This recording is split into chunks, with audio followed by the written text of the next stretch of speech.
Welcome back to the Shattered Pod, the actual play podcast to our Daggerheart series, The Shattered God.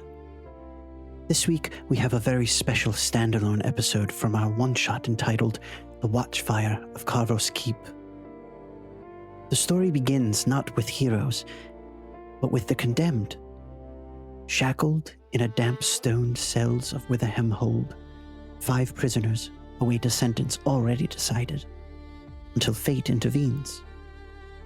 An ancient watchfire, long dark, has ignited once more. An island once lost to history now calls out to a broken world. The crown answers with a cruel bargain. Freedom for the condemned, paid for with a mission likely to end in death. What follows is a descent into a place caught between past and present, where villages repeat their final day, where ghosts remember how they died, and where the sins of war echo louder than steel. As the truth of Kharvos Keep is uncovered, impossible choices are made, and the line between mortal grief and divine wrath is blurred. This is a story about legacy, about what we leave behind, and about what is born when the stone finally breaks and the song begins.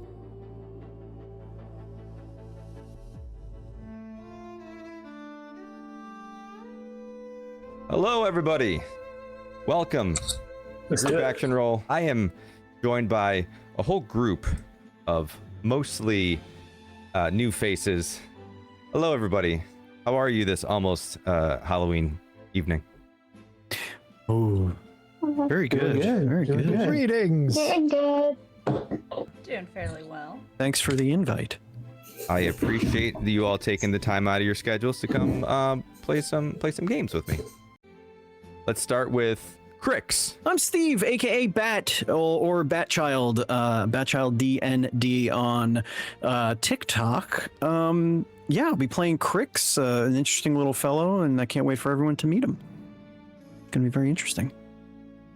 Outstanding. Welcome, Bat.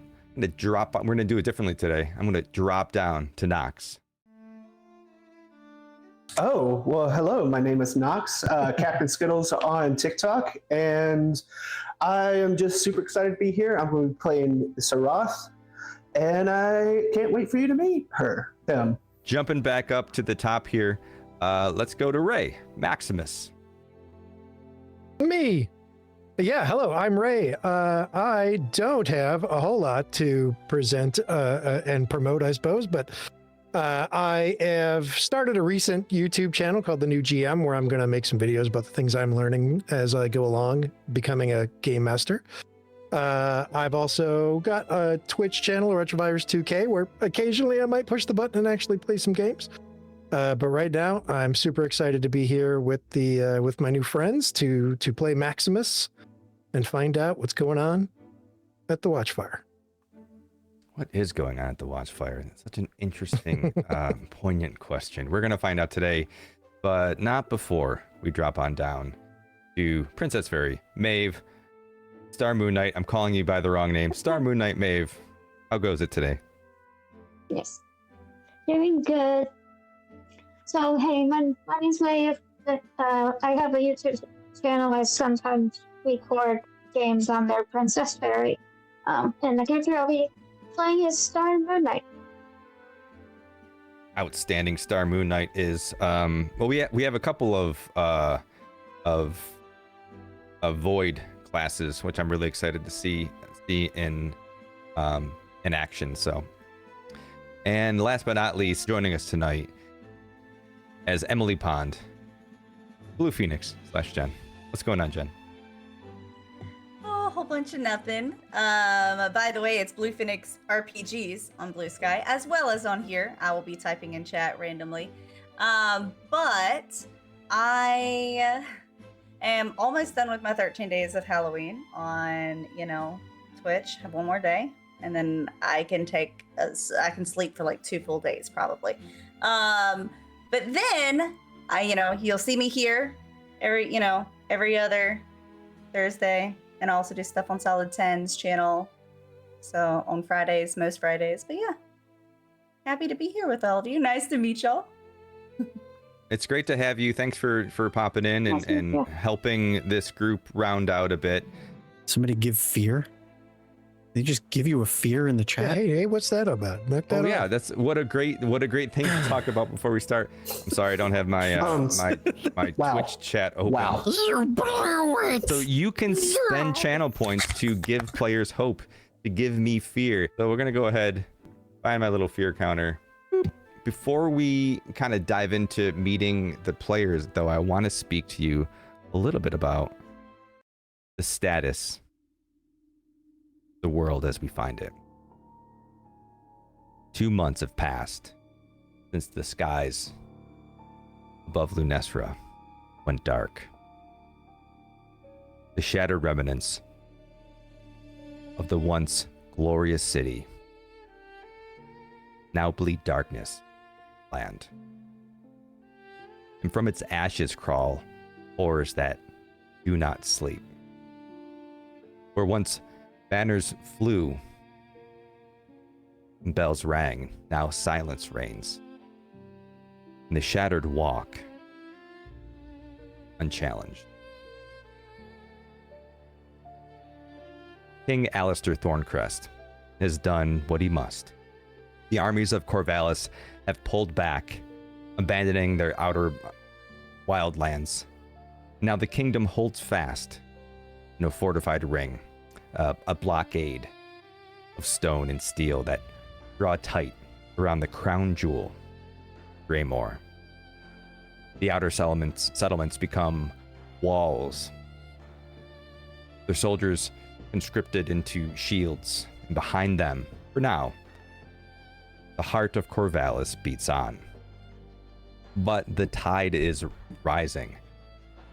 Each day, one stretch of road and then another grows dark. Another town ceases to send riders. The shattered spread not just in form, but now in faith. In the quiet corners and echoing taverns, there are whispers of this new god. A god who promises freedom, release, no more hunger, no more loss, no more pain, only the stillness of a broken world. They call themselves the Broken Stone, and their numbers grow. Inside Draymore, unrest begins to bloom. Murmurs turn to protest turn to violence. And even among the faithful, doubts creep in. Fire, unseen, is taking hold of the kingdom's soul. And yet,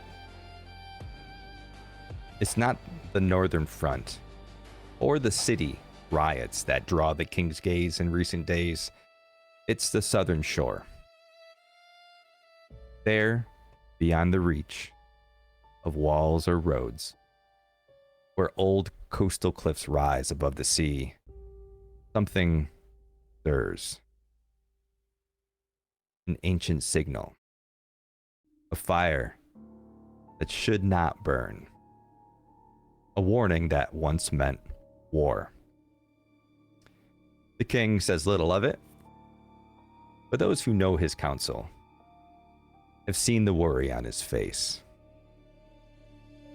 His golden legion, elite and few.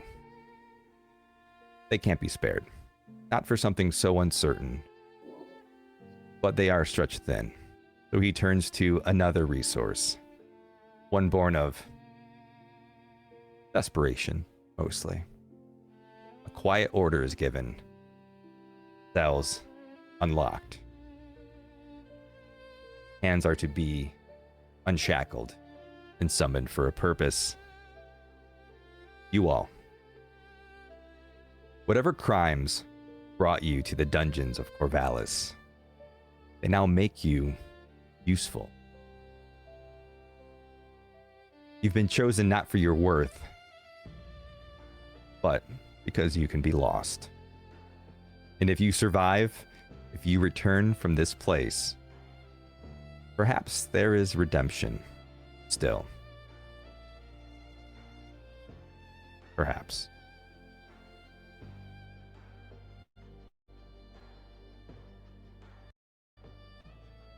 The world narrows to torchlight in the scrape of iron doors. You're held beneath the Witherhelm Hold, a fortress prison built into the cliff sides east of Draymore, forgotten place where the condemned wait.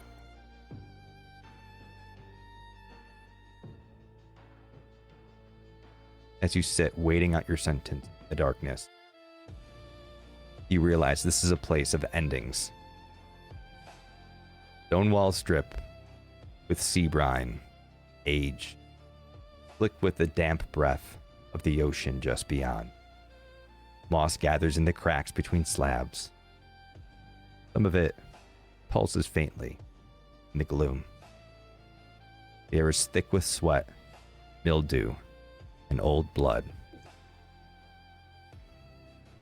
You're kept in a transit cell, reserved for prisoners the Crown intends to move, or discard. It's large enough for a group, and with low ceilings and chains bolted to the walls. A single guttering torch casts long shadows that dance like ghosts across the stone. Water drips rhythmically from somewhere above. Yep.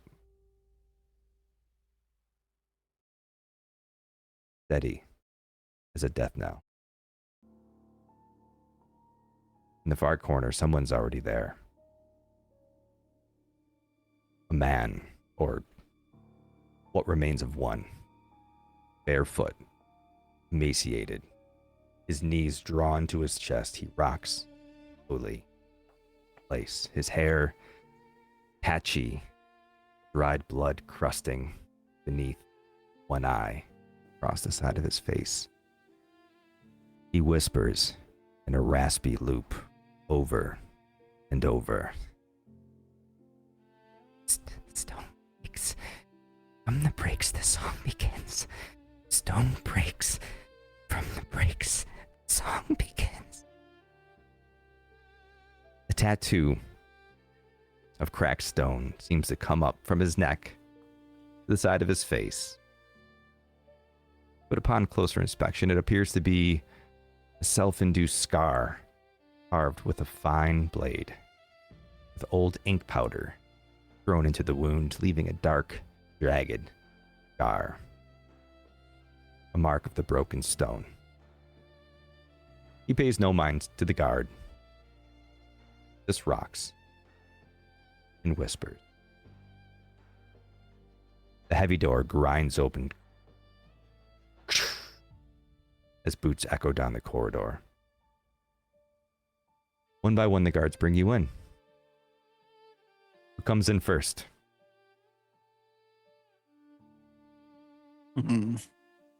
I think I could go in first. I would probably pose the least resistance to anyone. You see a small person, 2 foot something. You'd swear this is a boy from another world at first glance, and you're half right. Crix is a fairy from another world. His blue crystalline skin is accented with crystal protrusions that sort of make up the shape of a mohawk on his head. His right eye has a massive, deep blue pupil, and if you look close enough, you could see little white around it. When you get really close, you could see a swirl of a distant galaxy almost in his eye. His other eye, however, is some kind of metal contraption. It looks like a monocle, but it's much more intricate than that. It looks part of him, there are gears that sort of turn and focus his gaze as he's walking down the hall. He's wearing a poncho that's covering his arms and that goes all the way down to his legs, but as he's walking, you could see his feet kick out from under the poncho as he's being dragged. He actually has a set of manacles, but only one arm, and it's around his waist. But you could see his feet. One of them looks humanoid enough, but it's metal. The other looks almost like talons of some kind, but also made of metal. He has a soft glow of blue that is emanating from underneath his poncho, where you would assume his hands to be bound. And he walks through.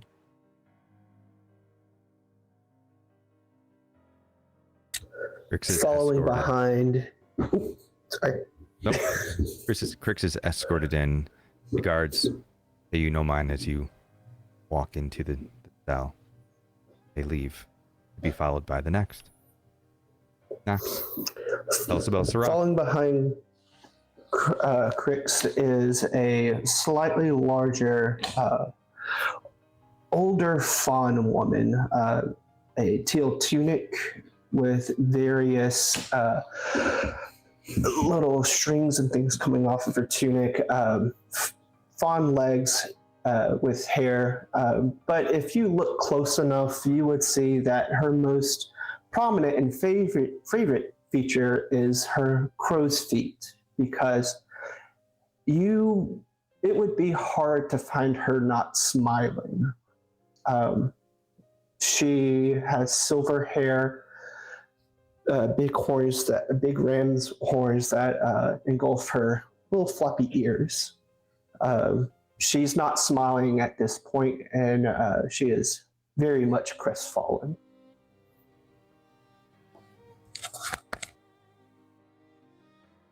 I'm going to take the other fear from Toleran. Don't see any hope, let you know. So as you move in to the cell, you see Crix.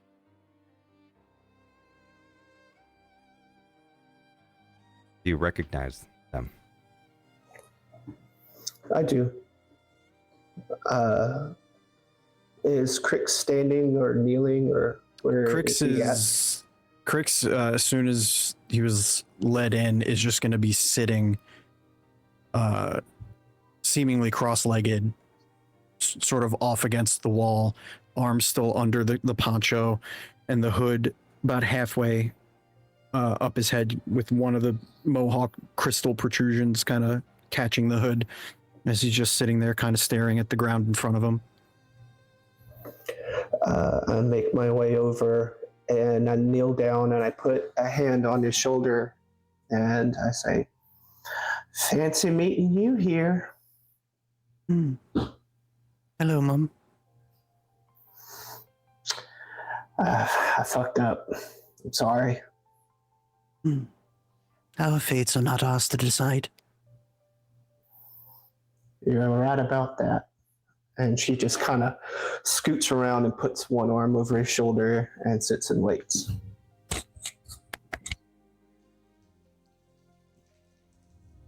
As you sit in this cell, sitting quietly, hearing the whisper, the man rocking. Brakes. The brakes. Stone.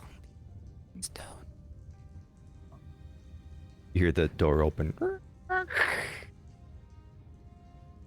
Who's next to enter?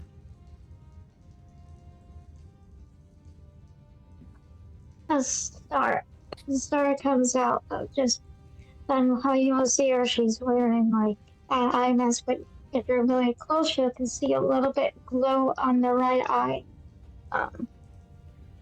She tries to hide it, and a little hood around her face, and she looks like an elf, but not really. Kind of different color. Yeah. Kind of just walking in, kind of head down to herself. As the guard leads you in, he says, "Well, I hope you have fun with this one."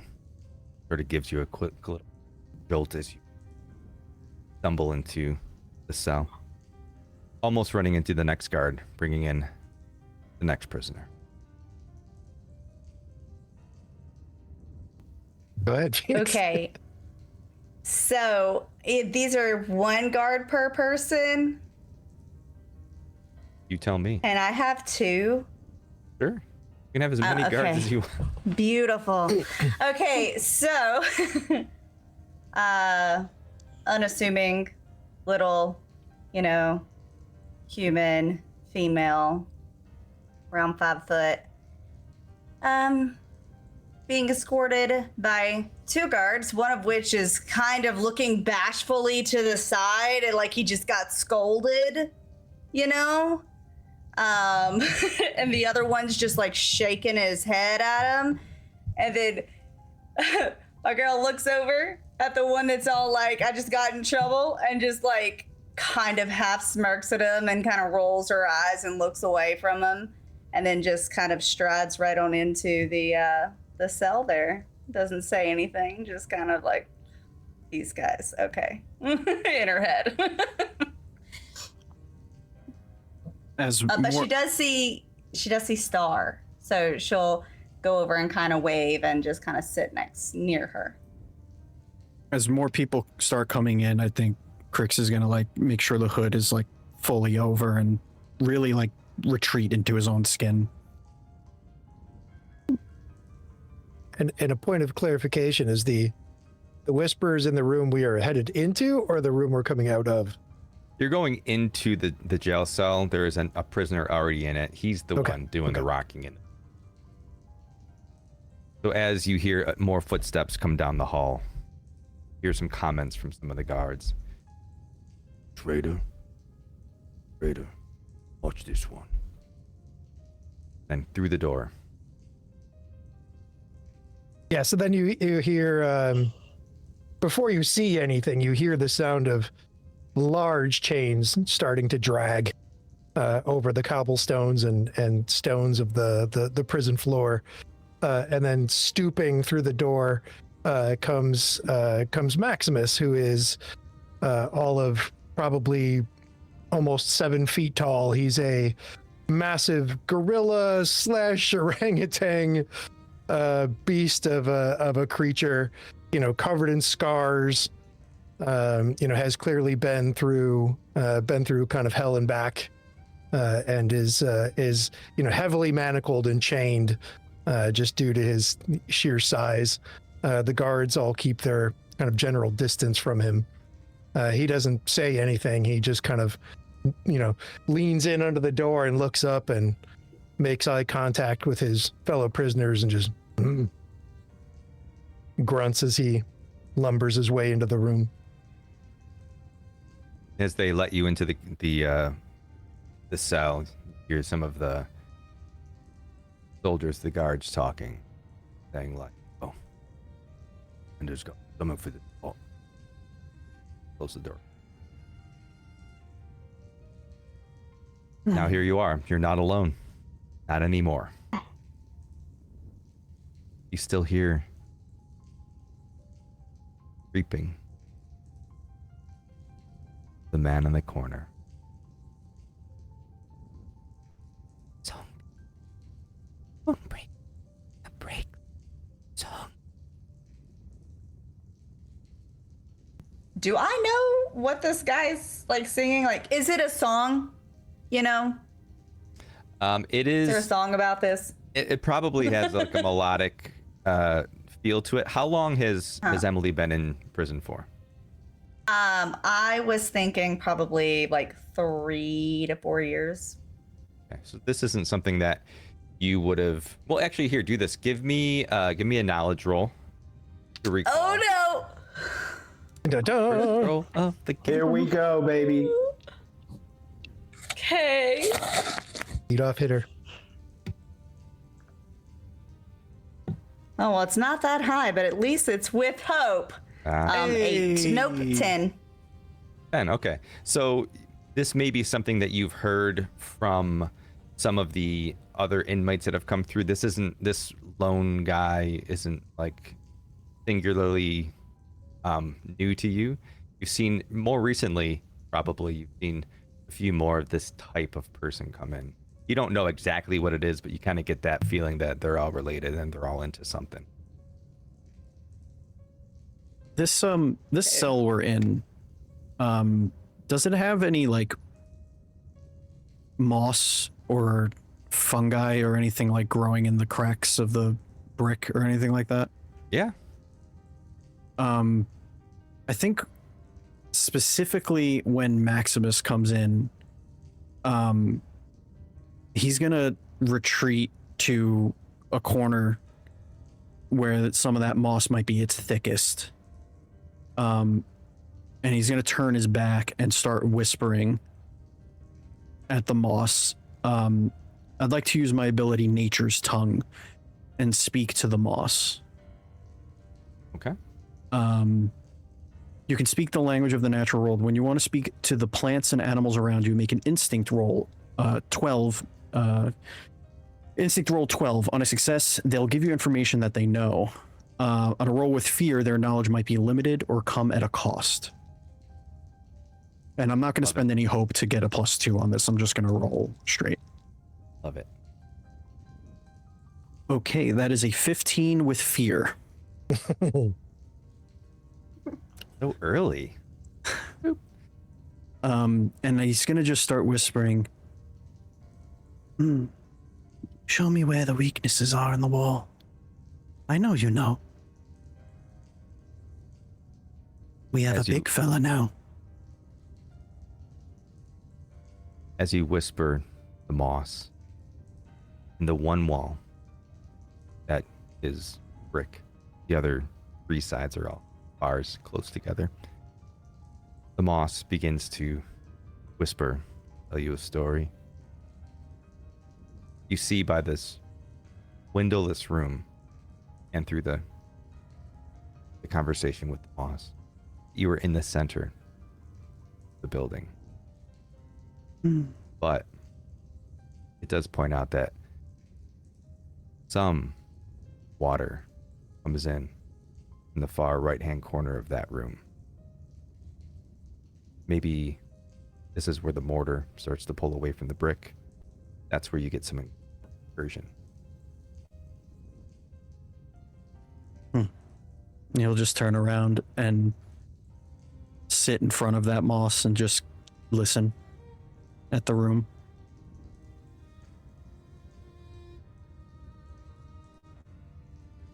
Did you take your fear? I think you did. That fear is growing. Oh, I took it. Fine. So as you sit in, do as I you sit here, recognize Maximus? I don't know. I believe we've all been spending some time together, haven't we? It's a very large fortress complex, so there's a chance that you may not have, but by all means, you tell me. Off table, there was some sort of connection from a stone, I believe, but I don't remember what it was. Yeah, we can sit. If you want to approach me with that, and maybe you recognize me, but I for the life of me, I cannot remember what that was. Yeah, as Maximus comes into the room and just scans the eyes and faces, sees Saroth in the corner, and it is a intimidating moment when he enters the room, right?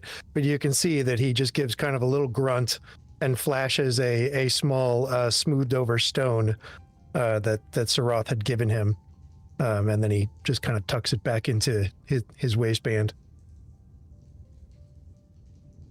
If I can see that, I'll just give him a curt nod.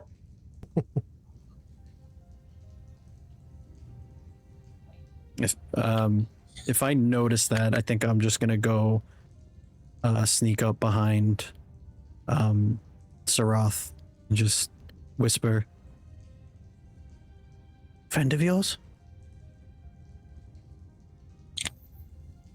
from a while back. But, yes. Not quite a giant. Not Could quite be. small either.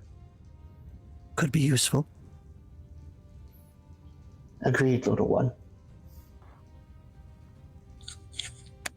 I'm just gonna go back and sit in my corner. As you do, the torchlight dims as new footsteps echo down the corridor. Very slow, very deliberate, with the weight of some armor and maybe a reluctant soul who seen too much battle already. The door to the transit cell grew open, framed in iron jaws, is a soldier, silver-haired, stony eyes beneath the hood of the storm gray cloak. He bears the royal sword sigil of Corvallis, dulled with age and road crime. The fur mantle clings to his shoulders, half sodden with rain. He stares, moving across the cell. Not cruelly or even judgmentally. Tired, calculating. All right then.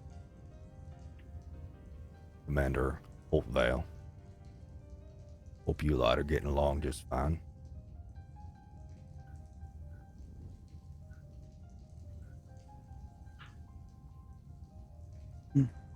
Just heard you chatting. I know that quiet.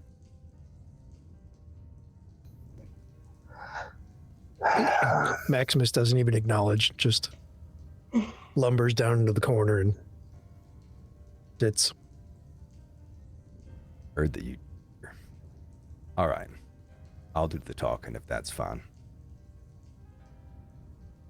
I'm with the King's Gold Legion. I'll be your shadow for the next few days. Maybe longer, if I live that long. He sort of steps into the cell with, the weight of the man who you tell just kind of doesn't want to be there. He starts to explain the state of the world. 2 months ago, the sky broke Lunestra. Things that spilled out of it haven't stopped marching. We've held them back, but barely. Now we've got something else on the south coast. A watchfire. Long cold, now burning. Old place. Old omens. He pauses as he walks and talks, looking at each of you in the eye, kind of sussing you out, looking for maybe defiance, maybe desperation. He says, now the king won't send real soldiers, but he needs them at those walls. So that leaves you. Congratulations. Kind of a faint sneer across his face. Says it. Not really like disgust, more like kind of disappointment as he's looking at you all. My He girl's walks gonna over. stand. Oh. No, he walks over and he looks immediately in Emily Pond. Now standing. Yeah. Were you going to say something? I thought he was gonna say something specifically to me. Okay. So she stands up and she'll kind of smirk at him and say, so you're the one that got the short straw to have to deal with us prisoners? Well, I was going regardless. I'm just happy to not be going alone. But I wish none of us had to. Are you not good enough to stay at the wall? Not the one who should be asking that. That's unfortunate. Now you look at it. A lot of crazy shit going on out there. From my end, we're just getting in a boat, checking out an old route. Seems easy enough. Easy. Well, Pond, you're the one of the only reasons why this lot's getting elite. Don't waste it. We all know. Everyone's heard of you. We know why you're here. I'm surprised that you got put on this roster. Well, I'm not really all that surprised. Imminent death. All that. All right. He reaches into his cloak, pulls out a scroll. He says, your terms, you've had it already explained, I assume. Finish the mission. Come back breathing. Your sentences are wiped. Fail. And the keep will be your grave. Might be it already is. Or for all of us. Well, it's better than this being my grave. I kind of look over at Maximus and say, give a little side eye and say, one last ride. Maximus kind of grumbles loudly, and slowly raises his head and looks at, what was it, Commander Holtvale? Yep. Yep. Slowly raises his head to Commander Holtvale and says, you're sending us in to die again. This didn't work out very well for the last commander. Well, last commander didn't go with you now. I'm not keen on dying. I like to see my feet back on Orvala soil. The homeland, way more cozy. But got business to check into. Back there in the wilds. Don't need to expect any trouble out of you. Wow, Maximus. Read your file. If you're fighting at my side, you have nothing to worry about. I like him, Mum. All right. Me too. Me too. Anyone else have a problem with this arrangement? I only have one question. Shoot. You mentioned the other captain didn't come back. Do we still get our freedom if you don't come back? Well, suppose that depends on if you come back here and the reason for it. We're not going alone. We got about 7 volunteers we're taking. Get excited. They're like cooks. I think we got a priest, a couple of twins that are newbies. We have support. Not much.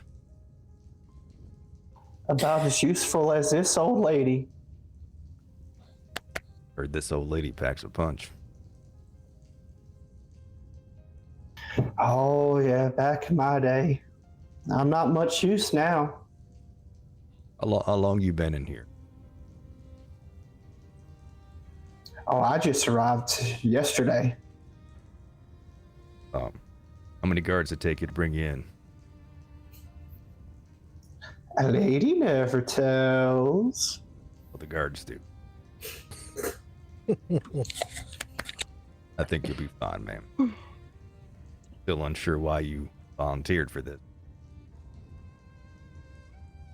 I look over at Crix, and I look back, and I don't say anything. Will we be having weapons? I'll get you outfitted, don't worry. I know what everybody Will here I needs. have an instrument? Yeah, don't worry. You got your loot.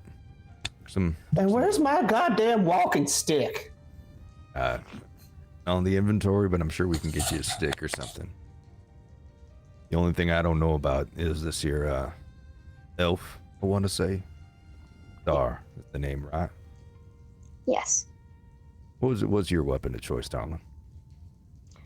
crossbow. I'll see what I can dig up. Okay. Any other requests? Maximus just rattles his chains and says, "Can't fight like this." Yeah, you won't have to. I don't have the key myself, but... All right. What about you? He kicks the guy, kind of rocking in the corner. Yeah. He just says, Stone break. Song breaks. Oh, shit. One of them. All right, well. I think there'll be one less on the adventure here. He turns to leave.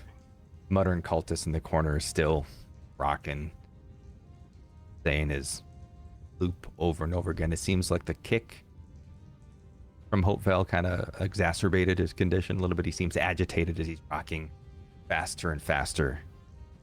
And then, too fast, too sudden, he gets up to reveal he's unshackled.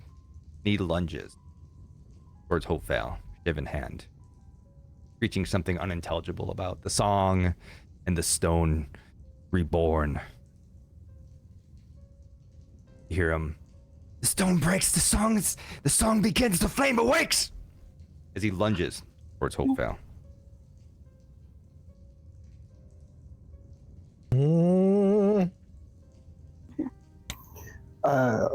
Oh no.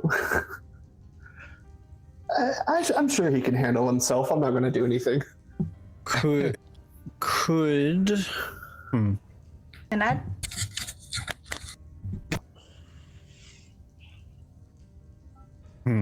So I have an ability here, but it's Conjure Swarm, and I can make an armored beetles. I could spend a hope to cast this, or not a hope, a stress. It says that it encircles me. Could I have it encircle him? Sure.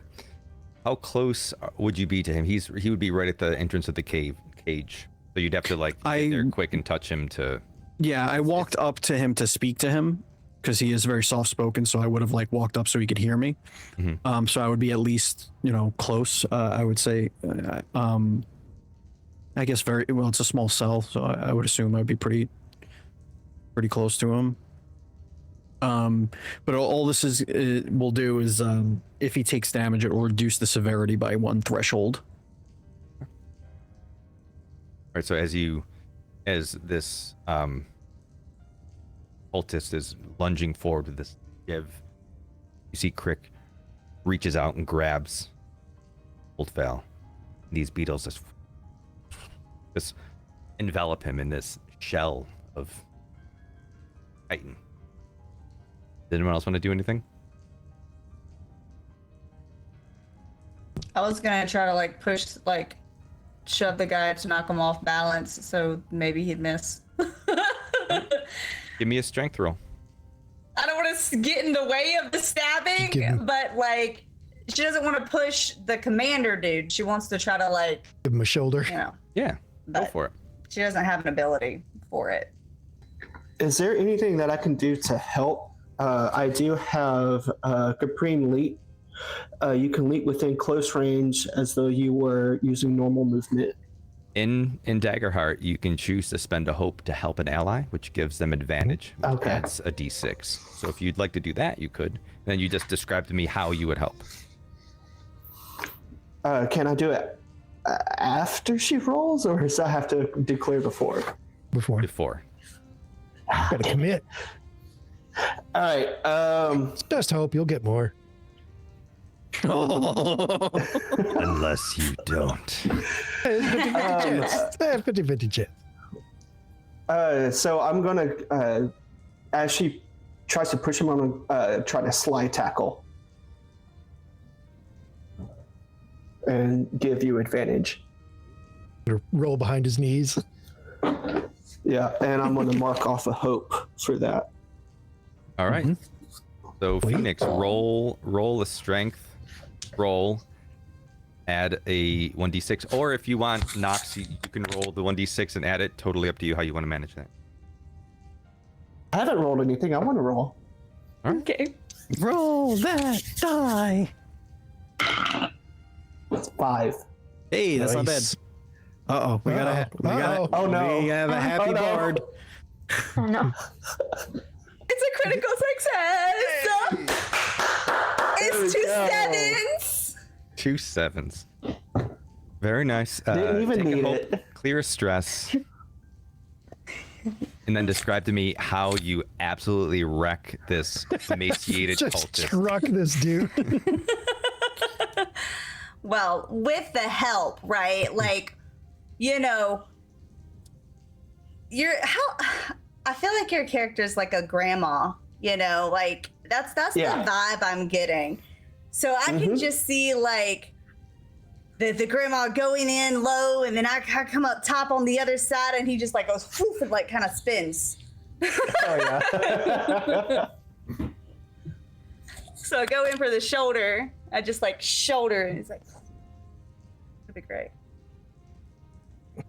All right, so as you come in with your shoulder, as Crix has enveloped Holtvale in these beetles, and you just give the shoulder to this cultist as he's lunging forward. He's already kind of off kilter because he's pushing forward, and then Saroth gets to the side to swipe the legs. He just goes. He falls against the he falls against like the bench and into the bars, and then rolls to the ground. And Holtvale, as he turns around, being covered in beetles, he just draws his sword, looks at what's going on, and he says, "Yes." He just stabs down into the cultist, right into the neck, and the cultist begins to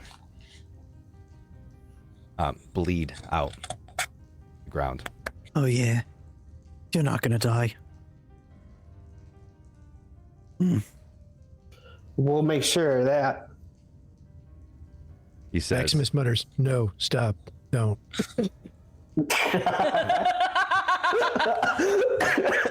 I'm kidding. That didn't happen. He says, you know, fanatics, they wonder why we built these walls. Crazy fuckers like this that put their socks and shoes on like crazy people. Sock, shoe. Glad he's dead. Do people do that? I hear. It's weird. Same to me. I miss wearing shoes. All right, we'll get some sleep. Yes. Get you out here in the morning.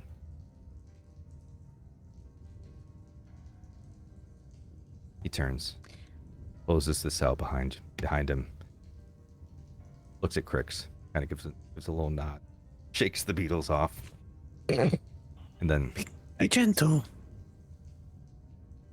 Leave this dude bleeding out on the floor in here. Yep. But listen, That kid does love his bugs. the body doesn't move. He's dead. It doesn't stop being present. The cell, as the night goes on, is steeped in silence. No one speaks for some time. Even the guards don't return. Just the torchlight flickering, the drip, cold water, the slow cooling, this broken stone fanatic's corpse, now just laying in the center of the room. Rigor sets in, or the fire dims. His blood begun to dry, not in a puddle, in veins. Hair thin black rivulets stretch outward from his body across the stone floor, like cracks in glass. One weaves unnervingly close. Crix's foot.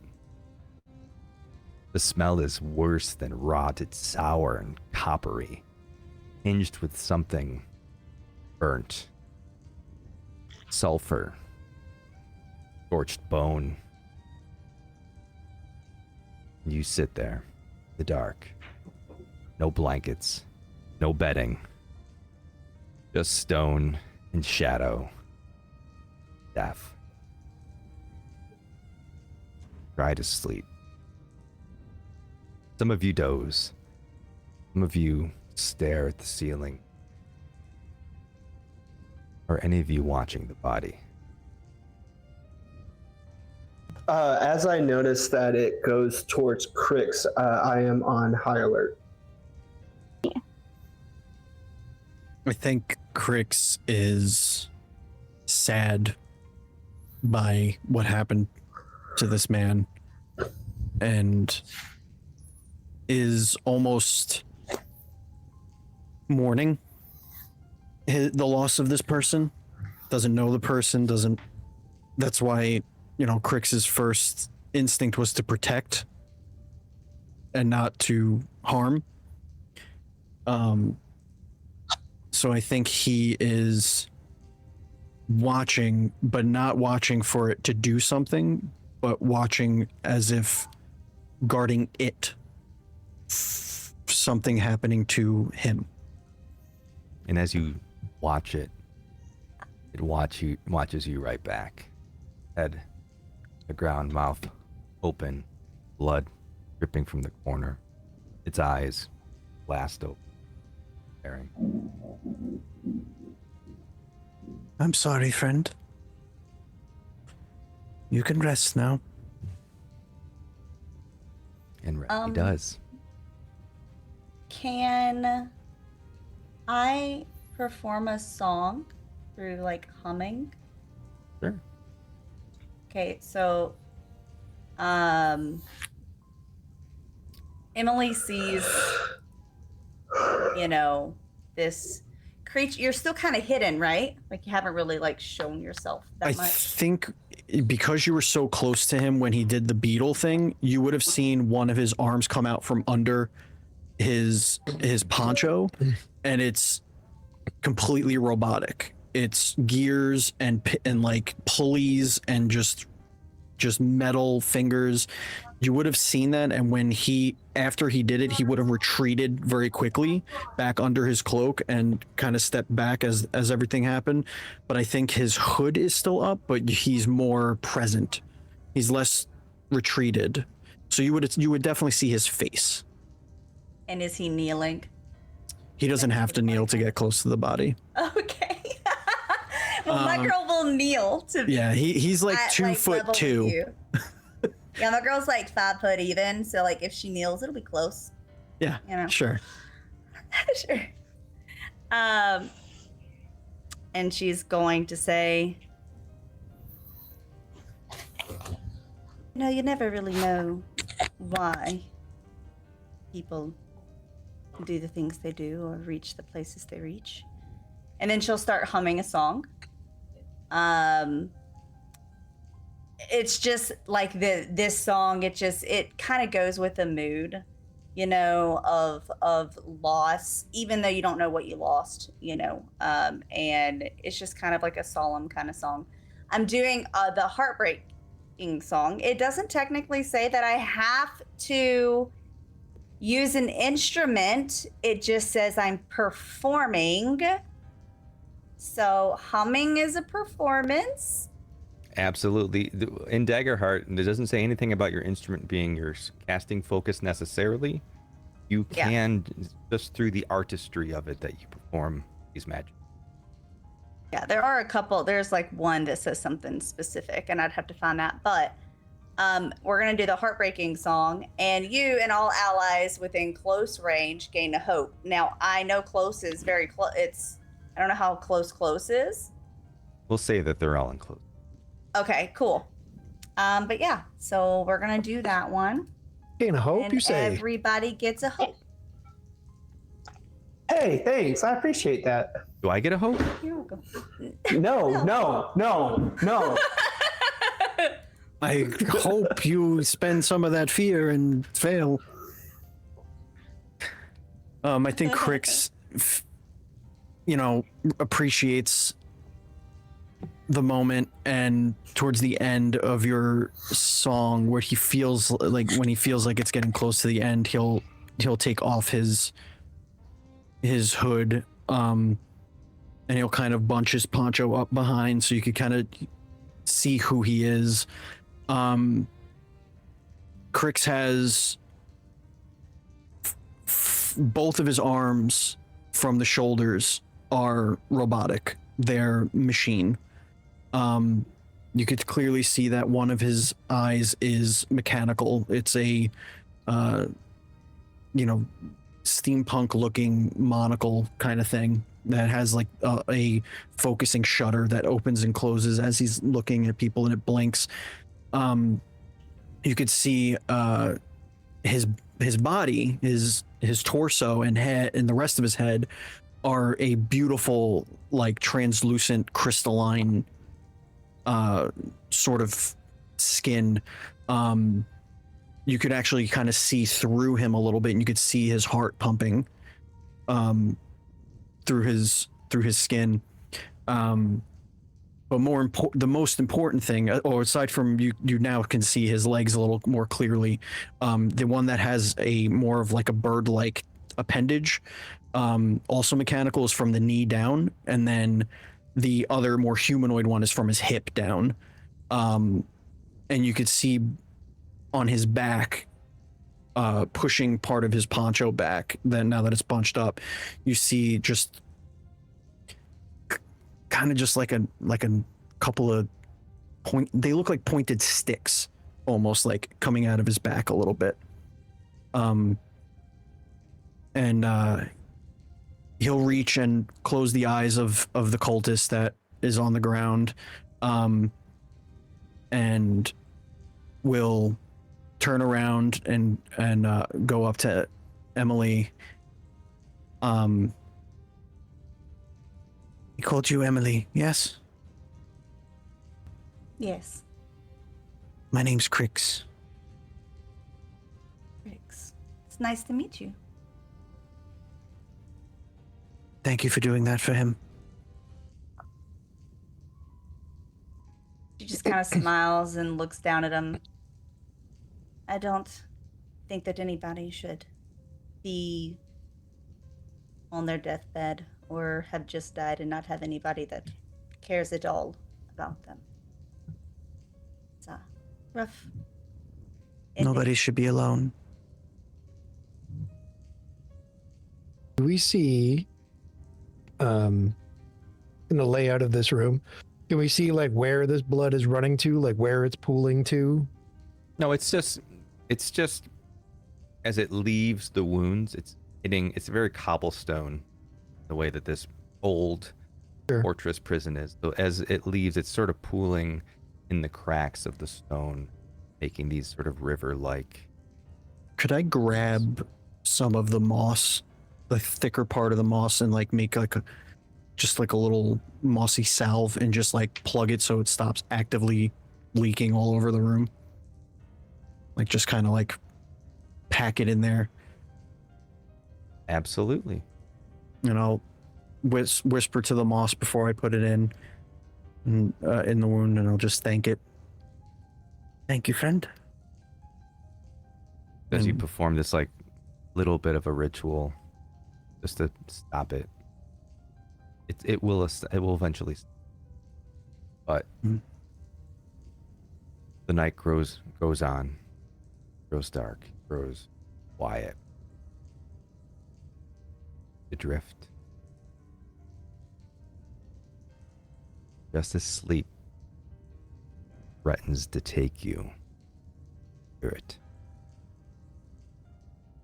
Not with your ears.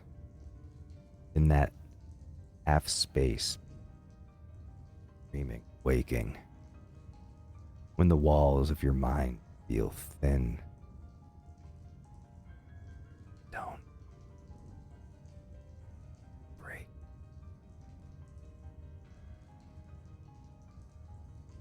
Words are quiet, faint, and echoing,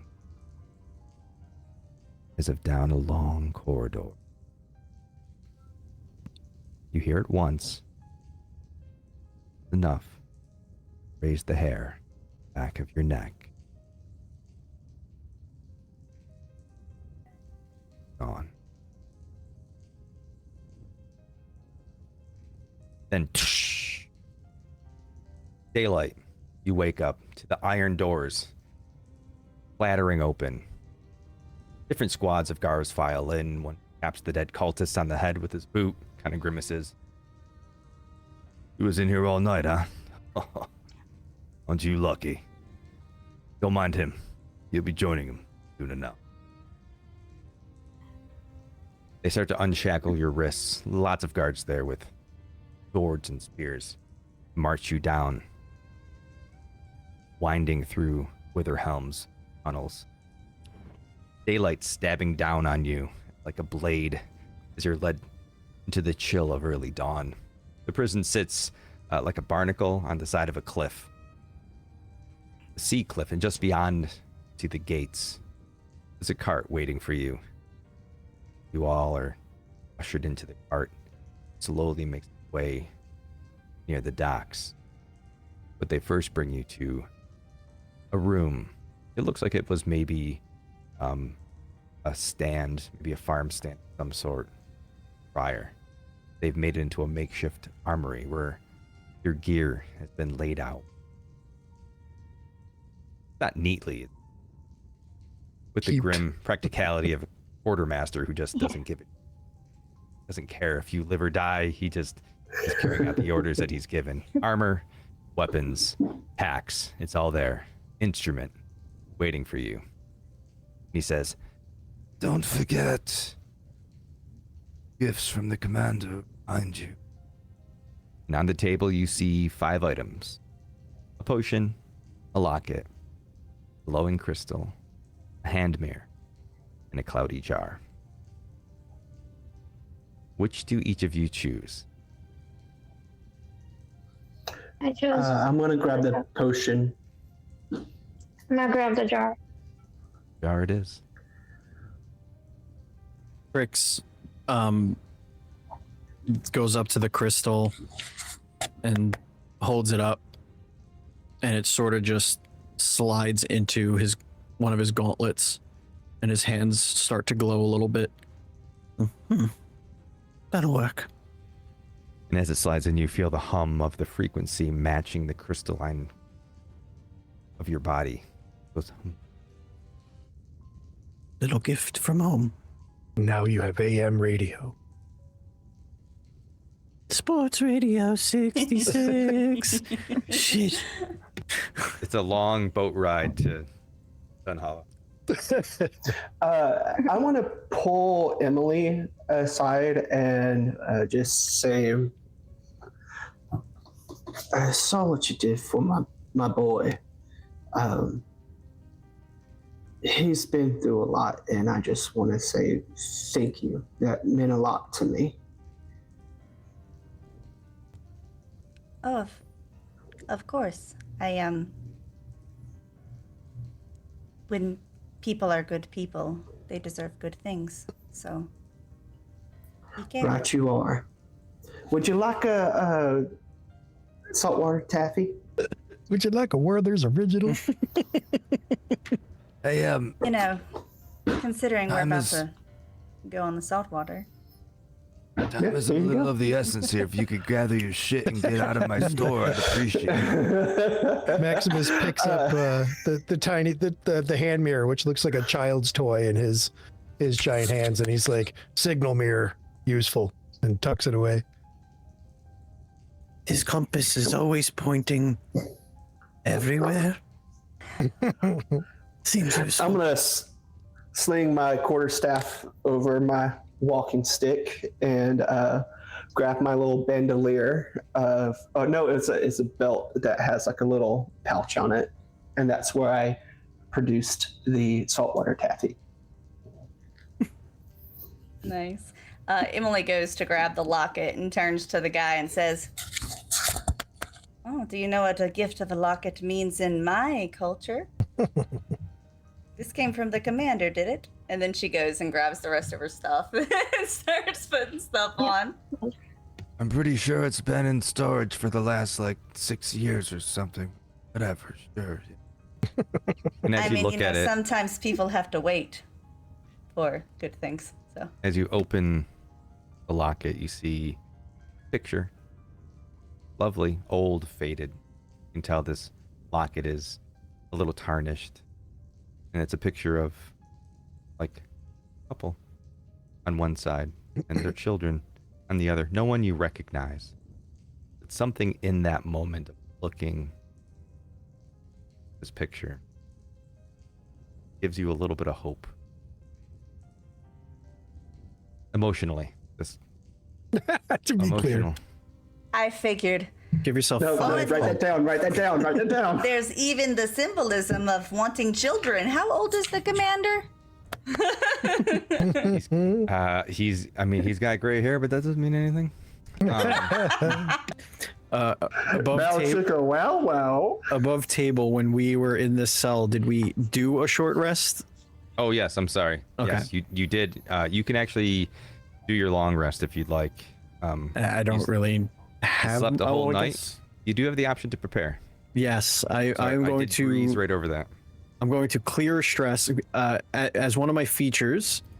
So Crix is a mixed ancestry. He is, in case you haven't figured it out, he's part fairy, part clank. And the clank part of him is he gets the efficient trait, which allows him, when he takes a short rest, to choose a long rest move instead. But since we're doing a long rest move, it really doesn't matter. But I think he would have stayed up most of the evening.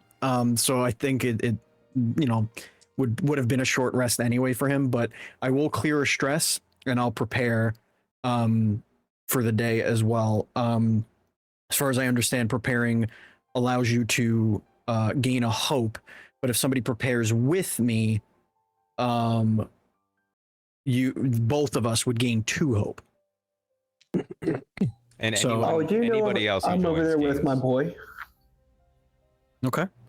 Yeah, anyone who joins. Yeah, anyone who does that with me. So if anybody else also wants to prepare, Absolutely. you can Same. add 2 hope. So that puts me at 5 hope. I'm ready to go. Look at me. Mhm. Let's tackle this thing. Right? We're so hopeful. Yeah, I would be at 5, but I spent one. Well, you can prepare with them as well. Everybody can prepare, and everyone can get 2 hope if you choose to prepare. Yeah, I got 4 now. So from your downtime activities, you can choose to, if you click downtime on your character sheet, you get those options. You're also going to go on a boat for a while, so you have that opportunity as well. We can just sort of mash it all together. Some of you might have stress Yeah, based on, so you can choose to do whatever you like. So if you all want to prepare, you can all gain that 2 hope. Think about it as you leave. Once you're done, a guard gestures to the pier. There's a small vessel gently rocking on the tide beyond, black sails drawn tight. You see Commander Holtvale already aboard, arms folded. He's sort of eyeing horizon unreadably, staring in that direction. Doesn't say a word as you board, he just watches. The ship groans as the moorings are cast off. Just like that, the coast begins to drift away. It takes a few days to get to where you're going. You have time to do your downtime activities if you haven't done them already. Be sure that you do them. Yeah. You can take it as a long rest because you do have some days. Just make sure you're going to that, clicking that button, choosing your 2 activities, and making sure that you're getting the appropriate benefit for a long rest. I am on pen and paper. I don't Okay. know exactly what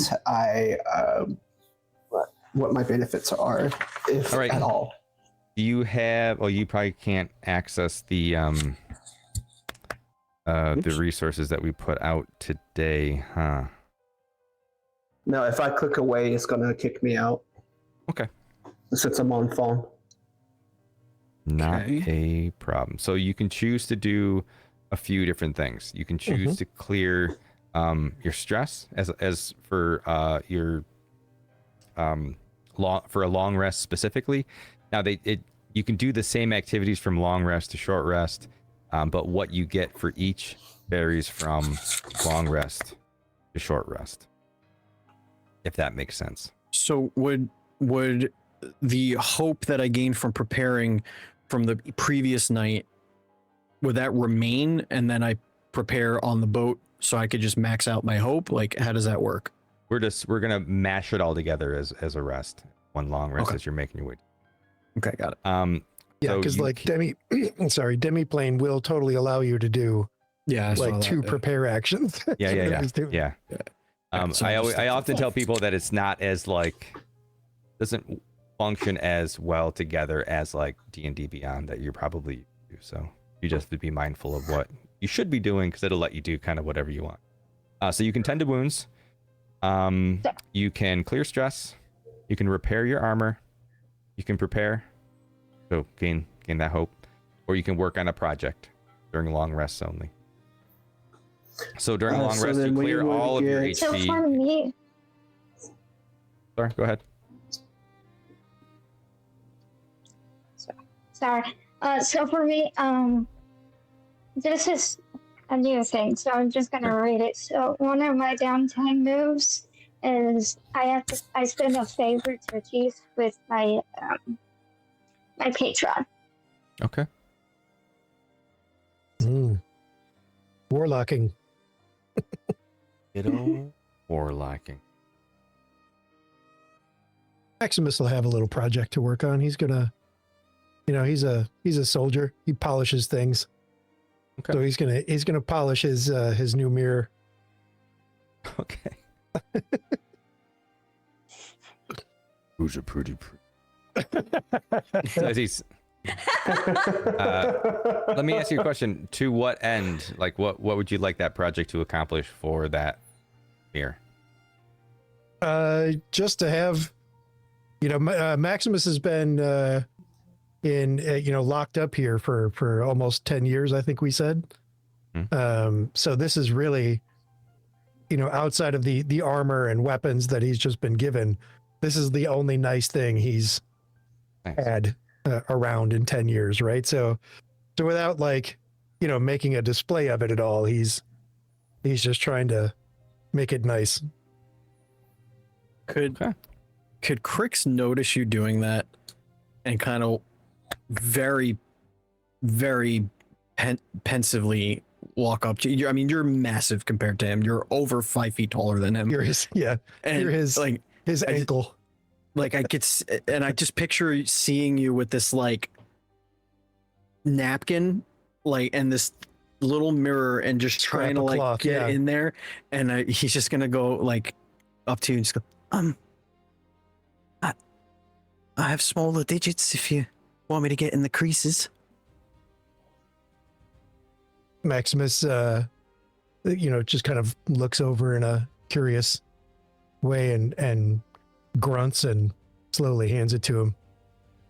Give a spit. And then looks. And he just drenches you. Ah, lovely.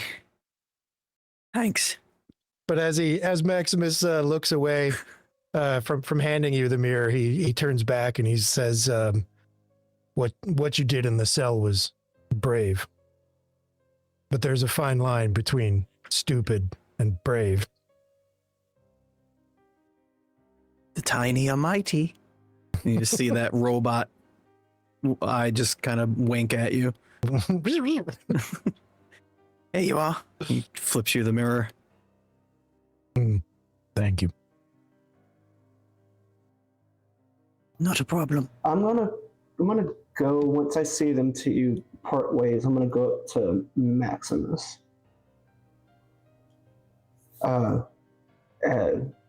You see her eyes kind of glaze over a little bit as she goes, Maximus? Yes. Is that you?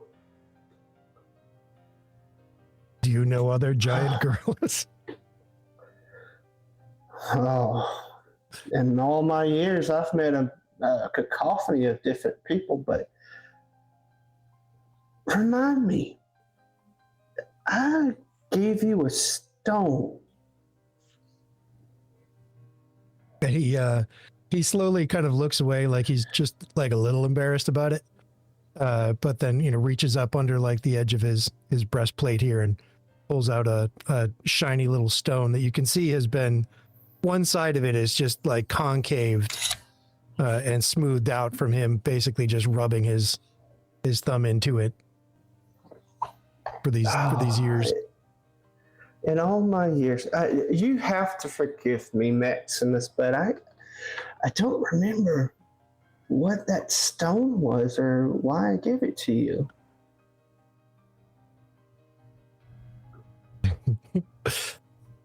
Maximus doesn't know either.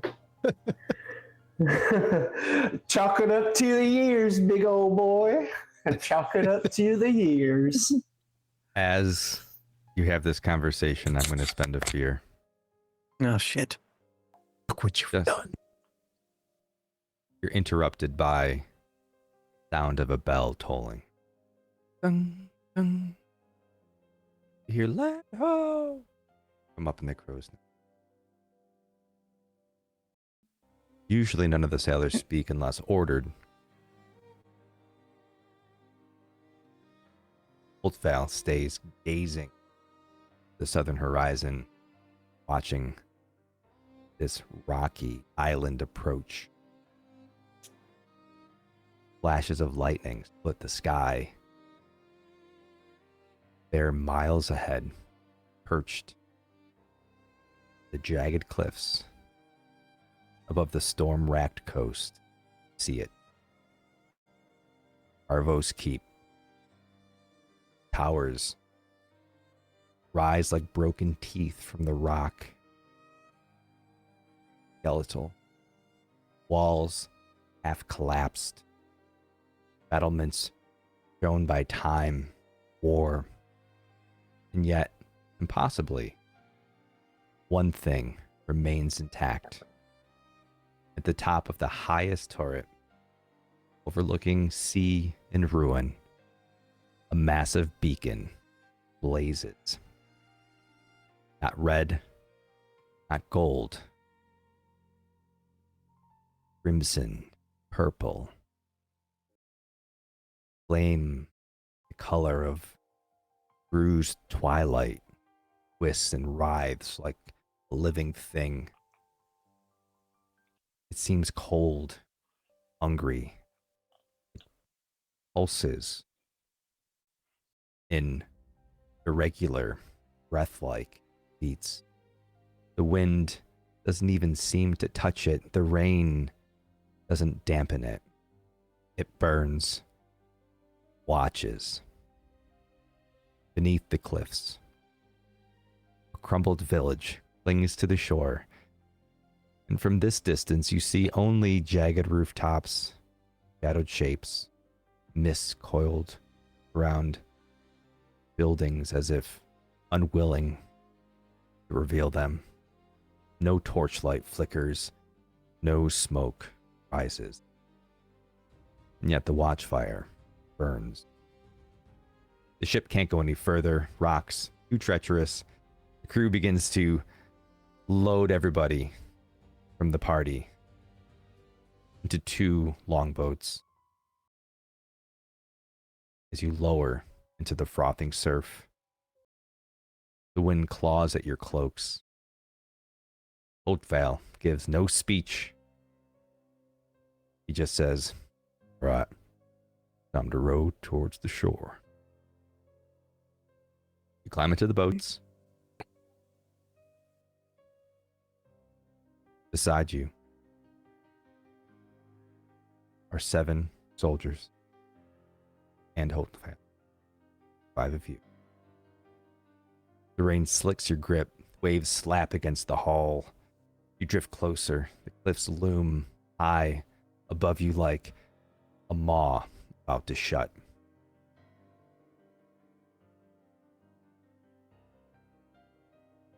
This is a good spot to ask if you'd like to take a break.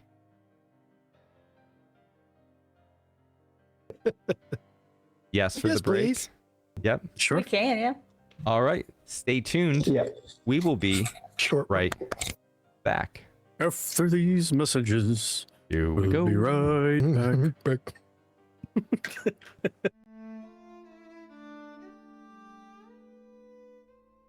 And we're back. Hello, everybody. Thank you for sticking with us through our first break. Hey, this is a great opportunity to promote something for myself.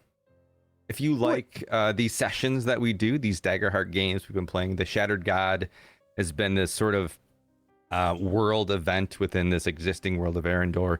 We're going to follow this adventure up with the next adventure in April of 2026. You can go to groupactionroll.com, click the play button, and you'll find a link to sign up. If you want to play, you can sign up for Oathfire, which will be the continuation of the story, the Shattered God. I said that I would run 2 groups if I have enough. We're currently at 8, so we're getting close. I could do 2 groups of 4. So it's going to be on Tuesdays. Tell me if I was likely. the first one to sign up. I don't know, because when I first looked, there was already 6. So I was like, oh, dang. Okay. Here you go. Yeah, no, I was like stoked. Instant party.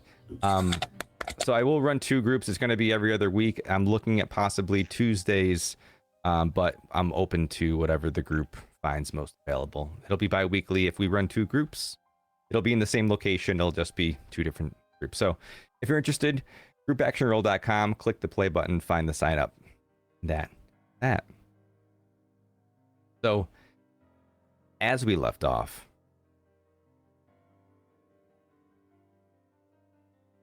we're in the boats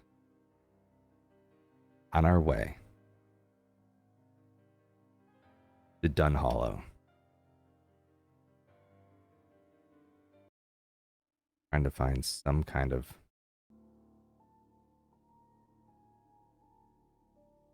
low. Rain pattering.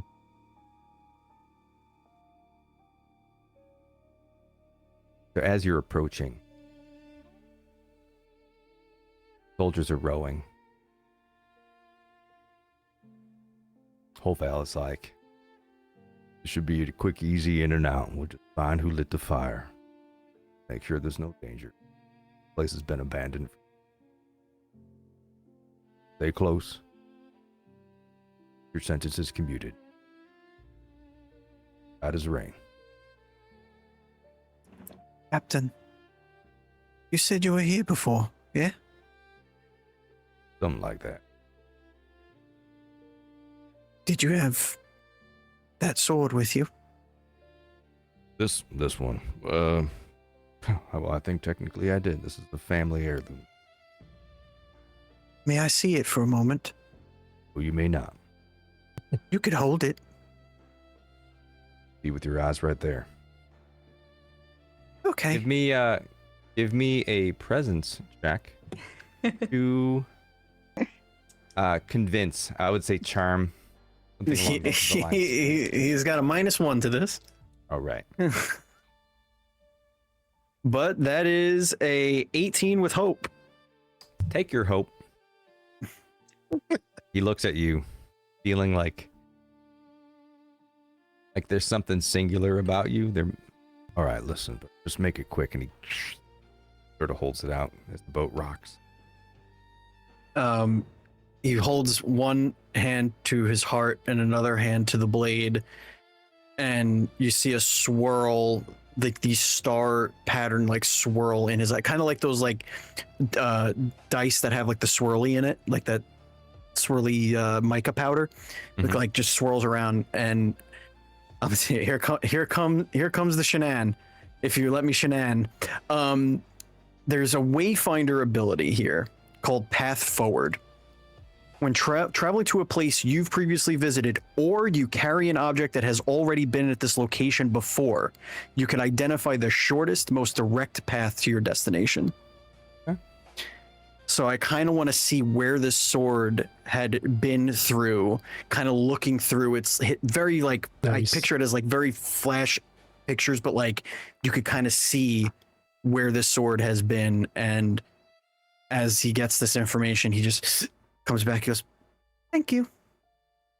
So as you're seeing these flashes of images, you're seeing the halls of the keep, old stone, you see banners, as it was very lived in when it was active. This sword has spent a lot of time on soldiers on the grounds here. So in that way, you can determine the quickest path to get the keep. Nice. Very nice. I read that and I was like, he did say he was here before. This could Nice. be interesting. And we left the boat before Emily had a chance to talk about her downtime activity. Uh-oh. So, Emily thing. Emily started talking to the commander by talking about the locket, and like opening it up and be like, well, do you know what a locket means? In some cultures. This isn't you. And she like holds it up. And like starts asking him like if he has kids. He says, "Oh, ma'am, I don't know what a locket means. Where I'm from, a locket. I don't know who people are. Had some extra nickname thinking about. I thought maybe some of you might find useful." Oh, okay. And she puts it away. And she just keeps trying to talk to him. She wants to. So her project during the long rest is to get him to let her call him by his first name. All right. Listen, That's her project. Just because. with the projects on these rests, if you'd like just to give it a shot as a presence check, you could certainly do that instead. If you want a little bit more immediate gratification from it. Well, I can. It's just one of those things where I wasn't going to do anything on my downtime. So I was like, he can be my project. Okay. That's why I started with the mirror polishing thing. Yeah. And she's going to try to clear his stress. So she'll probably like try to play songs for him to see like. Give me a performance check. Okay. This is not to perform this charm. Your DC is going to be about 15.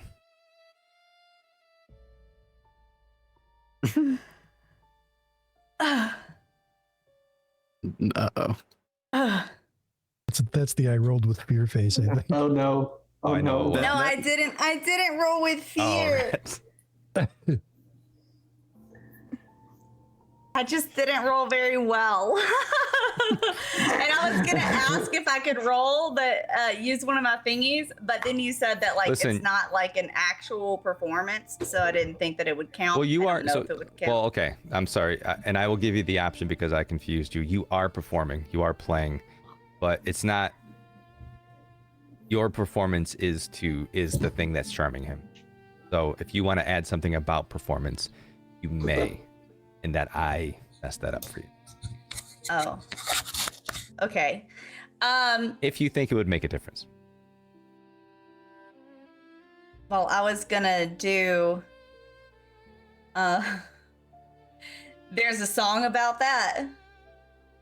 Okay. I was gonna add it to like like going on an adventure together and becoming on first name basis and like just trying to make them feel better. Stuff, Right. I don't know. What did you roll if you added that?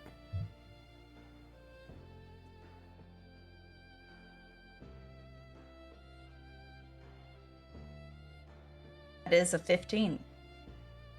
All right, spend your hope. Well, I also get a hope because I rolled with hope. All right. Well, hey, I guess you break even. So as you're Well, hey, playing, I guess. so you're describing the song as like it's very much about like going into battle together and that bond of a troop. Yeah. And then when you get done playing, what do you say to him? As you're playing, you do notice as he's staying there swaying in the boat, he's tapping his foot. Yes.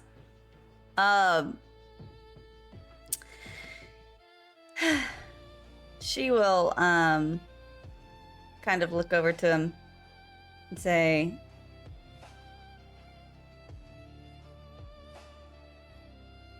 she kind of shifts what she was gonna say whenever she looks over to him because she realizes stuff. And she says, you know that not everything that is as it seems is as it seems. He looks at you as you say it and just like raises an eyebrow. Sometimes things are just accepted as truth based off of the mouth that said it. And she kind of gets like a little sneer.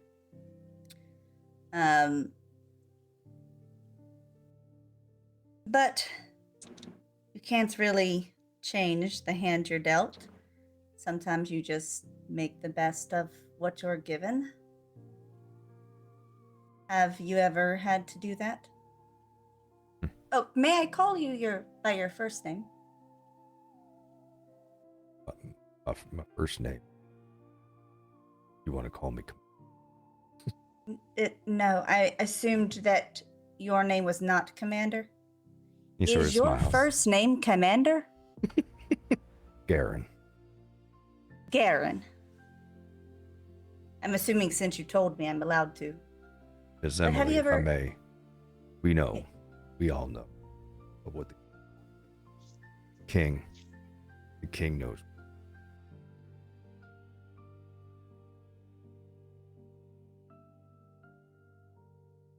Your name isn't as tarnished. Probably worried about. Just try to get through. Yes. All right, now check all the buckles on here. That rapier there. Cinch tightly. Want to lose it in the drink. He looks She'll forward. just double check. I don't know if Commander Garren would like me more if I accidentally read the 6 upside down and it was really a 21 and not an 18, but just in case it would. I read the dice upside down. As he gets done talking to Emily and he looks back over, he kind of notices. Just looking at it, I'm like, he notices Crick's just sort of sitting there staring at their conversation. He looks at him and gives him a little wink. Again, the storm is happening currently. yeah, it's hell on earth in front of us. Yeah, right. That's where as I the love boats this. Love this.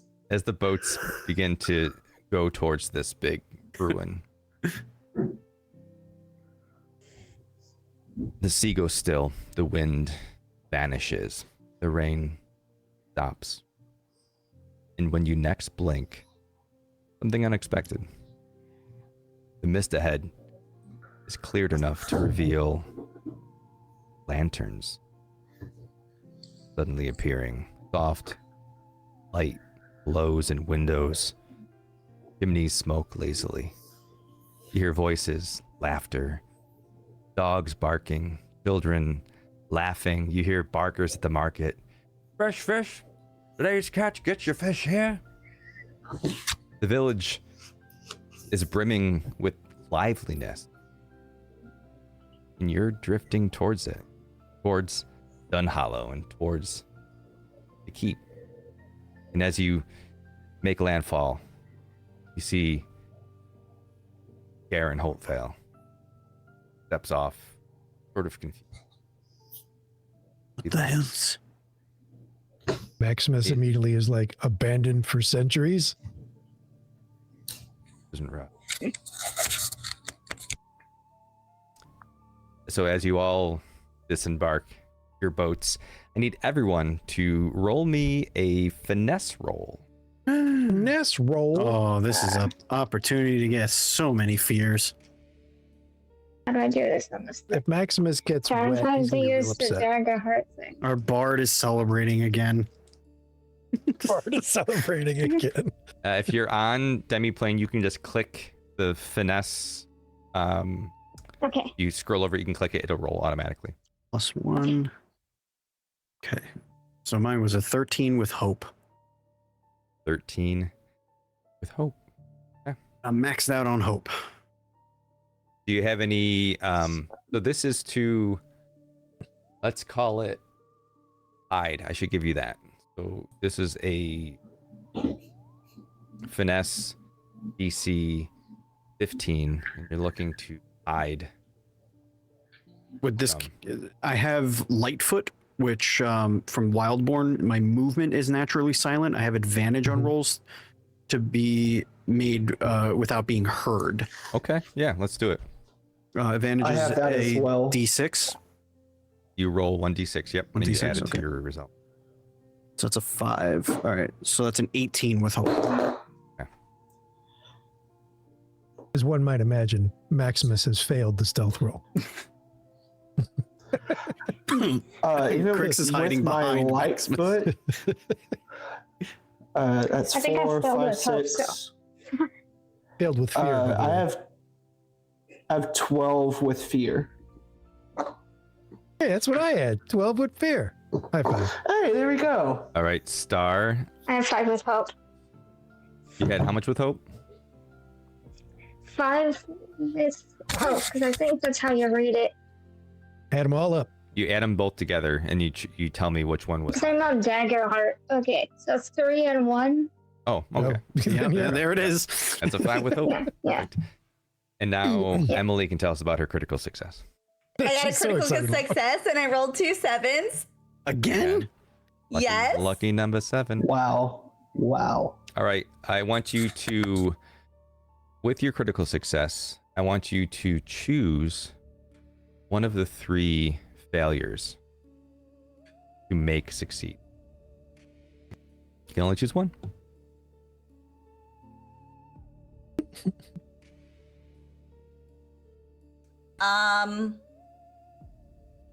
We'll say Star.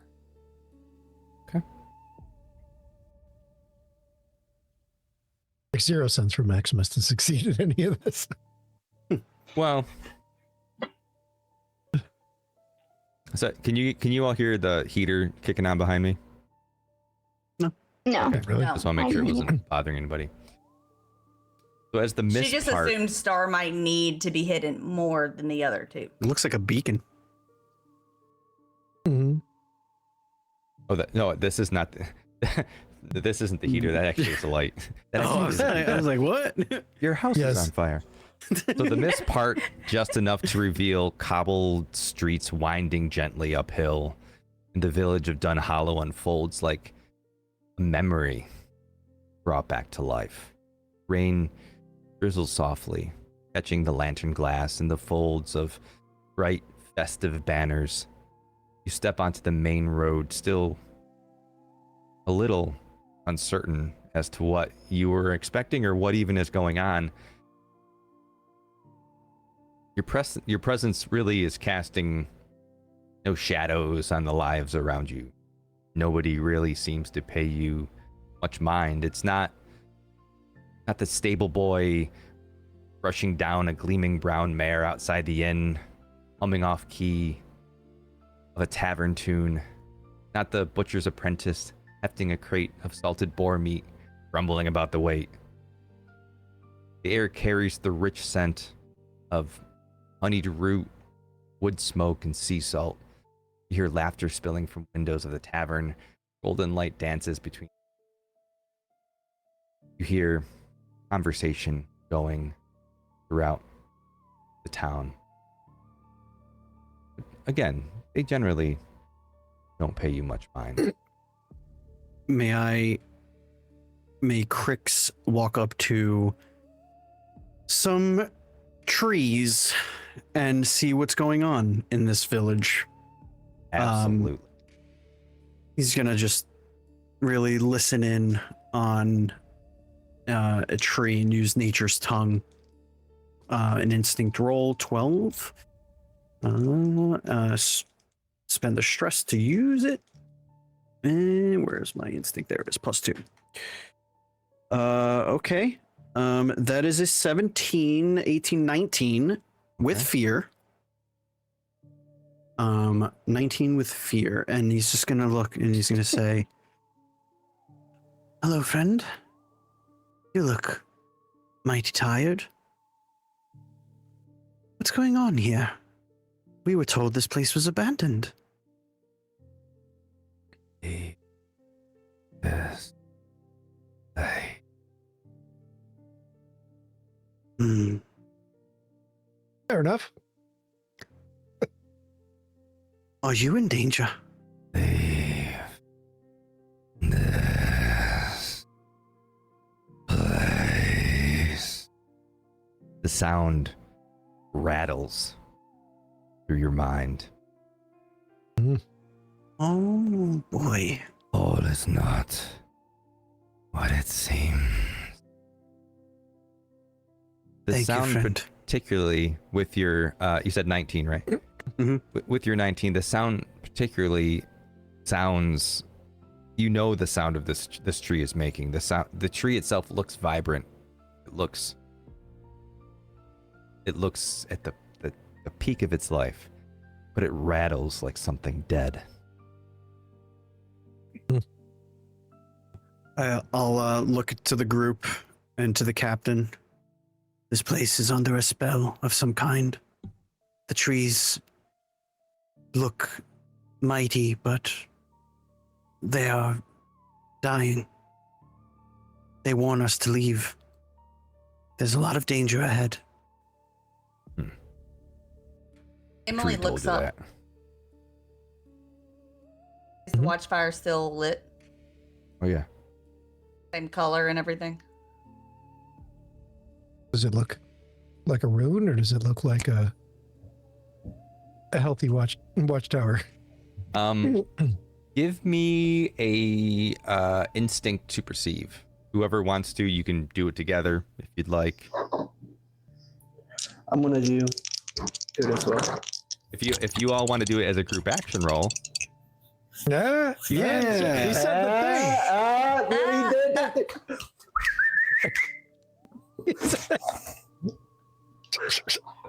who wants to lead this venture? I have a 2 in perceive. thing. Instinct? Yep. Yeah, So so do I. Yep. Who's all around? We're all Give us very your instinctful. Does anyone have right, any yeah, perceptive. experiences that would Ooh, benefit that's a you good here? question. I might. I don't. I don't in I didn't. particular. I have we got this. Basically, the way that I say it's like almost like an inspiring speech, saying, just kind of encouraging someone. Okay. Maximus is not a detective. All right. So who wants to lead the role? I could do it. I can, since I talked to the tree, I can Okay. Yeah, use there you go.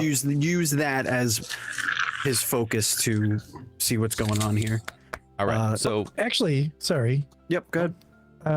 Just re-looking at my experiences. So Maximus has +2 on instinct as well. I think most of us had already, but also has an experience of threats everywhere. He's a soldier on the battlefield, right? Looking for threats everywhere, sees threats everywhere. all right. Yeah, I like I'll that. spend a hope to do that. Yeah. So Okay. you want Maximus to lead the role. If everybody's cool with that. Yeah, absolutely. All right. So this is how this works. So you're all gonna roll to perceive. This is gonna act as a reaction roll, so I don't gain any fear from it. You don't gain any hope until the last one goes. If the leader rolls with hope, you all get a hope. If the leader rolls with fear, you get a fear. Mhm. Okay. So, Do I start us off or what? you should roll last. The leader rolls last because each of you who fails adds a modifier. So Okay. those who fail take a -1 to your leader. Those who That's right. those who succeed get a +1 to your leader on top of any modifier you already have. And do we know what we're trying to hit? Yeah, you are trying to hit a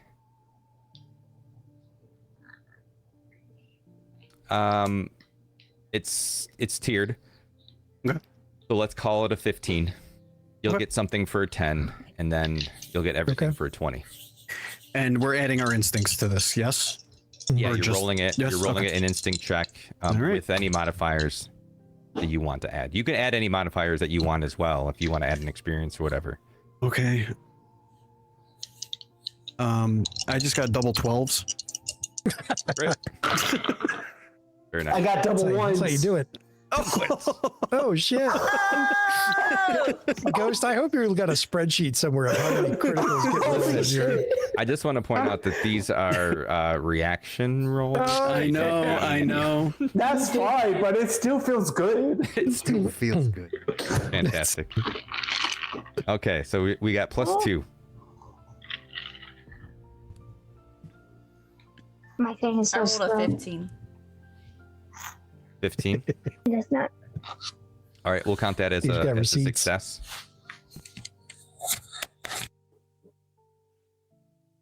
That was crazy.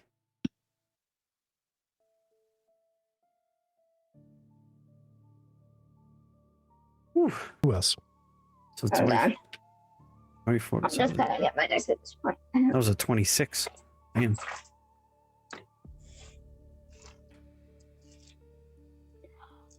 Gourmande. Sorry, my thing Okay. is being, my Kindle's being slow. Yeah, if you want to roll physical dice, you can just do that. As long as you know your Yeah, I'm just identifier. trying to find. I have the hope, but I'm trying to find the other one.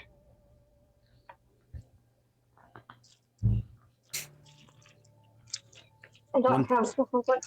If you have 112, you can roll it twice. Just call the first one hope, the Okay. second one fear. Yeah. I think this is the right one. I'm trying to make sure. Should be D12. Yeah. So 13 for the first one. It should be Yeah, D12. this is a D20. Yeah. Yeah. Trying to find them. It's the less interesting D20. Yeah. If you the want, one that doesn't I stop can roll rolling. for you if you'd like. I have your character sheet up. Okay. Would that be okay with you? Yeah, probably for this time, so I can find my D12s because I don't know where they went. No worries. Sorry. All right, so yeah. I am rolling an instinct roll for you. Did you want to add any of your experiences at all? No, because I don't think any of them match. Rolling now, and you got a. Is that a No crit? way. It's a Is that a crit? Crit with 11s. Nice. See, I couldn't crit this time because I already had 2 crits. We're all out of crits. Oh yeah. Listen, yeah, there you go. you signed us up for a, self-unalive mission. We're gonna be eyes and nose and ears open for danger. All right, For for sure. It's a +4 on top of any modifiers you already have for Maximus. There we go. Jiminy Christmas. +4 on top of what we already have. Okay. If you crit, you can just go home. You can just turn around and get back on the boat. and go. Maximus is We like, just this win. is all bullshit. Fuck all this shit. Remember that stone? Bro, explode.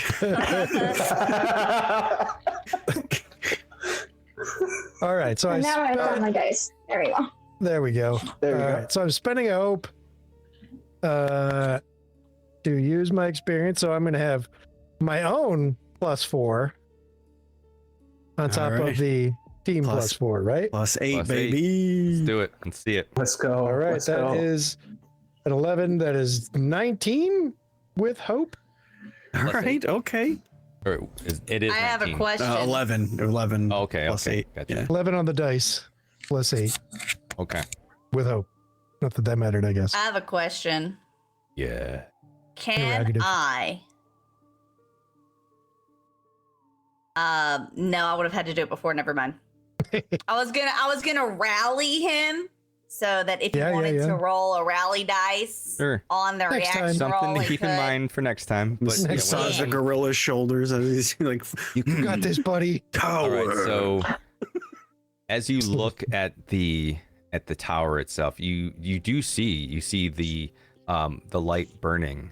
You don't see any sigils or anything specifically pointing to any particular kind of magics from where you are. But one thing you notice is that the overall keep itself looks like pristine, like it's been maintained, it's still in use. It seems to not look like the ruins that you saw from the water. And as you look around, you see the people moving through, ignoring you. You find that there's no boot prints where people are stepping. Mhm. You occasionally see villagers' faces, and as they are going about their day, mid-laugh, you see them like kind of stutter. and Glitch in the glitch. Matrix.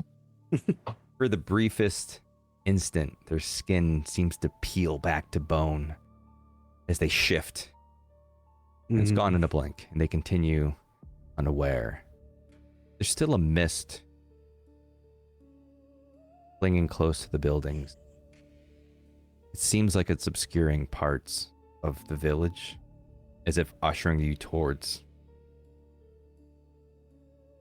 Also, a thing that Maximus would definitely look for is, are there other beastkin here, or is it all human? All human. All human. You also see some sentinels. There's very minimal military presence here. There are guards more towards the gates of the keep, but otherwise there isn't really a huge military presence here, which is strange for Corvallis and this being like a fortified building. do these, what we're assuming now are spirits, do they seem to be repeating their actions like they're stuck, or do they just seem like they're living their day? You know what I mean? Like a record skipping of like, there's the two people walking and then there they go again kind of thing. On your crit from earlier, Uh-huh. as you're watching the behavior of these villagers moving through, they do seem to be repeating patterns. You hear, someone humming down the road, and that's maybe a cat runs by. A few minutes later, a cat runs by again.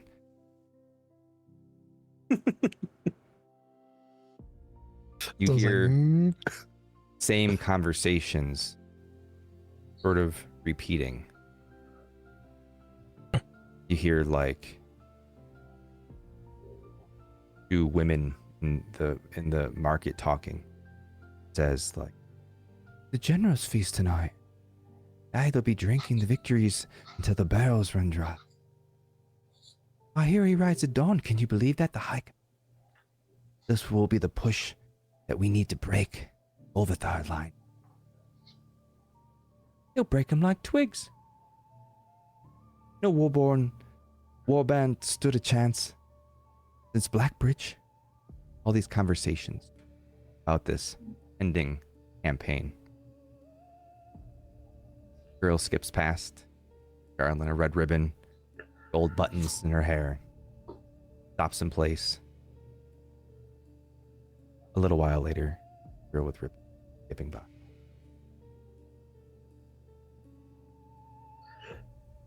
Is any of them repeating the stone breaks, the blood sings, the song begins? On your crit from earlier, you don't hear any conversation that seems to reflect that here, this land. Gotcha. Given that this was a group effort here, Maximus will point out like these were runes moments ago. We all see that this is pretty fucked. The spirits, they roam stuck in time. When was this? What battle are they talking about? You see that Holtvale sort of looking around. Mm-hmm. Spirits, huh? They look like normal folk to me. Look closer, but don't get closer. Like there wouldn't be a battle. Doesn't even active post. Last What was battle this place saw was Golvathar. Centuries.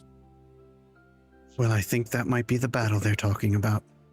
The ghosts fighting the battle years ago.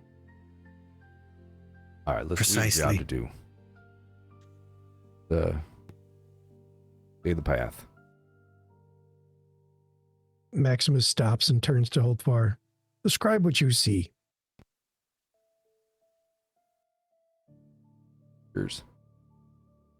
Going about their day. I'm not saying it's not weird. Shouldn't be here. The place has been empty for a long time.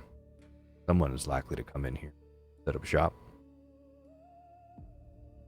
These buildings were ruins when we landed.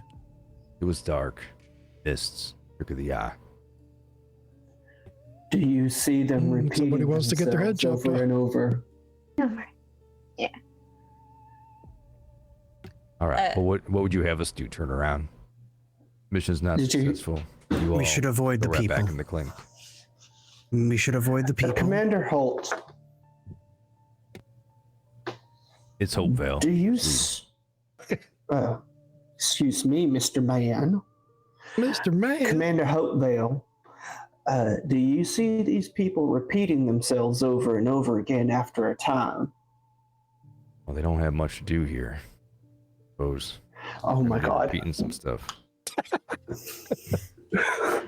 Well, yeah. Emily's gonna say, Garren, look. And she's gonna point at the cat. And as it goes, now I don't know if you've experienced much with cats. All right, listen, I'm not saying it's not fucking weird. Strange, right? I do want to get out of here. So we can just finish all the creepy people alone. Enough out that Watchfire. Make sure there's nothing out, or we could turn back and you all can just go back in jail. It sounds like the DM is just trying to push us forward. We should just keep an eye out for, if there's anything suspicious more than the weird. Like maybe someone who watches us or something like that could be dangerous. Sarath, give me another instinct roll. The focus of this is going to be on Holtvale specifically and why he's so adamant about pushing on. This is instinct? Mm-hmm. Okay. That's an 18, 19, 20 with hope. All right, take a hope. Hell yeah. You see that as he's talking about this, he is more animated and emphatic than anything that he's talked about so far. You can see that there is some sort of personal desire to get into this building. Mm-hmm. Commander Holtvale, I'm just an old woman. I don't really know what's going on around here, much like you. I feel like you're hiding something from us. Why do you want to go in there so bad? He looks at him and he says, because I don't tell you my life story doesn't mean hiding it. My family is here. The sword, that your boy here, whatever he did do, came from this and passed down. Family hasn't been back in a long time. I have history. Something weird's going on. My job to find. I think I volunteered because I wanted to be here with your lot. Now, do we continue, or are you going to go back to the book?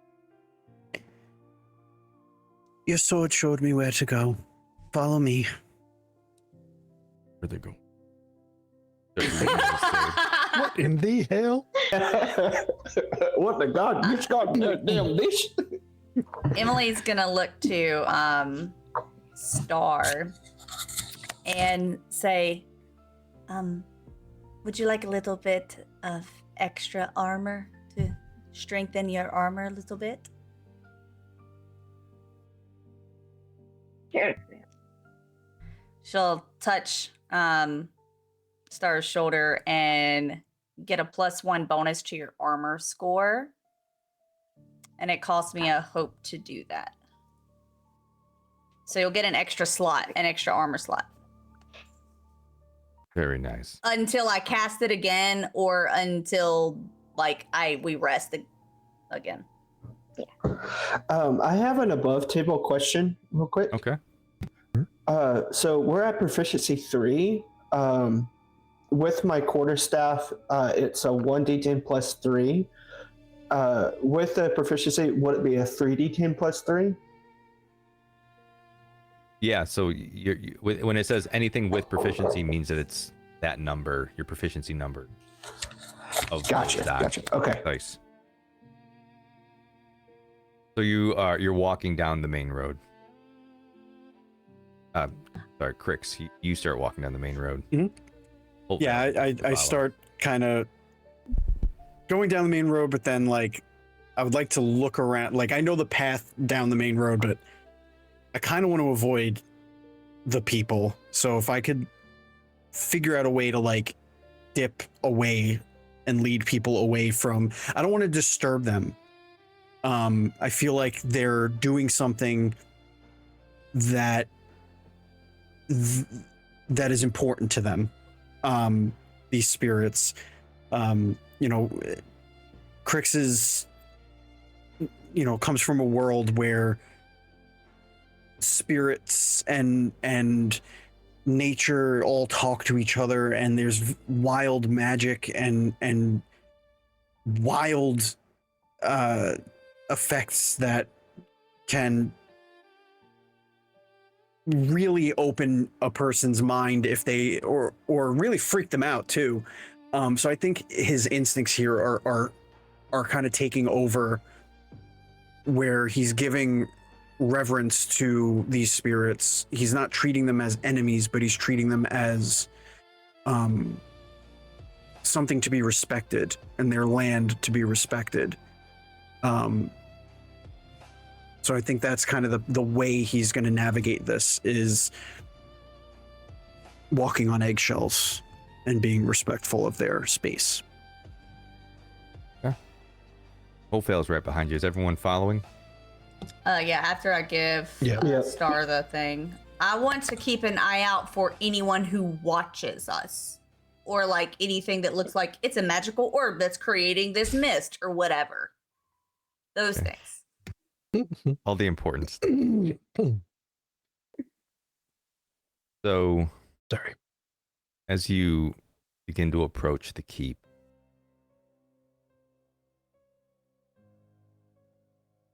you see, again, the villagers going on with their lives, some repeating, some glitching. Kids are playing. One tosses a ball to the other doesn't catch it. Tips off their finger, bounces down the hill. You're moving up a hill. It bounces down the hill. It starts to roll towards Emily's foot. The magic orb. The magic orb. I see you. Let you talk. I avoid the magic orb. Not like you're solid. If solid, you definitely touch it. Yeah, she's gonna like dance around it, like nope.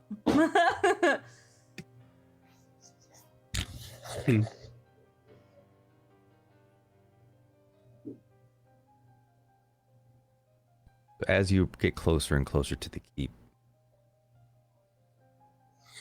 it gets darker.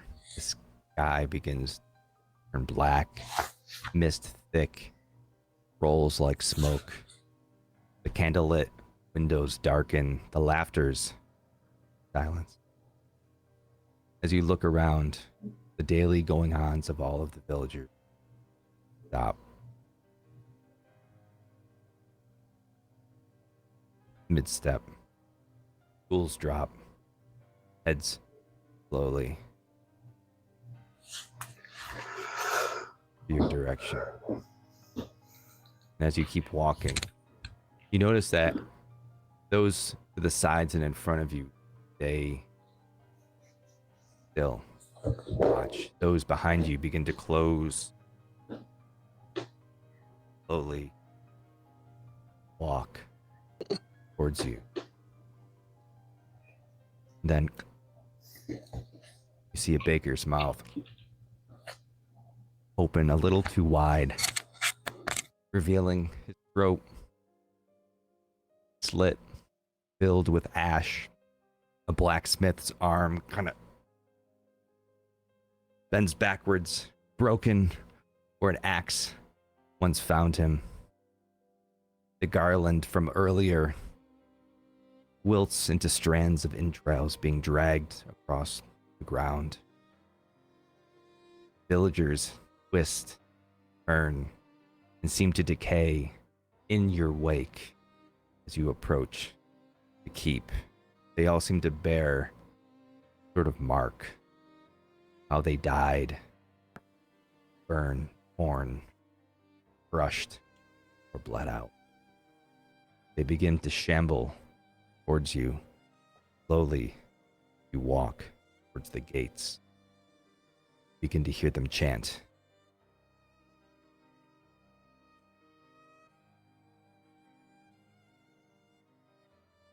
Nox, what are they chanting? Hey, no, wait, no, I'm already stressed out. I'm already fucking stressed out. Don't. Right. Yep. Don't. Begins. Don't. Breaks. Don't. Begins as they get closer. Their pace begins to quicken as they say these words. Begins to increase. Don't. Breaks. Don't. Begins. All together. Don't. Breaks. Don't. Begins. As We need to run. They close in faster and faster. It's time to make haste. All right. Run, you fools. If you're gonna run, give me an agility roll. I'm good at that. I have something for agility. Can I use my experience? I used to fly, Absolutely. Excellent. I will spend a hope and add 2, so this is a +5. Your DC for this. Oh, I'm sorry. There's no DC for this. Apologies. Okay. That's a 20 with fear. Nice. Okay, if there is, what is in front of us? Is there like a difficult terrain in front of us? It's cobblestone road. It's a little uneven, but I wouldn't call it difficult. You might roll it in the corner. Okay. Yeah. Okay. Well, I have basically I have it written down in parentheses as parkour. You can leap within close range as though you were using normal movement, so I can like leap over like benches and anything that's in front of me with ease. Okay. By the way, I got a 21 with hope. 21 with hope. Right, the agility. And this was agility. So, How agile is Grandma? 12 with fear. Gonna take that fear. Sorry, guys. Okay. 16 with fear. Son Gonna of a. take that fear. And 16 with hope for Maximus, who's gonna Hey. use what is hopefully is some sort of success, maybe, to sort of like yell run, but he's drawing his sword and his shield and is kind of fast walking backwards, I guess. I said there was no DC. I was mistaken. Obviously, there's a DC. I was preoccupied by realizing that my son changed my bookmark in my book. It was 15. So only one of you failed. As you begin to run, you see Saroth as she's galloping. Their hoofs sort of hit one of the stones and trip. And then one of the guards that you have with you catches you and picks you up and pushes you on. And as he does, the villagers envelop him, grabbing him, pulling him into the crowd, and you hear him screaming, "No, no, no!" And then he goes silent. You continue running up the hill. Running up that hill. Who succeeds with hope? Raise your hand. I did. 1, 2. Who succeeded with fear? Me. Right. Great. As you get to the gate, your left, right in front of the gate, it appears to have aged. It's rusted. It's not as pristine as it seemed when you were at the bottom of the hill, as the darkness sets in, and this group is closing closer and closer.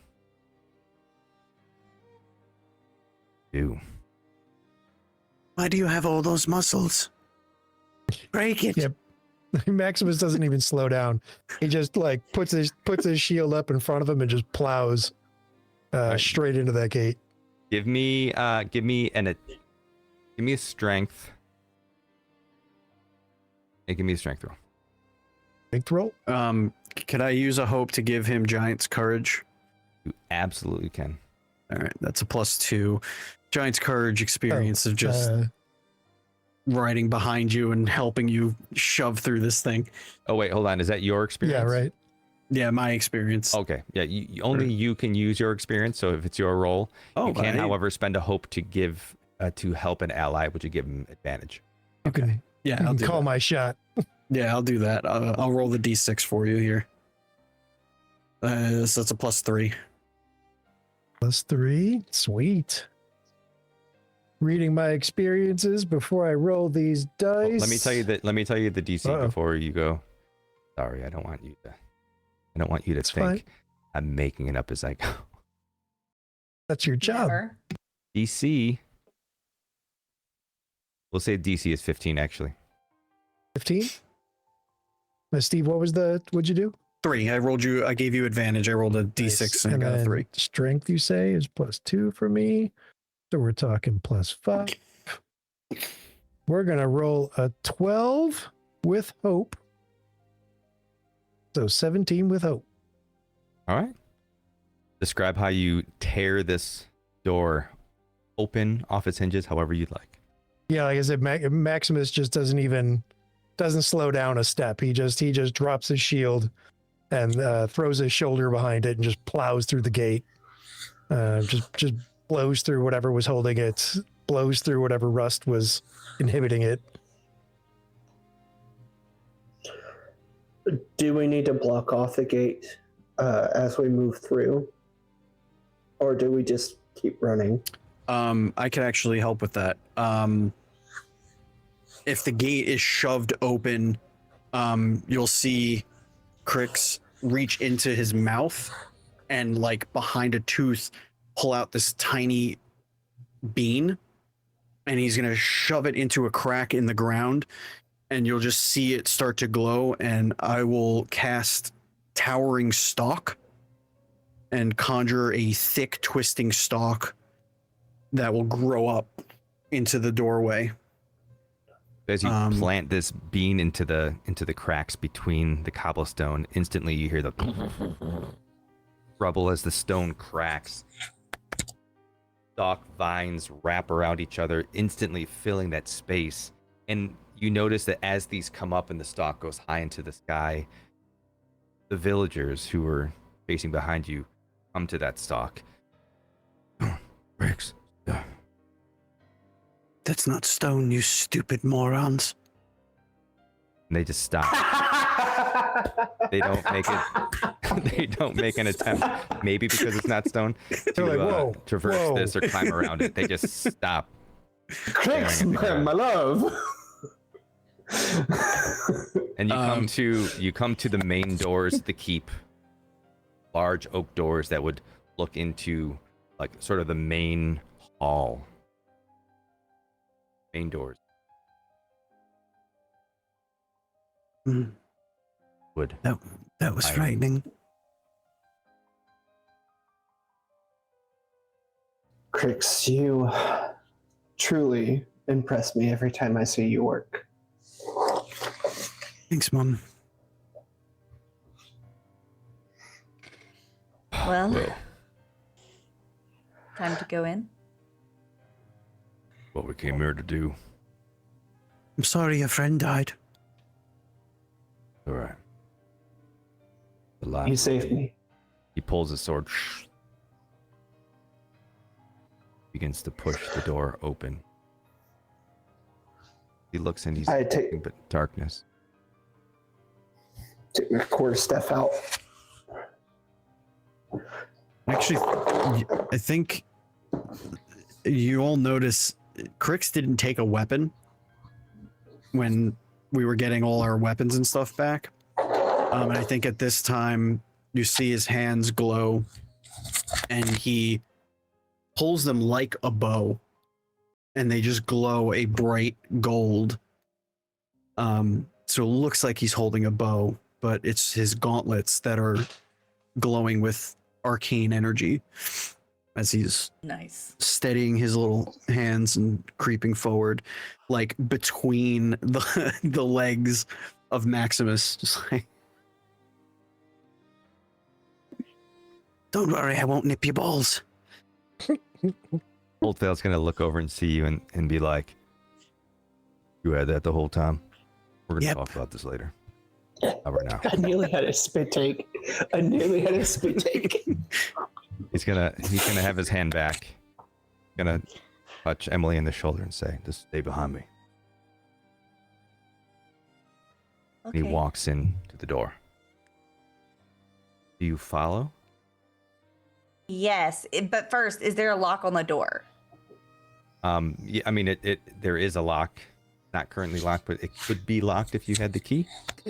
I'm gonna cast runic lock on it so that creatures of my choice can open it, and that's it. Okay. So it's gonna be our party and like all the guards and stuff. So none of those hulking things, if they figure out that they can go around, like they can't go in the door. So as you enter, as you go through the door, your party comes in. You see nothing but darkness in space. You have your few. I think we have 6 guards left. You have your other 6 guards sort of make their way in. Tell me how you're casting this on the lock. She has a grimoire that she's gonna be using. I'm assuming it just is part of like her it's her like writing stuff. So whenever they gave her instrument back, it was like kind of tucked in, to a special pocket or something, and it has like her different spells and things. So she's gonna get that out. And it doesn't say I have to make any music, so she's gonna try to do this as quietly as possible and just kind of hold her hand, kind of encircle the lock, and keep everybody in mind that she wants to allow access to be able to open this door with the lock. And then she'll just kind of I think she wants to cast it before she shuts it because I don't think it matters. Because I would be opening the door and I'm allowed. So I think she might be casting it as people are walking in. Okay. And then she just kind of closes her eyes and then gently shuts the door. All right, so this is a spell casting roll with a DC of 15? Yes, it is. It is. Right. Okay, let's see if I succeed.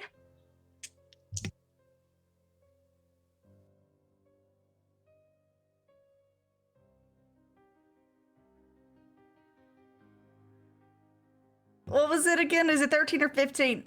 Oh, it's a 15. 15. Oh, that is a 14. It doesn't work.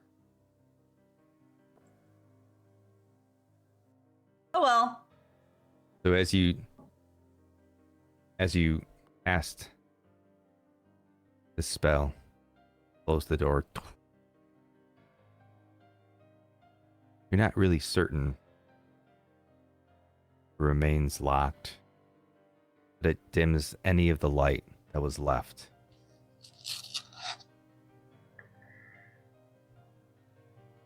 And as She's gonna go back up to the guy and get behind him. I think it's kind of ridiculous that Crix would have a torch, but I do have one in my inventory. I feel like that's really just like one of those extra long sconce matchsticks that you use to like dip into a sconce like from far away. Fireplace matchstick. And he's just like, does anybody have a real torch? And as I do. as almost as if you had willed it into being, suddenly, as those lights glow around you, you see the great hall of Kharvos Keep, the relic of a prouder age. Long feast tables dominate the space. It's lined with soldiers and burnished plates and sea green and gray sashes. They're laughing, they're shouting across the bench, lifting goblets, tearing hunks of steaming meat from the trenchers. And this all sort of fades in from the darkness. You can hear music starting to play. The hall glows in golden torchlight, chandeliers swaying gently above, suspended by chains lost in shadow. Banners of silver and dark gray like iron, the blades of Corvallis hang from the rafters, swaying in the wind. The air carries aroma of peppered lamb, spiced wine, its faint undertone of soot. Musicians are in the far corner, plucking out a lively march on the lute. And though the rhythm seems maybe just a touch too steady, at the head of the table, seated in carved mahogany, beneath war banners torn from battles past, sits a figure wearing a pressed uniform. Seems to be the lord of this. He's not this imposing battle master of legend, but a man, proud, mortal. Jaw square, expression is heavy, uniform brass is polished, his eyes are tired. Behind him, draped in a gown of sea blue velvet, is a younger woman. Her hands rest gently on her belly. Her face is taut, lips pressed thin. Her eyes are locked. The man, the general, the look that speaks of heartbreak, too old for her years. She says nothing, but her presence steals warmth from the air around her. She watches him, saddened.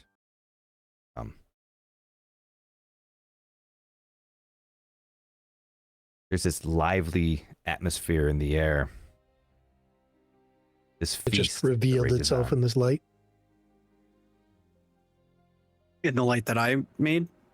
No, the light Or that just- sort of cropped up. Maybe you're Gotcha. unsure. You did light a torch. that Like right may at have the been same the time? thing. Yeah. Yeah. Wow. I assume these are also spirits. Hmm. Are we trying to go to the top of the spire?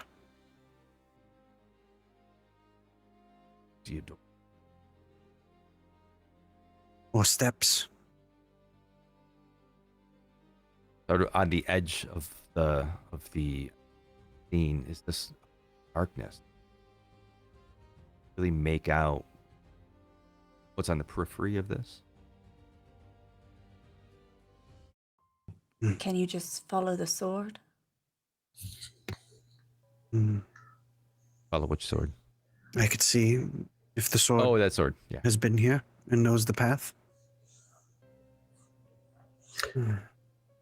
I also have a torch that was lit. A full-size torch. Yeah, full sized. Well, you're all equipped when you first left. Mhm. So the sword itself has seen many rooms in this keep. It certainly led you to these main doors. I don't know if it can pinpoint specifically the Watchfire that you're going. Okay. But if you'd like to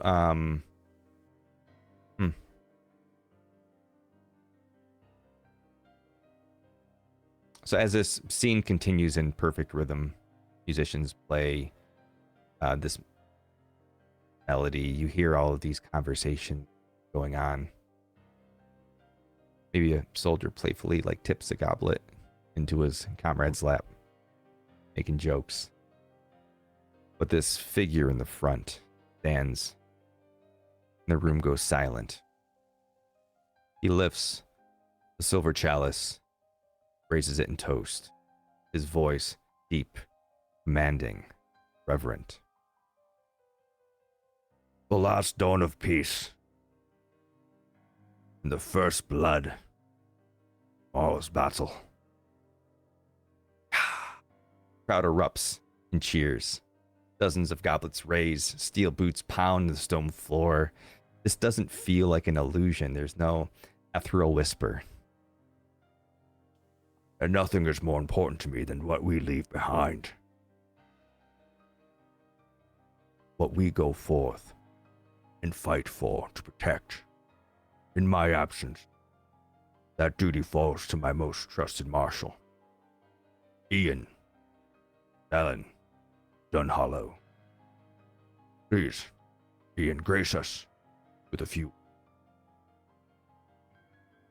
And down the table, the tall officer stands, begins to raise, and as he does so, his image fades from view. This chalice, pulsing faintly with lavender and crimson light, gleams unnaturally as it hangs, floating in the air, as the figure itself just did.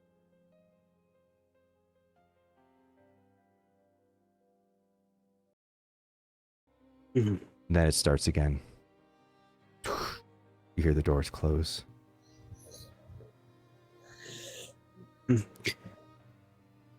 Golden torch light, chalice, musicians. Soldier pours a bit of wine in his comrade's lap. So on. I will scout ahead. Look around the periphery. And I will stealthily go into the darkness around the sides and see if I can find either a door or a hallway or a staircase or something as I'm going through. As you enter the dark periphery, you feel stone, but you see no light. It's like feeling your way in the dark. Mm-hmm. And as you turn to look behind you, you see nothing but darkness. But as you step back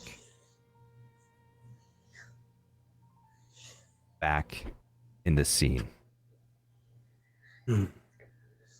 Strange. These men are doomed. Captain Holtvale, respected party, a way forward. Up. Well, you need to find a way to get up there then. Emily walks to the dude. Which dude? Well, I was gonna let him finish what he was saying first. The guy that was holding the thing. Yeah. Oh, the chalice? Yeah, and she's gonna cast reveal. Okay. Do you have to do anything for Spellcasting your roll. reveal? If there is anything magically hidden within close range, the roll would succeed against it, and the roll would succeed against it. And it's revealed. Okay.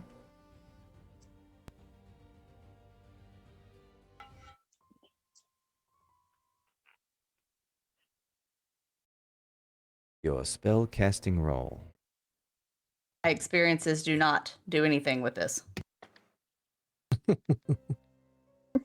doesn't. So the DC is determined by the situation and by the magically hidden thing. It is determined by that. Sure. So there's no thing on my end. your DC remains at 15. Okay, cool. I rolled a 21 with hope. Hey. All right. So as you approach, tell me how you're casting this reveal spell.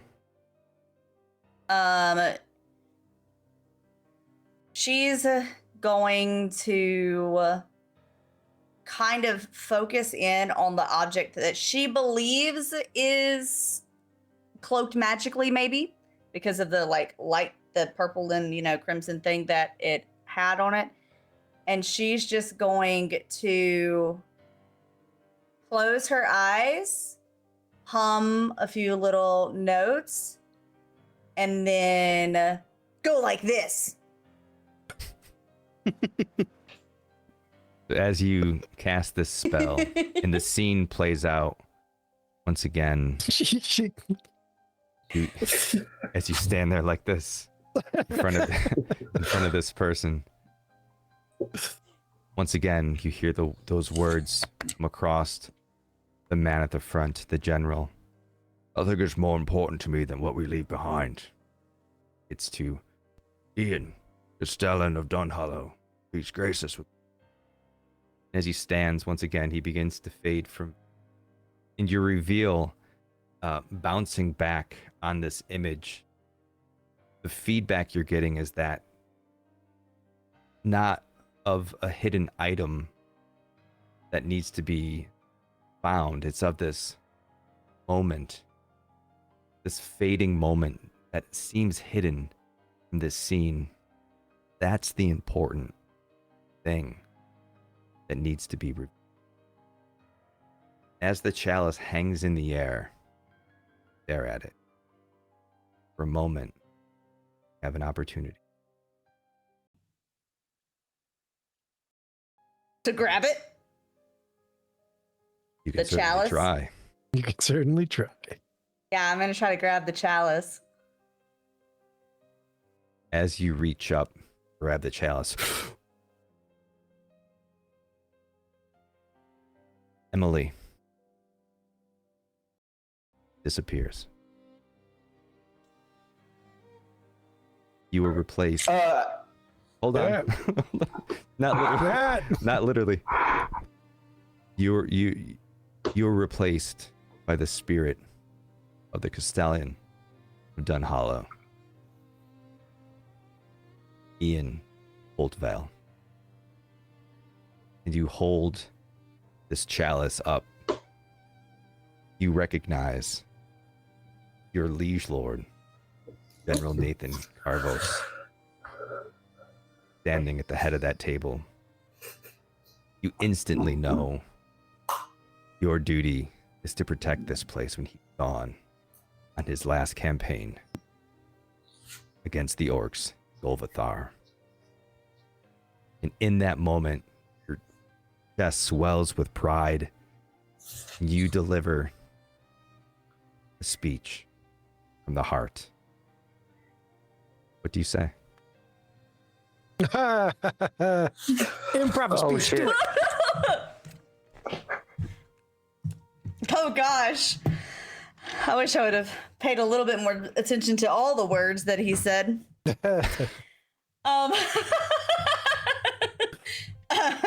Because I was only paying attention to a few key moments.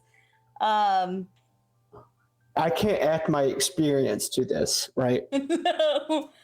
Correct. You can, Although, if you would like to spend a hope to help an ally, you can do that, but you can't apply experience yourself to someone else's Gotcha. roll. Gotcha. You are going to have a presence roll, just so you know.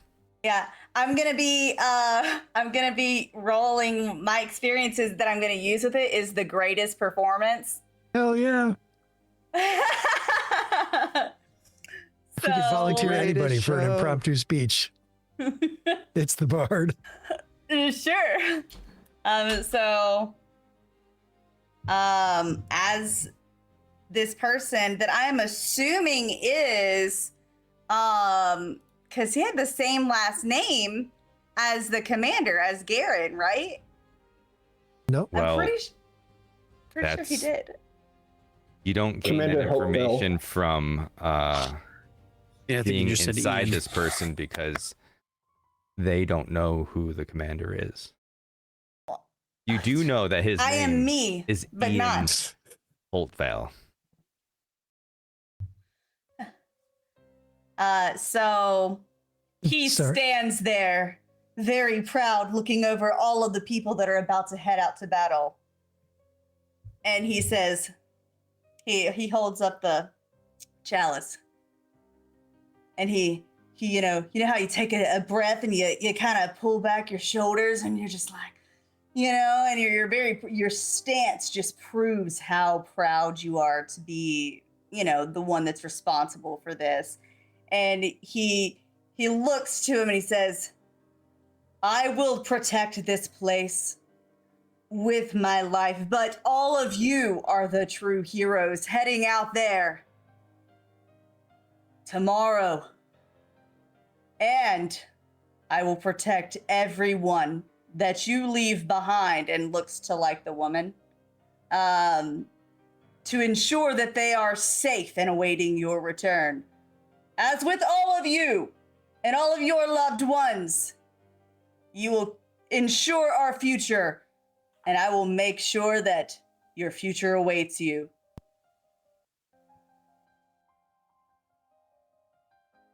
That's it. Well done. And Well he done. jerks. Now, all of you, yell my name out loud. Oh, Give me a presence roll, and I am Okay. so moved by your speech. Your DC has dropped from 20 to 10. Oh, there we go. nice. I'm still spending a hope to do the greatest performance. So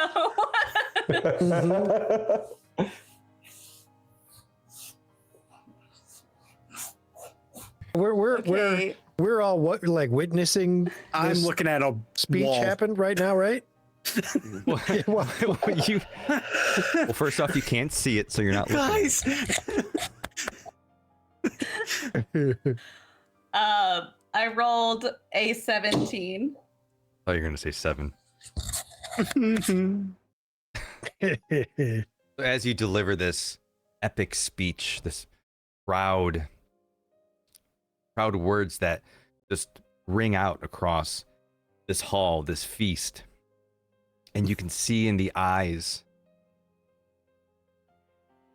of the general,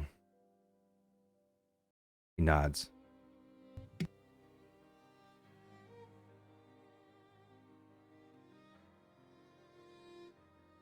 I know that. Trust my. And with that, scene disappeared. Torch lights bouncing off the walls, off the floor. The main door room, just a few feet away from Crix. Found it. Found it. Right here.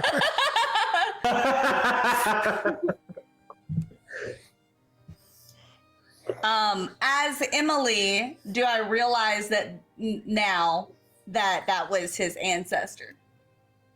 As Emily, you have the same information as you did earlier. You know the gentleman's name.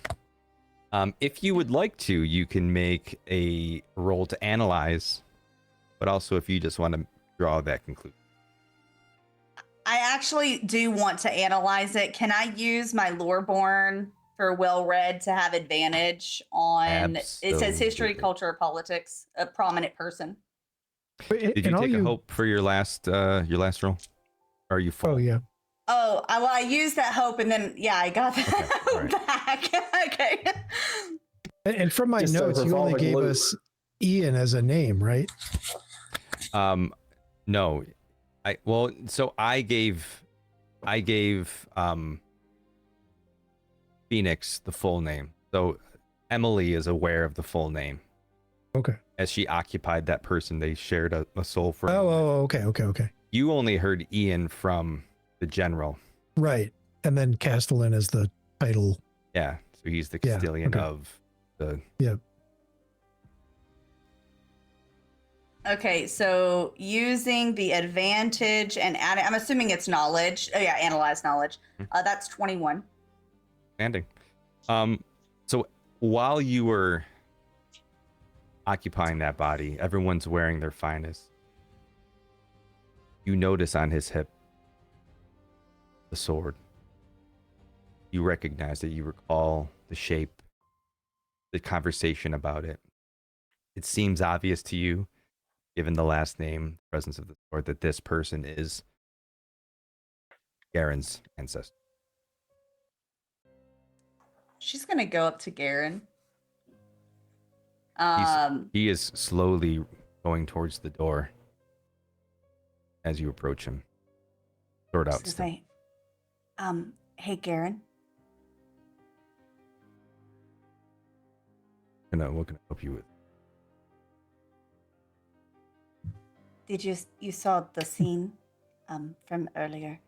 I just wanted to tell you that your ancestor that was here was very proud and very, very brave.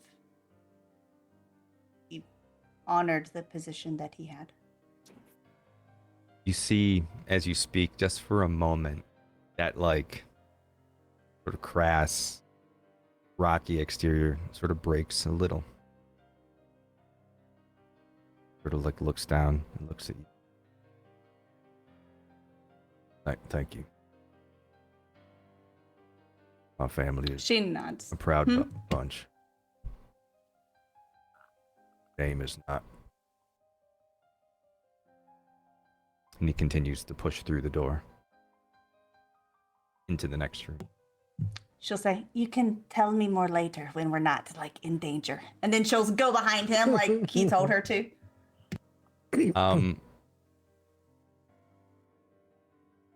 Is it a good time for a break? Stay to a break. All right. we'll do a short break. That's fine. Bio break. We will be back in a few minutes. Stay tuned. Find out what awaits our crew. The very next room. We're back. Dun, dun, dun, dun, dun.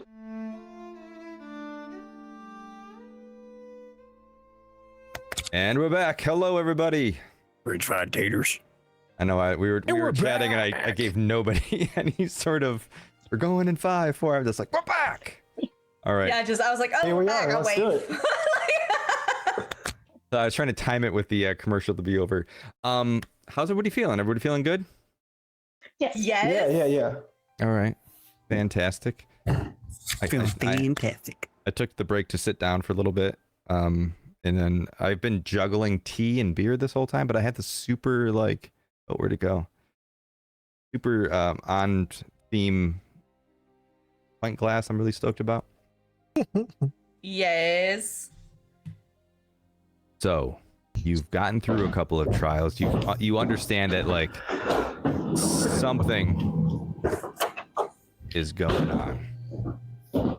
Some crazy battle of some kind happened here that took a going to. lot of lives.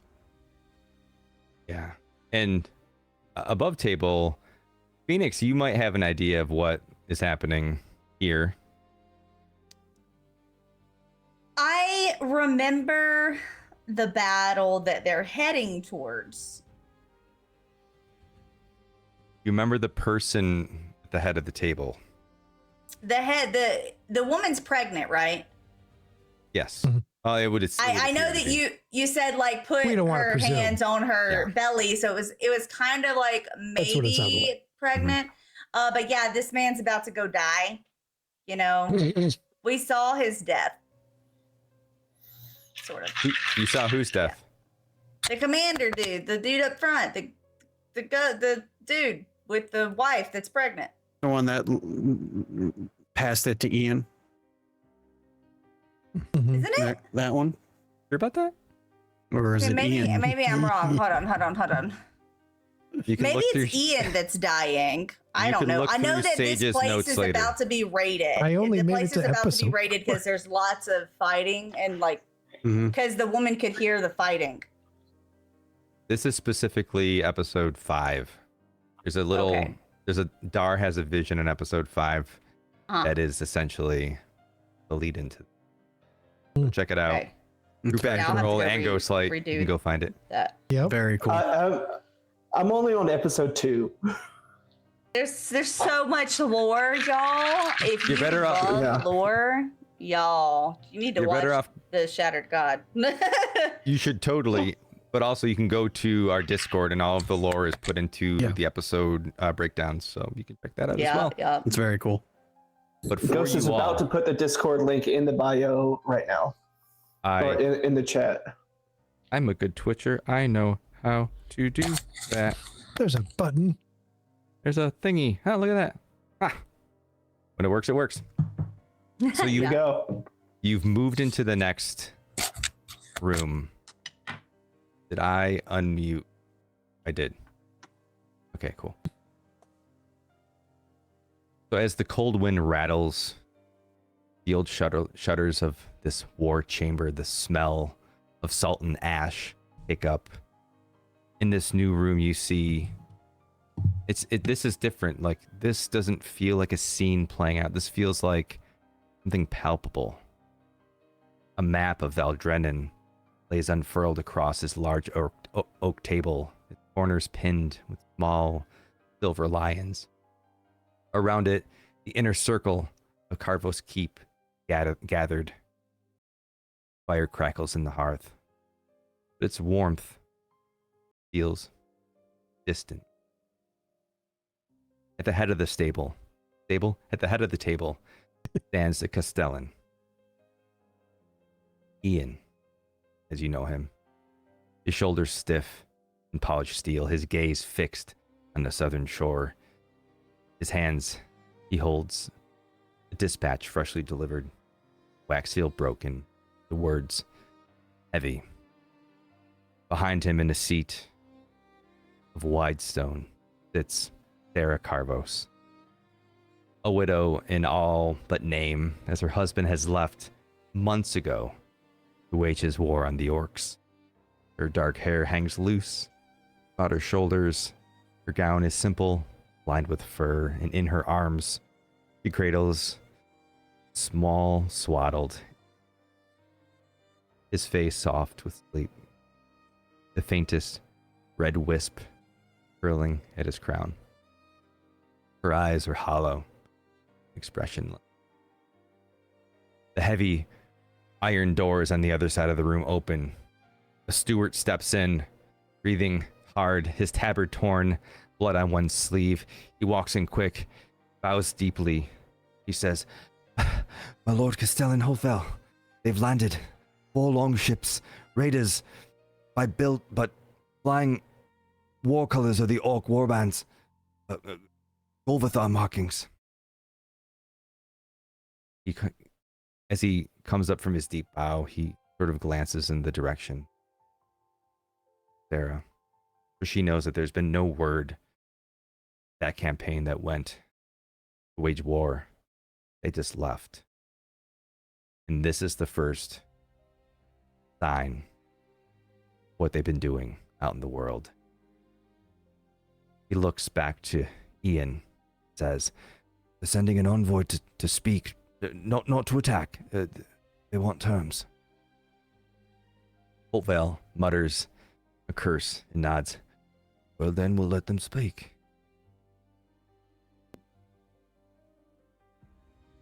The war room shifts, and the doors open, grown to reveal two towering orcs, clad in bone-wrapped plate, leathers stained by salt water.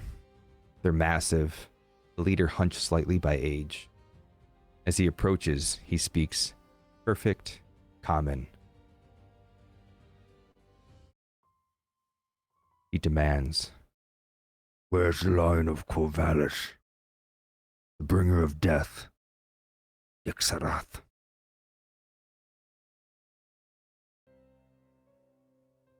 Holtvale answers coldly, "Gone. You march north. I am Marshal Ian Holtvale, Dillian Dunhollow, Regent, Kharvos Keep. I am authorized by his negotiate terms while he's away at war." Then the orc sort of nods. "Yes, war. While our sons bled on pikes, your general slaughtered innocent orcs, our families, and our homes. The mountain mothers, the fire keepers, the fledglings too young to fight. It was not war, it was a massacre. We come not to bargain. We come to balance the fire. If Kharvos will not answer for the crimes he has shown, we will take his name from this world." He gazes over to the woman in the corner. "Give us the woman. Give us the cub. We will see his bloodline die. We'll let the rest of you putrid insects keep your miserable lives."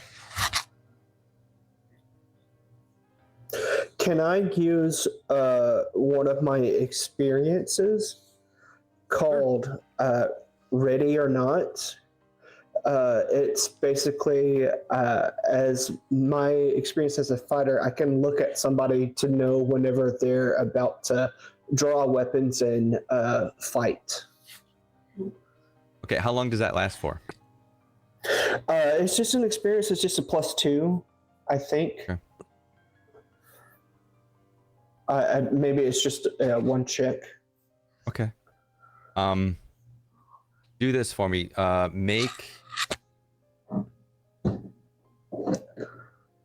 Let's go with an instinct roll with your experience, if you'd like, and then I will give you, if that moment occurs. Again, you don't have to, but if that moment occurs, I will give you a heads up. Okay.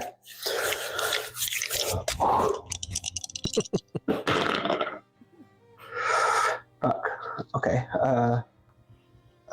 5, 12. That's what you want to hear. It's 16 with fear. I don't think he has room for any more fear. He had one more spot. One more spot. I actually while we were talking, I had to move it because it was kind of cut off. My bad, guys. I'm full. It made sense. Pretty sure I'm getting plenty. But 16 succeeds. So as you start to look at the orcs, watching their movements, getting a sense of their body language, one of the orcs notices you. Goes, and it startles. As you jump back, you mark a stress.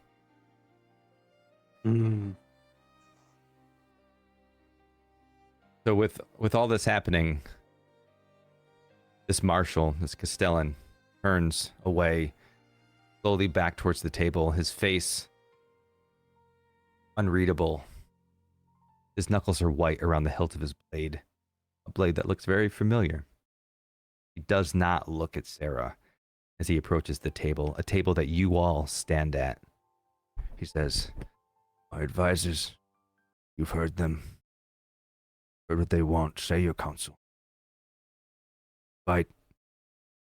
Keep this at bay. We agree to the unthinkable. Surrender, Lady Kharvos. Let this darkness pass. We must make an impossible choice. Other the lady.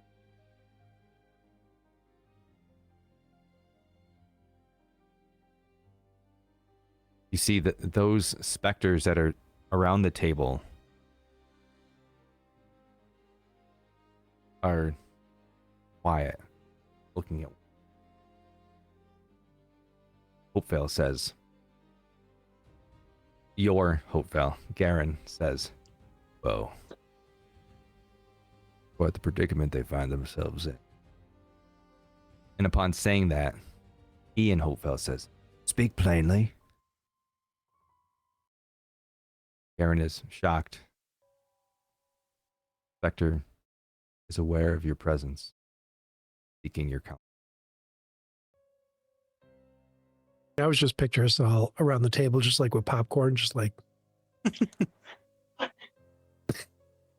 Crix, I think Crix has a very poignant moment here, seeing these orcs essentially looming over this baby, and sort of starts to think back of what it's like to be small and helpless in a situation that you don't really have a choice in. And I think he slowly starts to, I mean, he's probably under the table. He's probably like under the table at this point, like and he's going to go around to the woman holding the baby and is going to stand in front of her and pull back his arms and look at both Garren and Ian. Is that Ian? Yeah. Look at both of them and say, make your choice or I will for you.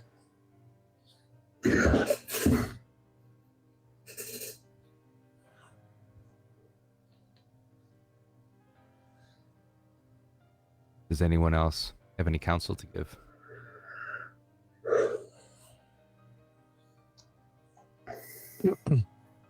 Maximus just mutters, fucking humans.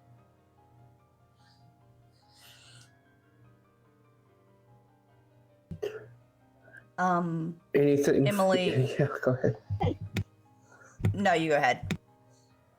No, I was just going to ask Star how she felt. Star feels like she would kind of be close to like where I guess Nyx is. Kind of go over there. And Star also walks over to Crix and takes up a sort of a defensive position. yeah. Crix is between he's over at the where's Crix at right now? At the woman, the mother, and the baby in front of them. I'm gonna go and interpose myself with I am your shield. Just as like a, I guess in D&D terms, it's a ready action to interpose myself. If somebody attacks him, they're going to attack me.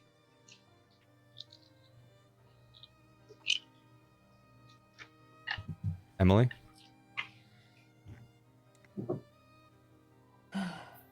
Emily's gonna look to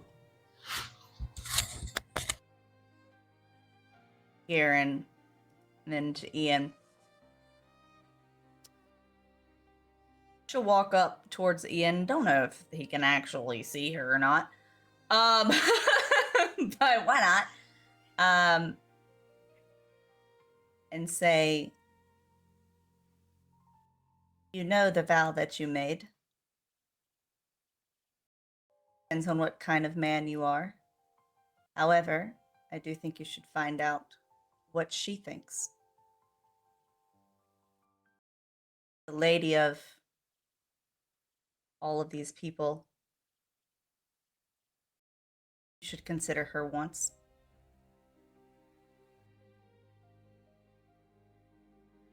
You're right. He looks over, slowly turning to Sarah. She still sits. That motionless face says, I always knew it would come to. I will just do RP.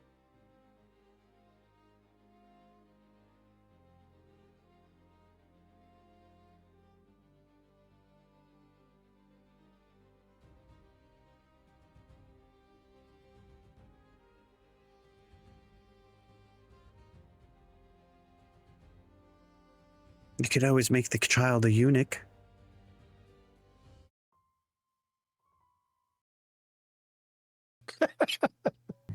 Cracks.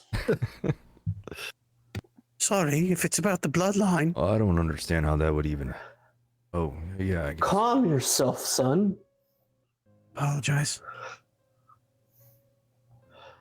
Holtvale is going to look. Garren is going to look at Ian and say, listen, I know you're better than this. This isn't what we do. We don't give lives willingly. We take them.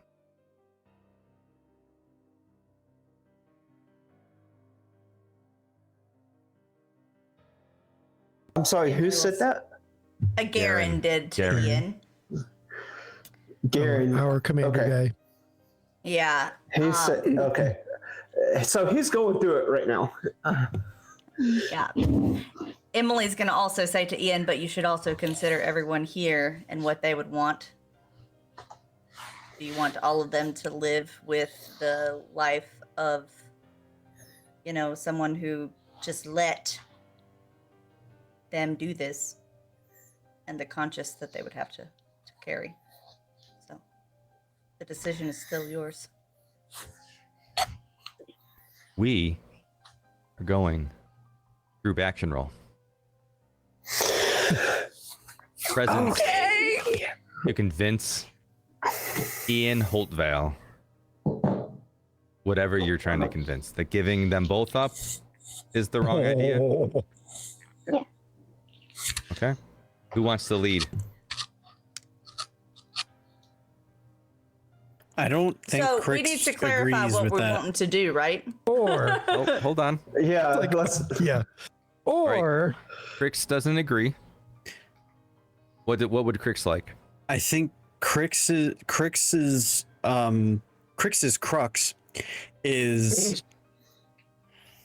they have to atone for the bloodshed that they did, but not at the expense of more bloodshed. Okay. So what he's thinking is make it right by addition, not subtraction. Make the orcs' lives better in tandem with help from them. Basically, a diplomatic resolution to All right. a horrific thing. Like, he understands these people did horrible things to these orcs.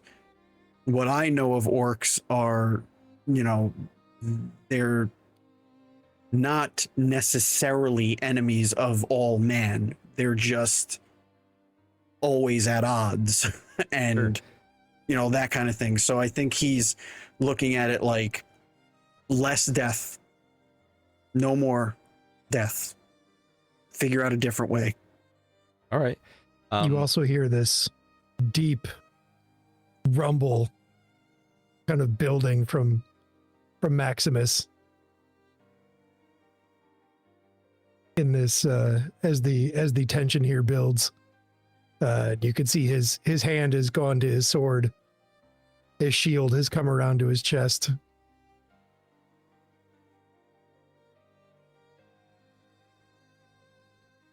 So we've seen this in the main campaign where the orcs were sort of treated as these boogeymen back in this era that we're talking about now.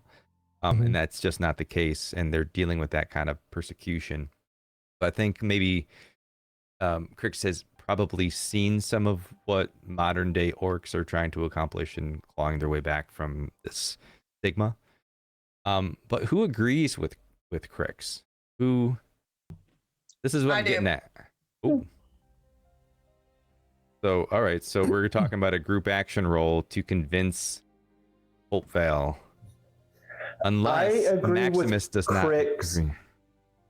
I'm sorry. I agree with Crix because most of what I'm doing, most of what my character has done thus far with trying to break him out of jail was and interposing myself in between him and the orcs. Like, I'm a neutral party at this point, but I do agree, and I think my character, as long as she has lived, would agree that there should be some sort of like outcome that we don't have to go to blows. I have never, since I've only done defense so far. I've never caused harm. I've only tried to de-escalate. So that's what I'm trying to do. That's what I agree with Crix. Okay. So we're trying to decide whether or not to convince Ian give up either one of or both of the remaining Kharvos. So we're going to group action roll about that specifically. Then we can talk about other options that they could do after the fact. The DC for this group action roll is 25. So if you choose, if you decide on two different outcomes that you'd like to convince him, you will do a contested roll, either group action or group action versus individual, or group versus group, and then the winner will be the option that prevails. So if you feel like you should give up at least one of Kharvos in, let me see you raise the hands. I really want to have Maximus do a thing here. I think there's a way to do both. And I want to look to Maximus because I think I would feel what's going on in his heart a little bit as also an other. And I want to just appeal to Maximus and just say,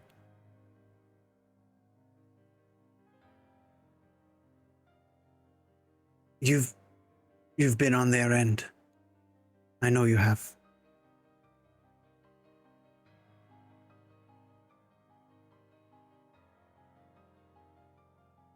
We could smash their heads, sure. But there'll always be more pain. Maybe they could raise the child as their own. No bloodshed. Crack speaks truth. In all of my years, I've seen the Watchfire only go up once. There is a way out of this. Maximus again just mutters, "Fucking humans." Agreed. And reaches for his, like I said, he's already like, hand on hilt, shield on, and has already muttered out "fucking humans," and then begins to say, "Always meddling, always pushing, always fighting, always killing." And then he turns to the orcs and says, but we're not killing babies today. Can I put a hand on his chest and say, the stone? Remember the stone. Maximus already said his piece. All right. All right. So what is it? What are we gonna do? Are we offering them the child to raise? That's what my suggestion is. Crix thinks allow the orcs to live among you, and allow your kin to live among them. Learn What from about- each other. What about Sarah? Sarah, you're the bridge between the two kingdoms. You're the So matriarch. She lives or she goes? She lives between both kingdoms. Okay. Does Allies, extra allies will definitely help. does protect this everybody place. agree? Yes. Certainly clever. All right. If you agree, if for those who agree, we'll group action roll. Crix is gonna lead this regardless. The tiny or mighty, as he looks to the little one. Can I use that experience? 100%. Rally. Is this a presence please. roll? I don't know what roll this. Wait. Is it a presence? So this is gonna be a presence roll. Okay. You're gonna rally. Once per session, describe how you rally the party to give. Hold on, and give yourself and each of your allies a rally die. Mhm. And they can use it for an action roll, a reaction roll, damage, whatever stuff. Okay. All right. So once per session, you can give 1d8 to your allies. Mm. But listen, allies, you don't need to use that here. You can use that Right. for any of those rolls. So up to you. Yeah. Okay. It could be Uh, action, reaction, damage, or to clear stress. That's equal to the result of your roll. I'm Yeah. definitely going to use it. I have a minus one to my presence. No, I don't even know what's going on. My presence is a 0, but I can do bold presence.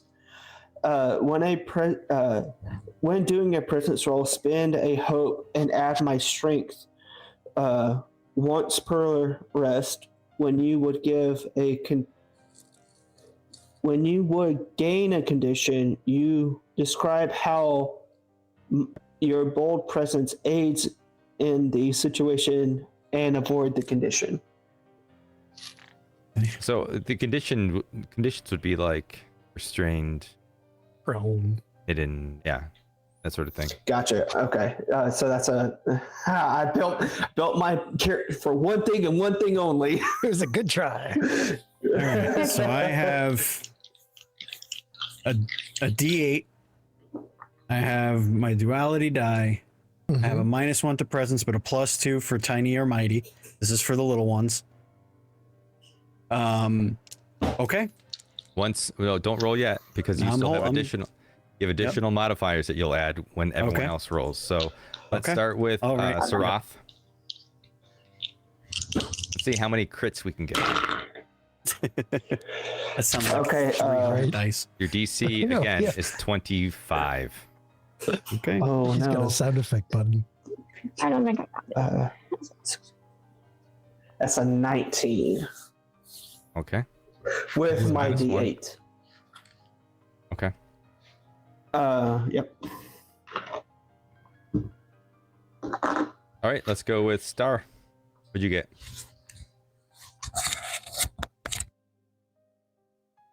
Are you frozen? He looks frozen. Yeah, frozen. Oh, roll. Uh-oh. Okay, let's go with Emily. Okay. Okay. I'm gonna ask a question. Star's back. Yes. So, is it too late to ask if I could make a scene to distract the target and like wink at him or something to get a -2 penalty to their difficulty level? Yes. You spend 3 hope. I can wink. The only reason Just why a I say that hardness. is because you just casted Rally right before you did this roll. Yeah, that makes sense. Okay. I'm gonna do a whatchamacallit. An experience. Okay. Heck, I could use any of them really. But I'm gonna do there's a song about that. Okay. You know, protect the child and like, you know, join together as, you know, I buy it. people, two peoples. Okay.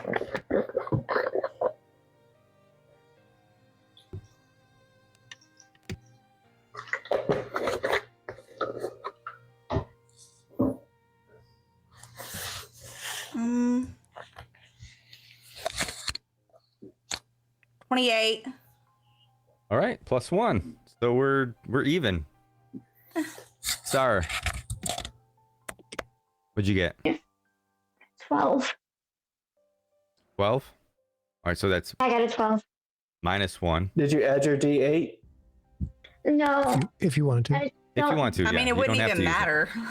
Yeah, that's I the wouldn't right matter. yeah. That's why. Yeah, that's right. Yeah, Okay. that's true. That's true. All right, Yeah. so we are -1. Maximus, if you choose to participate. This is presence. Presence. Maximus is all for supporting whatever doesn't involve randomly killing babies. Sure. Agreed. I feel like we talked about this. Oh, that's a shit roll, everybody. That's a that's a 10 with hope. Well, it's a reaction roll, but I mean, you will get hope based on what Crix rolls. Oh, so yeah. that's -2. All right, Crix. Can you just crit real quick? That will do I- it regardless. I will tell you this. Swing for the fences, buddy. Right off the bat, I will have 2 chances at this because I have Luckbender and I still have 3 hope. Nice. So I can, if I fuck this up, I can roll twice. So Here we go. leave it to the 2'2" half robot, half fairy with the -1 presence. Okay, so this is truly a -3. No, it's not because I have the +2. So it's just a -1, really. But okay. All right, here we go.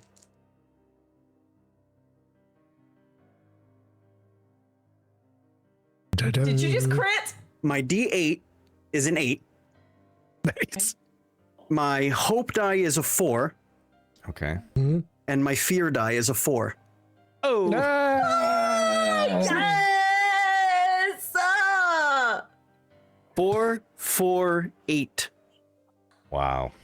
Talk about a crit when you need one. So, I mean, with crit in this situation, wait, 4, 4, 8. I mean, we're not going to do -2 on that. So, as you're, Well, it would have Hey, been man, I told you, +2, just crit. -1. Just crit. That's -2. it. Yeah, whatever. I mean, a crit is a crit. It's crit. It's That's possible. crit. Yes. So as you're all frantically, giving advice to Ian Holtvale, something with what Crix is saying rings true. They brought this onto them. They did your party wasn't aware of it, but in Ian Holtvale's mind, he knows that their battle plan included luring the warband away from Golvathar first and attacking this mostly unguarded kingdom that's under a mountain. And in that moment, there's this guilt that settles in. The words, Garren, this isn't what we do. He approaches the orcs. He makes that call, find that diplomatic solution. The orcs agree. They walk up to Sarah, ask for her child. Is not happy. Cries. I said, no. That's the one thing. No, please. Cannot. Holtvale pulls the child from her grasp, gives it to the orcs. They begin to walk out the door. Sarah gets up, grabs a knife from her belt, and sprints out the door behind them. In that moment,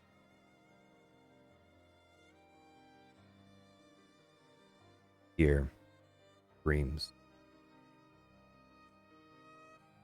The village beyond. This imminent attack was so delicately, diplomatically resolved, flared up when Sarah ran out to attack the orcs, even though it was for naught. And as they walk to their longships, carrying the infant, a battle rages on. They begin to slaughter the townspeople. In the room, you hear this commotion, and the scene begins to fade. You hear the calls in the distance, the desperation. You know that the larger force of this keep is gone to war. All that's left are farmers, those who can wield a sword. There's this resounding call to light the watchfire. Maybe Corvallis can get here in time. And as this scene shifts, you find yourself in this stairwell, walking upward, torch in hand, as if you yourselves are the villagers headed to light the watchfire. Behind you, you just hear, light the watchfire. Light the watchfire. Breaks. Song begins. As these twisted, undead villagers fill the space below the tower, they crawl up these stairs, chasing you as you move in this spiral staircase up. In an instant, it all goes dark as you walk through that final door.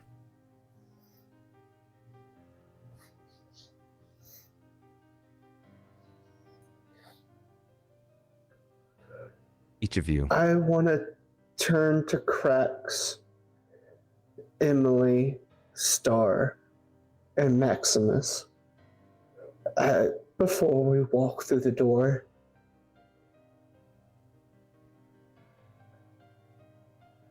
We did the right thing, right? It was already That's what done. we were supposed to do. I think so. Never know. It doesn't Mother's feel grief. like it. Can't be held back. She looks at Cracks, and her whole being was to protect her son. And she falls to her knees, and tears streaming down her face. That was a mistake. And she curls up into a ball and just rocks back and forth. The stone breaks. The stone sings. It was a mistake. It was a mistake. It was a mistake.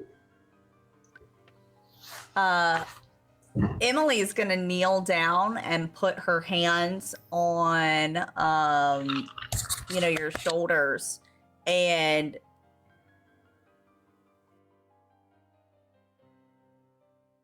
say, "You can't always see what's going to happen. We did not make a mistake. It is okay." Mankind makes many mistakes. She just keeps rocking back and forth. Her mind is broken. She's gone.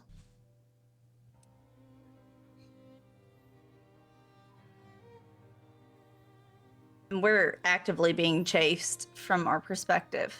You are actively being chased by these specters. See, Maximus, forward side. Here goes. I can't. I couldn't reach her. Have we gone through the next door? Not yet. You were All saying of this is happening. You were starting to push through, but Yeah, we're about Roth to. had this moment before you walked through the. I'll buy yeah, us Maximus time. is just turned, facing the facing down the stairs, put his shield up. Enough of that. Through the door. I'll buy us some time. And Crix pulls out the crystal that he put into his gauntlet. And he looks back at everyone at the top of the tower, looking down as the villagers are climbing up.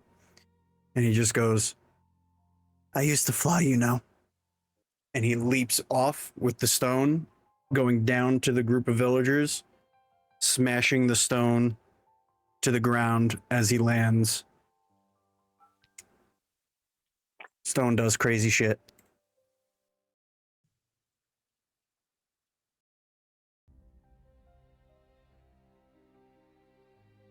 As Crix leaps downward and smashes the stone, there's a flash as light, heat shoot up the stairwell past you, Roth, on your knees.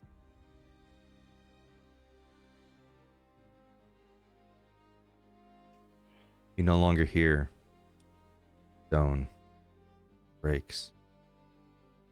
Song begins.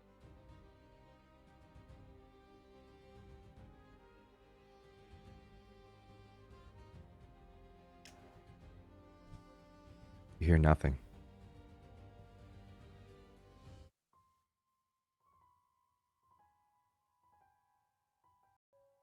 Steve, Mm-hmm. what are the last things that go through Crix's mind as he makes this sacrifice?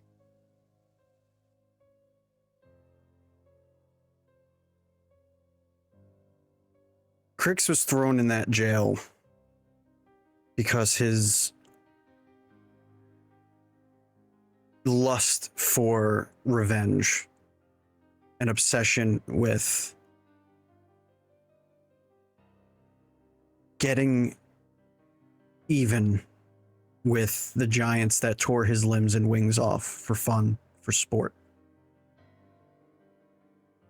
Always looking at the world as it versus him.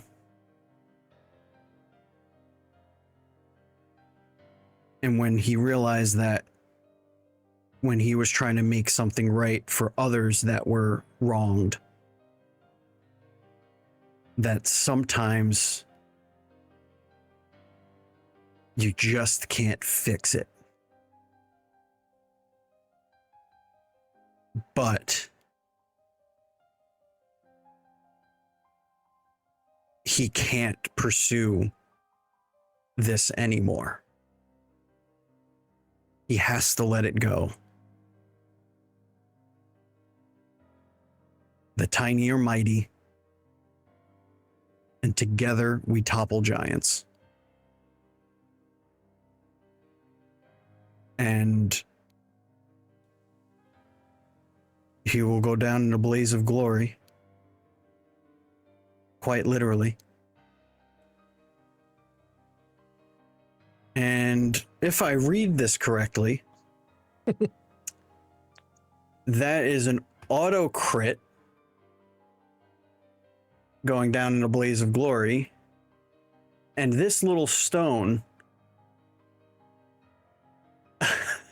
still takes a finesse roll to throw, but he ain't throwing it.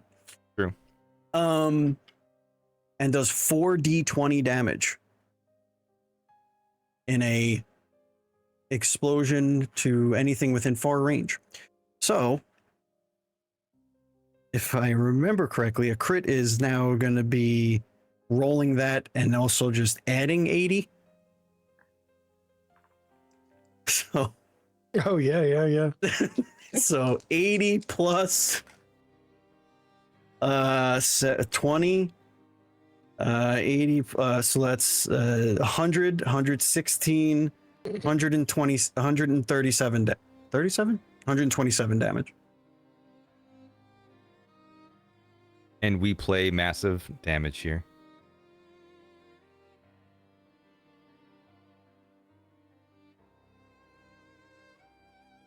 How much? 137? 127? 127 damage. For everybody at home, when you roll a crit in Daggerheart, you get the maximum effect of your dice plus rolling the dice. Correct. And that little crystal did 4d20. And this is an actual adversary that you're attacking that has been chasing you this whole time. I sure hope so, because this would be real dumb if it wasn't. I just mean as far as it's not just narrative. This is an actual. So through this selfless act, Rick says he throws himself down. This crystal. There's this frequency that it hums at that finds home in the crystalline structures. Rick's body hums. It delivers this flash of light that eradicates all of these undead coming after you. Holtvale grabs Roth by the shoulder as they look on to this fairy they felt some kind of parentage over. Pulls him door.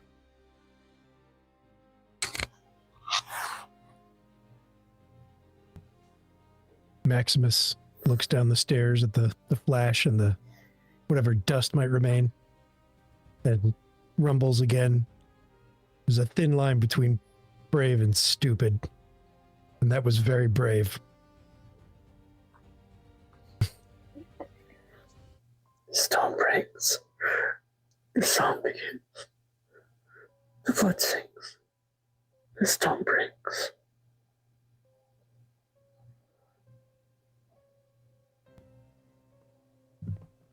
Emily's gonna smack her on the face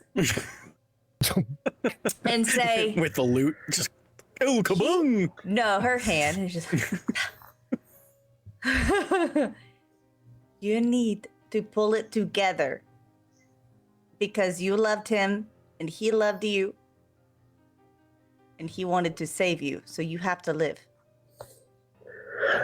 Can you give me some sort of roll for that? You can roll? do. Is there a roll Can I for use that? my can I use my experience? Let me take away your pain. Certainly, you can do a contested roll if you'd like.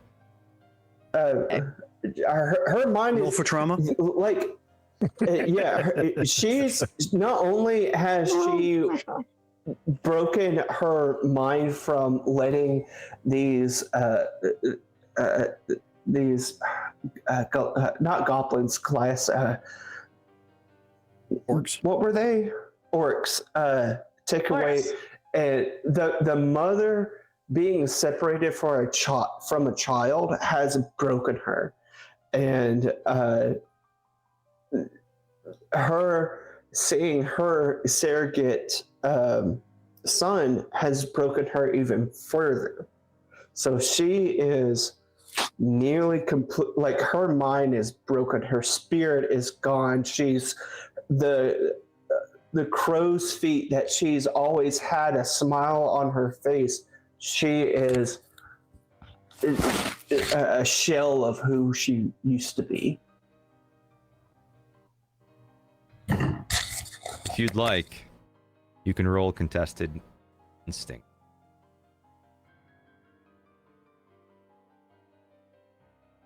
Each of you will roll instinct, add any experience modifiers that you have, and see what the dice say.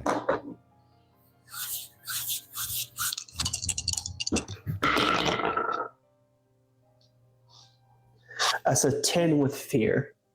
17 with fear. I mean, the fear part's not that great, we but don't need any more 17. fear here. I don't. Yeah, I'm good. You start taking hit points now, right, Ghost? And that other one? And I want to be clear what my state is: beat white, tears streaming down my face, shuddering. After she smacks you and says that, she kind of puts her hands on your cheeks and tries to like wipe the tears.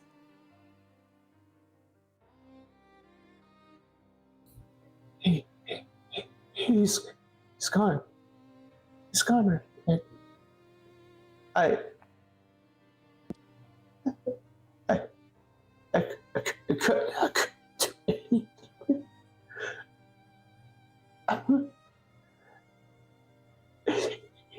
he's gone. Yes, he is gone.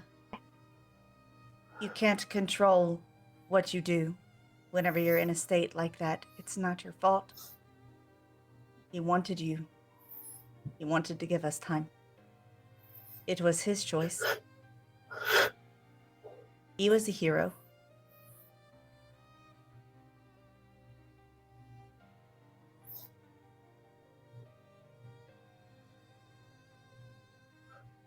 I am going to use my Iron Chin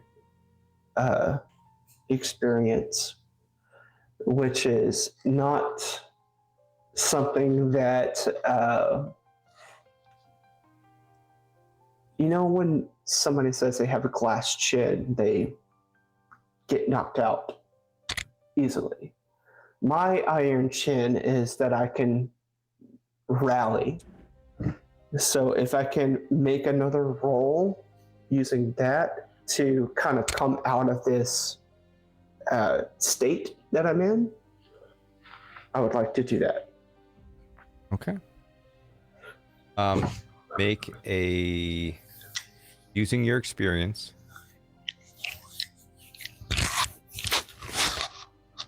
I'll let you decide which role feels best for you. How Saroth pulls themselves up in this moment, be it a performance for themselves, a sense, kind of control.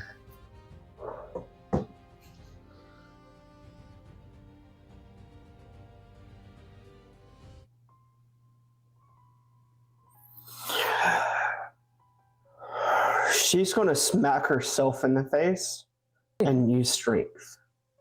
Outstanding. I move my hands. She moves her hands.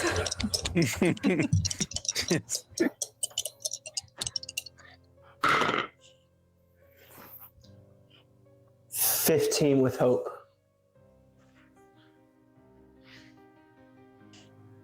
And as you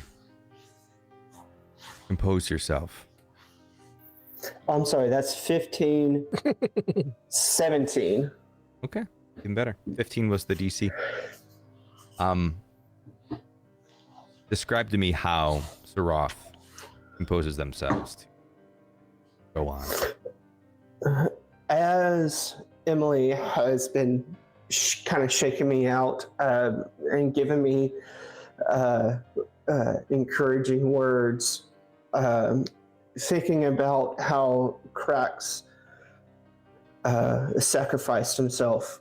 I'm going to crack myself across the jaw, and if you want me to roll damage, I will, to get myself out of it. Yeah, absolutely. With your unarmed strike. Yeah. That makes sense. You might die here. I know. Yep. It's so bad. I mean, it's so good, but it's... Do I need to roll my evasion? Like to hit myself? Or do I just automatically hit myself and take the damage? I think you should probably roll against your evasion. Okay. I want could to punch miss. myself, but I We're won't. inventing Daggerheart solo rules right now. Yeah, here we go. Here we go, baby.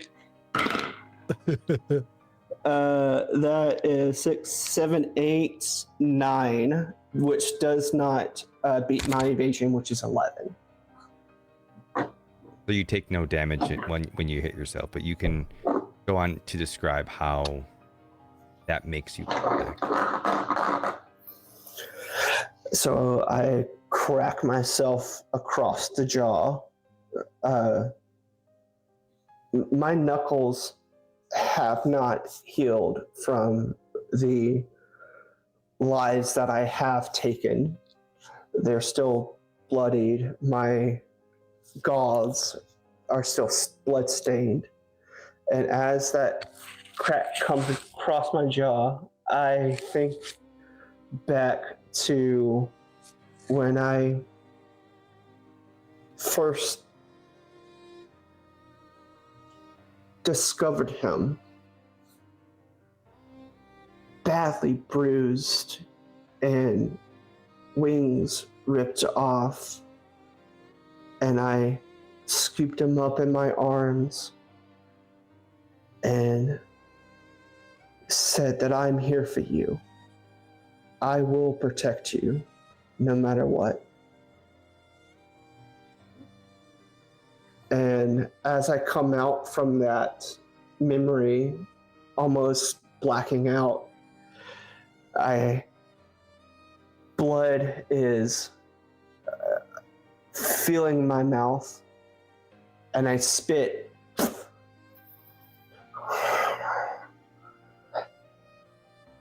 Let's fucking do this. Hell yeah.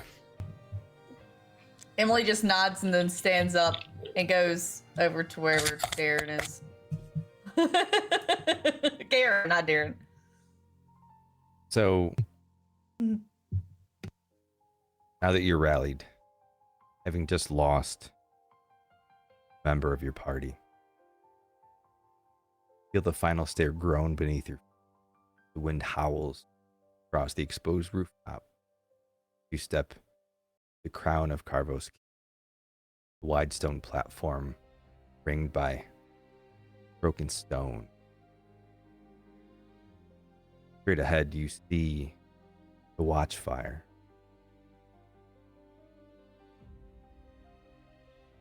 Towering, blackened by age, filled with cold flame. Darren says, well, we made it. And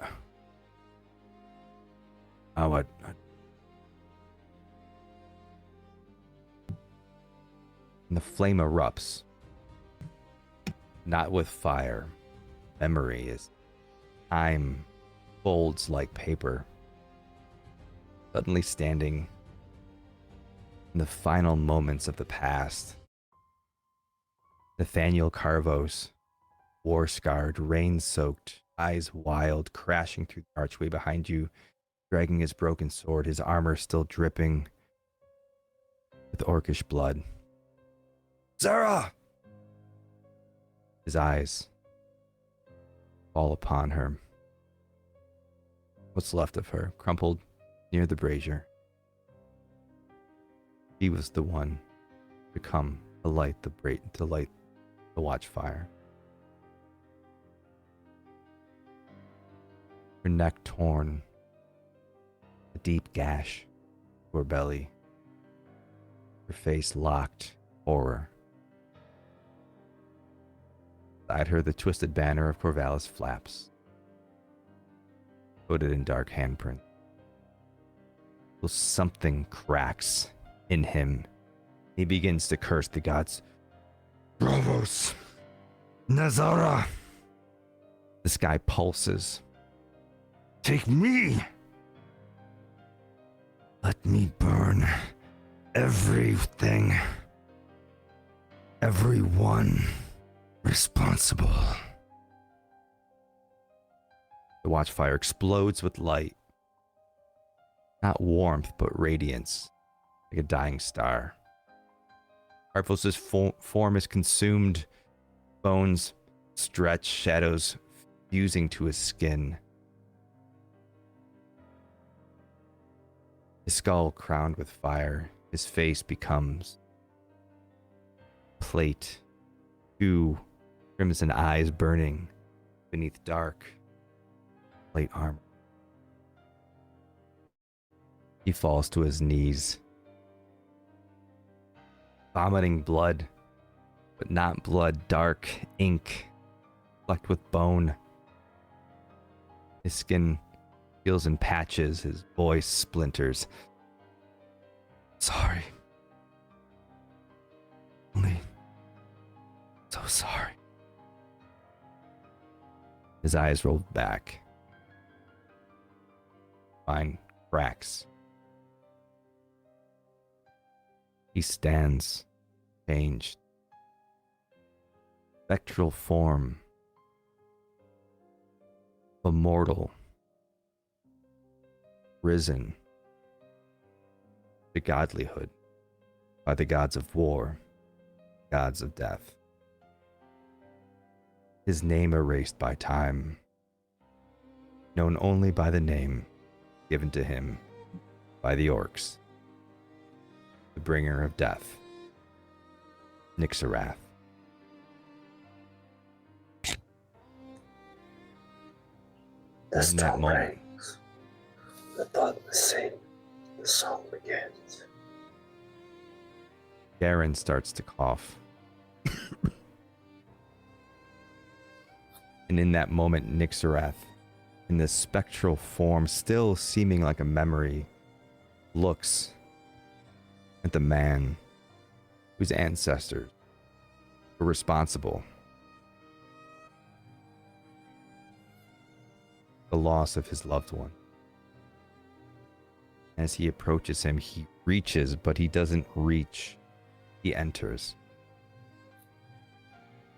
As Garren falls to his knees and begins to twist. Antlers erupt from his head, his spine bending backwards. Jaw descends with a wet up.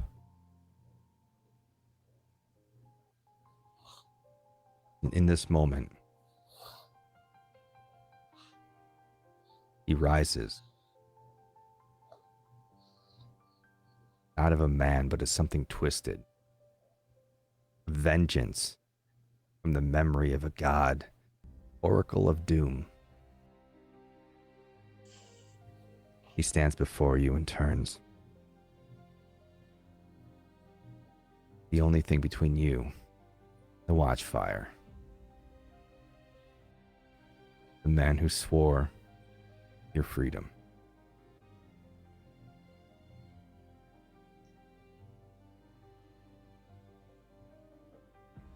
The stone breaks. The stone breaks.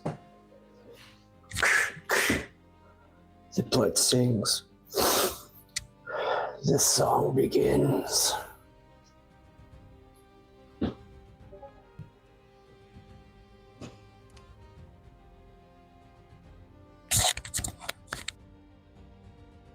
I'm going to share this tab somehow. Mhm. There we go. Question mark? You should be seeing it now. Sure do.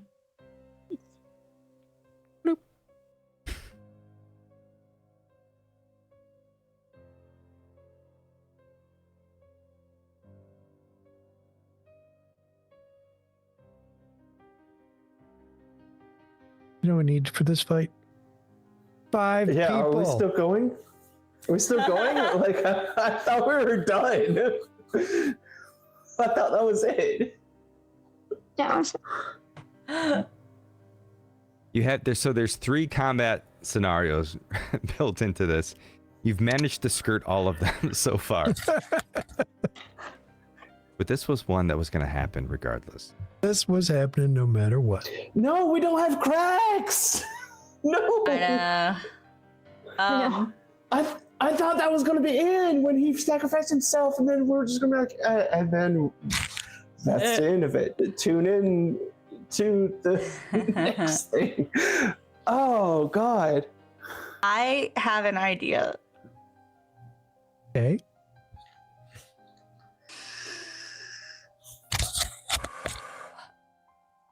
I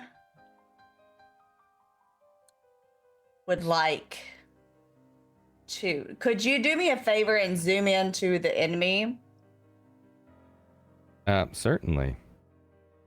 and turn to the left just a little bit? Mm-hmm. Okay, and then Turn- spin it like this to the left a little, so I can. Okay.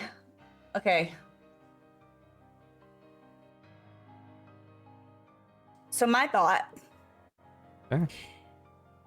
is, it's a 2-stepper. Before It's probably not you gonna say it, Okay. I want you to know this brazier is the Watchfire.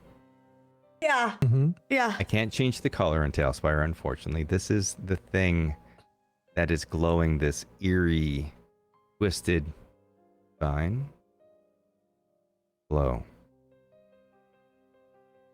And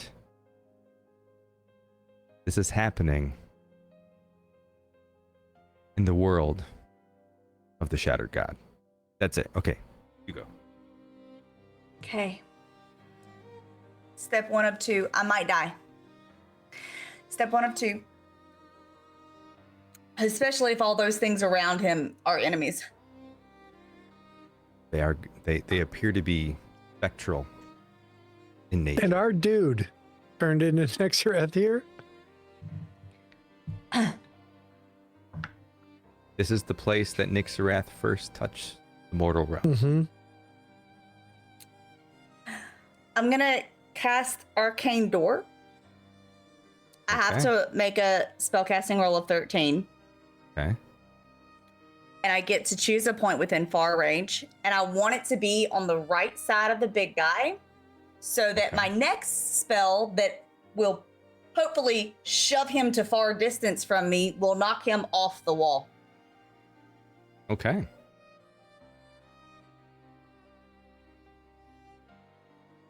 Okay, I'm gonna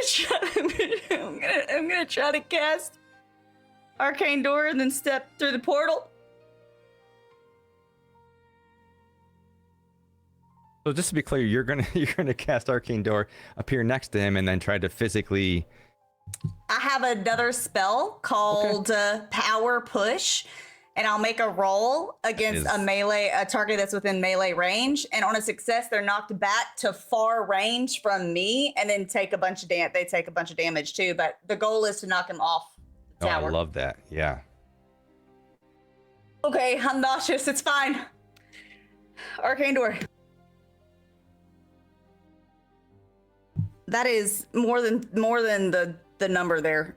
It's 20 something, and I needed a 13. I'm too Okay, so- stressed to count. It's fear. It's fear though. All right. Well, I'm full on fear, so that's great. Mm-hmm. So you cast Arcane Door successfully. So the door appears to the right. And I'm just gonna floop. I'm making the one side of the door me, because it's a 2-door thing. Like, and I'm just gonna step through it and then teleport over there. Okay. And now I'm gonna try the other thing and probably die because everybody's gonna attack me afterwards. All right. So you're gonna step over here. Yeah. Yeah, I want to be right up in his face, and I'm going to try to angle him off the. Well, I'm going to be in between those enemies, probably. I'm going to be a little bit more this way, I think, because I'm trying to knock them back kind of where that skull is, you know? Oh, you're trying to knock Like- all of them back. Well, no, just the one creature. But I'm going to end up. Yeah. Okay, gotcha. I think that's about right. And you're trying to do like a this way type of thing, right? Yeah, and I want to kind of make them, you know, power push, because I can only do it to one creature, a target. So that's it within melee range. You're aiming that way. Yeah, off the side. Sure. We've went Okay, so it's a long, spellcasting roll my battery against- died. Oh no. Uh-oh. Got another one, don't worry. Okay.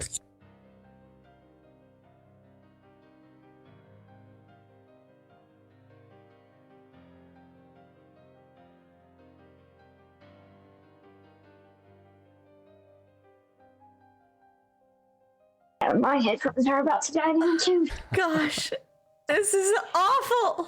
Uh-oh. It's awful. Okay. It's fine. It didn't hit him though. It's a 9. 9. It's a 9. Okay, well let me check this particular baddie's evasion. I'm gonna go very, very slowly.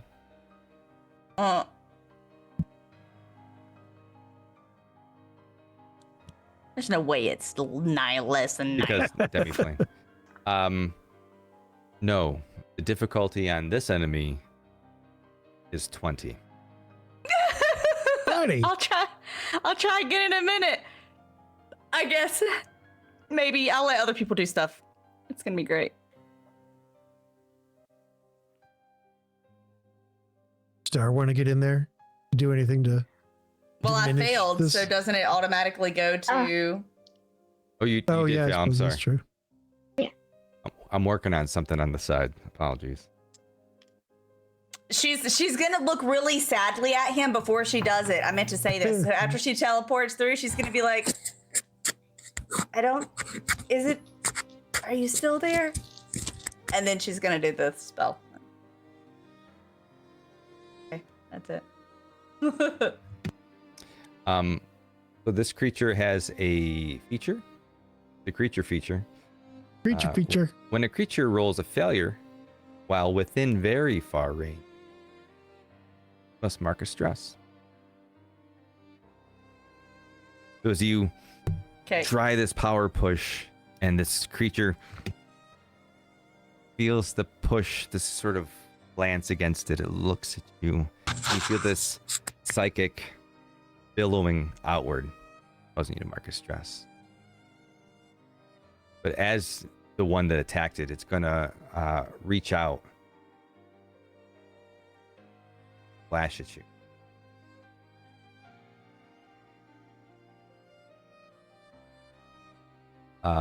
It rolled a 13 to attack. That is my evasion. Okay, so beats it.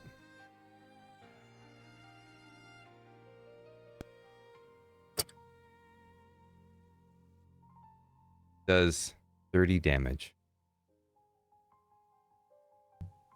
That's severe for me. I'm gonna mark an armor And slot. then Maximus will use his "I am your shield." Oh wait, are you still in very close to him at this I am point? nowhere near you. He's out there Then by Maximus himself. will look very disappointed at you.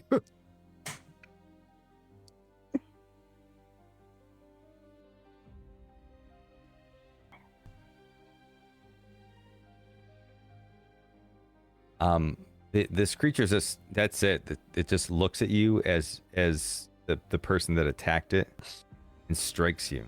You marked an armor slot. How much damage did you take? It was It was severe damage, so Okay, I marked so- 2 hit points and 1 armor slot. Okay. We're in it. Who's Is that next? can I only mark 1 armor slot?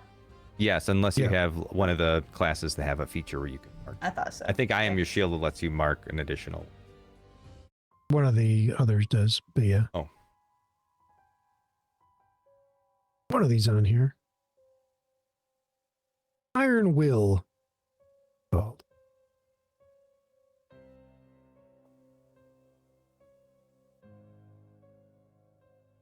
Somebody else want to get up in there? Hmm? Well, I don't know if he still has the spotlight or not. Oh yeah, no, I don't know if he does. no, I have done my thing, Okay. and Um, oh, I do have to mark a can I sphere for that. use boost? Well, I think Star Mark- was trying to do something. Oh, okay. Go ahead. So I'm just gonna use one of my hopes, and this will be the first time people see something come out of my eye, kind of thing. That's close to me. So it says, make a spell, summon horse. Make a spellcast roll against a target with far range on a success. Spend a hope to call forth an otherworldly creature to attack them and deal D10 magic damage using your proficiency. The target must succeed on a reaction roll 12 to steal themselves from the horde and mark a 1d4 stress. I Okay, don't so know how to do this. Yeah. you are summoning a creature to attack. Yes. Who are you attacking? You're attacking this guy. Yeah. I don't know how many people. So yeah, whichever one I can reach in far range. Oh, they should all be within far range. Okay.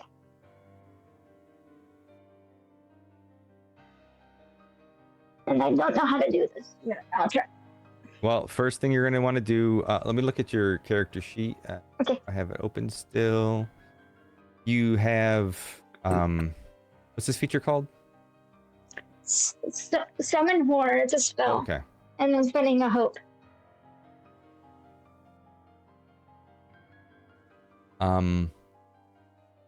You spend a hope, you call forth an otherworldly creature to attack.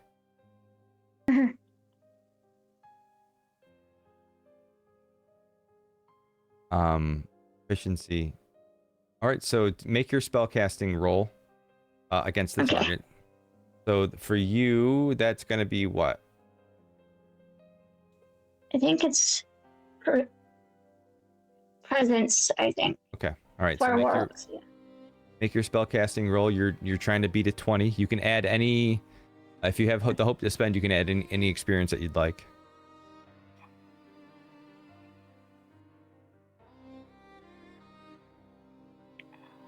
I don't know which one would work.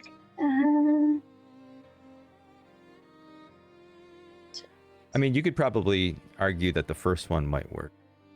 Yeah. I was either doing that one or the second one. Like, so when she kind of closes her eyes, you guys can see her go through, and you start seeing like purple mist come out of her eye, and everything things start to go crazy. Oh, see, spend another hope. So that's my health was just not going down. It's fine. I don't know how well this is gonna work. So 7, 2, and then it's +4. I don't think I got it.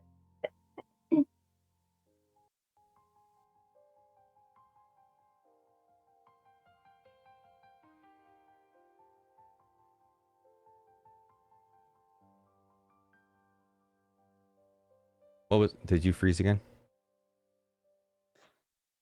It was a 13 with fair. Oh, 13 with fear. All right, so 13 does not hit. Yeah. Nope.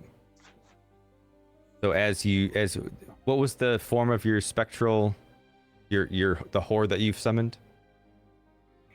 It looks like a kind of broken, like fairy, kind of bigger than her, kind of purple, kind of tall. There's these purple fairies like thrust forward towards this monstrosity that used to be your commander. They just ting ting ting as it sort of moves around and they fly past. In this moment, I'll take the spotlight back.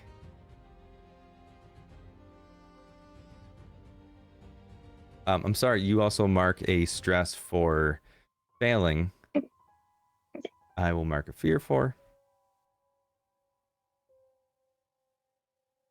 It's going to walk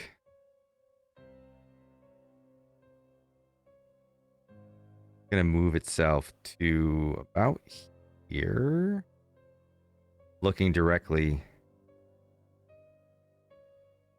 at Saroth.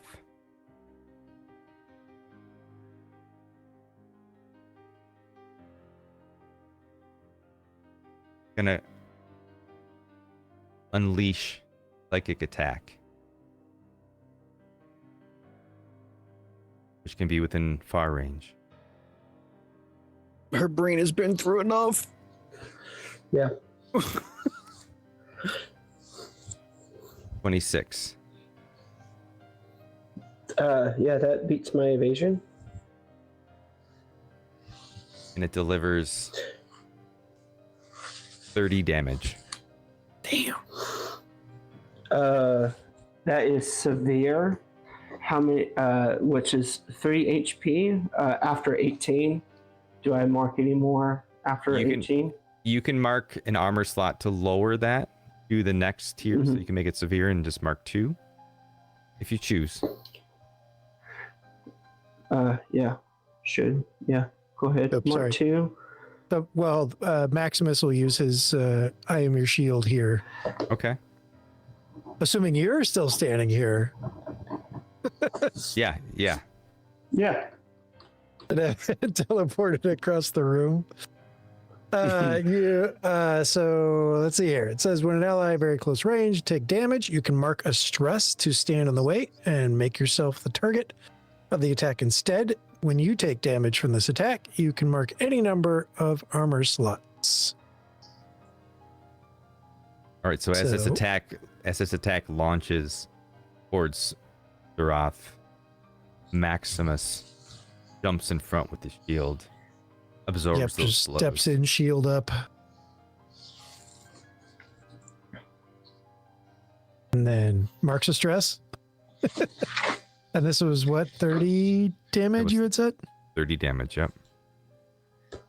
And in this moment, with the attack against Saroth, you hear this small scream, but it's not a scream of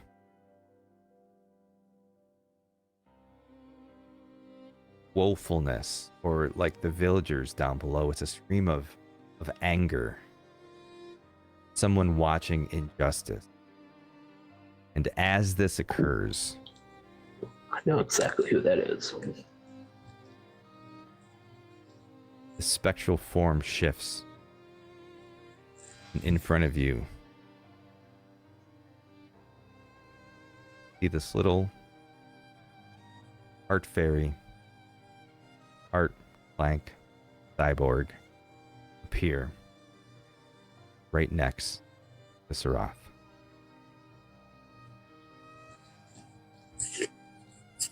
Welcome back to the table, Steve. Yes. Crix looks a little different. Little translucent. Oh my god, did you guys have this fucking planned out? No. But But it was awesome. this spectral form of Crix looks over and you see filling where the bone of his dragonfly looking wings start to fill with a glow, like a spectral glow. And he goes, I told you I used to fly. I never doubted you for a second. Could I take an action here, or am I just getting in? Okay, all right. And he's gonna show you what his little bow can do, if it can hit, because it hits pretty powerful. This can go far. Is the big bad within far range? He is very close. Okay, very good. I'm sorry, gonna not that he is very close. He is close enough. close enough. Yeah. Yeah. All right. All right. Let's roll this bad boy. Ooh, that's not bad. That's not bad. That's what's it? 18. Oh, and I have to use 2 hope in order to become physical. So that brings me down to 1 hope. That's a 19 plus 1, so that's a 20 with hope. And this does 3d6 plus 13 magical damage, and it also has self-correcting, so anytime I roll a 1 on a damage die, it deals 6 instead. Very nice. 20 hits. Take your Sweet. hope. Roll your damage. Oh boy, here we go. And this is a good point while he's rolling this to remind you all that you all have special items as well. Indeed. I know it was hours ago. I used mine. Yeah. This is a 14. So it's a 27 magical damage. Okay. 27 magical damage Can I set up the next person? Oh, sorry. Go ahead. is minor damage. Minor damage. It takes 1. I would like to go next, if possible. Can I help you? Sure. That Okay, energy, just so you know, like he comes into physical form and puts all this glow goes through the gauntlets, shoots this like golden arrow through the air, but like it seems like his physical being goes with the arrow as he goes back to being translucent and spectral. He's still there, but it takes a lot of effort for him to come here and do stuff. So just so you know, he's still there, but he's not quite. Okay. So what Emily's gonna do, she's within close range, right? That's 10 to 30 feet away. Is she within close range of the guy? Oh no, well, actually, let me check. Hold up. Because you're still back here. Within 10 to 30? Oh, yeah. Yeah. Okay, I kind of want to center off with him so I'm directly behind him. But after I do that, she's gonna get out her instrument and play the song that he was tapping his foot to earlier. I'm wanting this to be the epic song that makes the target within close range temporarily vulnerable, which gives attack rolls targeting it advantage. Okay. Wait. Yes. So, and it says that we kind of work together. So what I want to happen here, if it's possible, is for the song to kind of like distract him somehow. Like maybe the commander is still kind of in there a little bit and like tries to kind of like fight a little bit or something. Or maybe the sword becomes heavier because of the ancestry that's attached to it and it doesn't want it to do that or something to that effect. But the idea is bringing back the idea of him. Okay. To make him vulnerable. And do you do a spellcasting roll? Or is it just... No. It is one, it just says, I describe how I perform it. I get to do each song once per long rest. So I get to do this once per long rest. So like this is the one time that I do it. And it is temporarily vulnerable. I don't know what you have to do to make it not vulnerable or how long it is vulnerable. But I just have to spend a fear to remove the condition. But okay. But that's what That's what she does. So as you play this song, and it's lurching towards your friends, the group that you're with, you begin to play this song again, of that song of bonding of this band of brothers. He sort of turns gently, stares side, recognizing the tune, leaving him open. Spotlights to you still. To your group still. So you have advantage. The next one has. How far am I away? Can I get to him without doing a sprint? Oh yeah, you're within, I think, 15. Oh, you're like within 20. Okay. Yep. Okay. Cool. I'm going to run up to him and I'm going to take my quarterstaff. I'm going to sheath it, so my evasion becomes 12, and I am going to try to unarmed strike him. All right, DC is 20.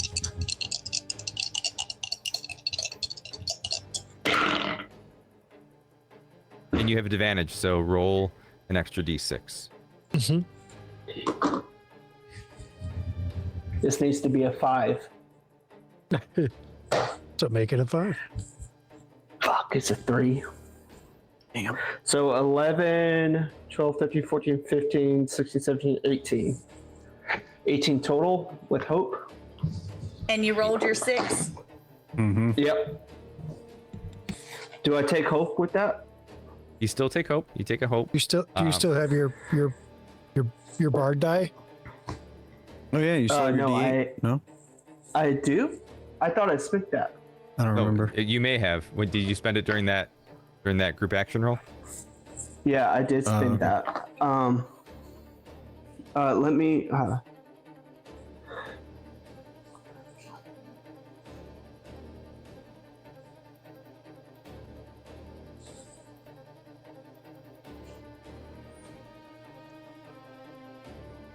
Do you have an experience that you think you could add to that roll?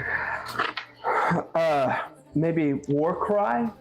Let out a massive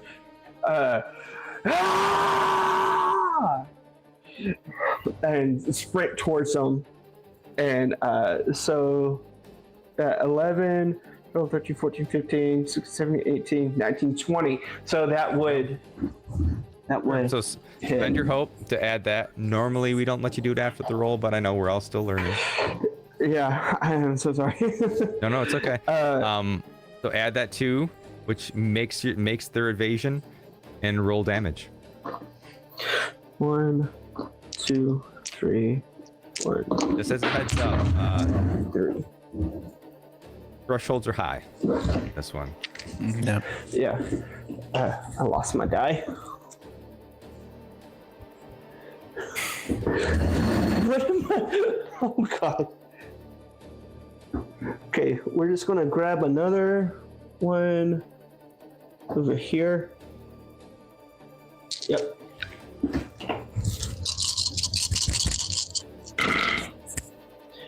Okay, 10, 16, 17, 25, 16, 29, 30.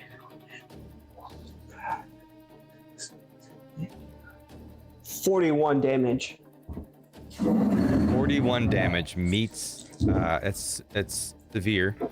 That's an additional 2 hit points marked. As you strike your unarmed strike against this foe, and he, again, distracted by the song and taking these hits, every hit that strikes and glances and misses, you see the flame behind it reacting as you're hitting this monster. Again, the flame in the brazier looking over the edge of the key. If you can pull up my character sheet, I should have something that says kick. When you succeed on an attack roll, mark an additional stress to kick yourself off them, dealing an extra 2d6, knocking either myself or them to very close range. Okay, so you can mark a stress to attack another 2d6. And then that would launch you. They're a bit larger than you, but that would launch you back very close range. 6. All right. Well, 6 does not hit. Oh, it's for damage. 6 damage. is 1. So you do an additional hit point of damage as you kick and launch yourself backwards off this massive beast back to very close range. And that is pretty much all that I can do right now. Okay. Maximus has some ideas. Yes, please have ideas. I still got a lot of fear to spend. Is it your go or what? No, it's yours. Okay. I'm Just foreshadowing. just bragging. Just bragging. Activating a class feature, is that an action or is that just a thing? It doesn't really. Actions aren't. It's more about rolls. Every roll you make gives me the opportunity to take the spotlight. Don't worry about how many actions you do as much. So Can I toss a hope at the fairy real quick? you can do what? Can I just toss a hope at a fairy? Be like, I I'm so have glad you're 2. back. I have 2. I toss have it. enough to attack again, but I think I want to get. I have an idea, but I'll wait It's to see. free. what I that just one get does. to do it. I just get to toss it. Oh, There you go. just get to give me a hope. I said words and I'm like, you're back. Glad to see you. And you get a hope. Hell and then yeah. Maximus. Okay, cool. Like to All right, see Real that. quick, Take your hope. can I don't know if you'll allow me Maximus to has do maximum this. hope. But I can spend 3 hope on a successful attack to temporarily stagger and force a foe to mark a stress. While stagger, they have disadvantage on attack rolls. Sure, we'll allow that. So mark your 3 hope. I'll mark take those. disadvantage on theirs, and then we'll move that spotlight to Maximus. Okay, thank you. Maximus is going to activate Unstoppable. Yes, please. Once per long rest, you become unstoppable. You gain an unstoppable die, which for me at this level is a d6. Place it in a character sheet, blah, blah, blah. Starting with a 1. After you make a damage roll that deals 1 or more hit points to a target, increase the unstoppable die by 1. And we'll deal with all the rest of those words later. And so then the next bit would be to actually attack. So seems to be something about this guy and his flame. Mm-hmm. So Maximus is gonna get toe to toe. Oh wait, has he moved? Wait, can you? I should be right up next to him. Oh, you're right. Well, you kicked yourself back. That's right. Oh, okay. Yeah, it's very close. And has he come forward? It looks like then. He came forward since the beginning of the battle. Okay. Attacks are off. Well, let's get him back by there then. So I'm going to use. I should force. be in very close range. Okay.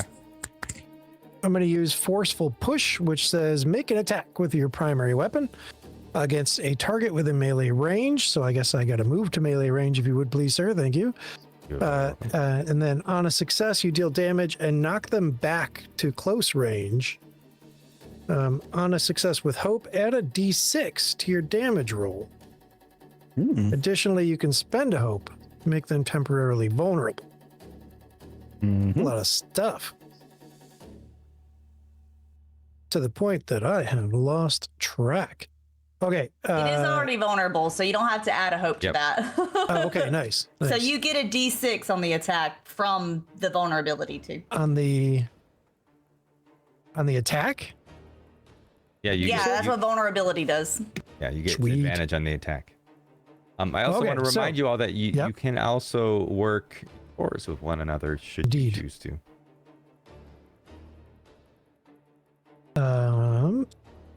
Tag teams and such. if you'd like to, but totally your call. And also Next round. reminding you that you all have special items. Indeed.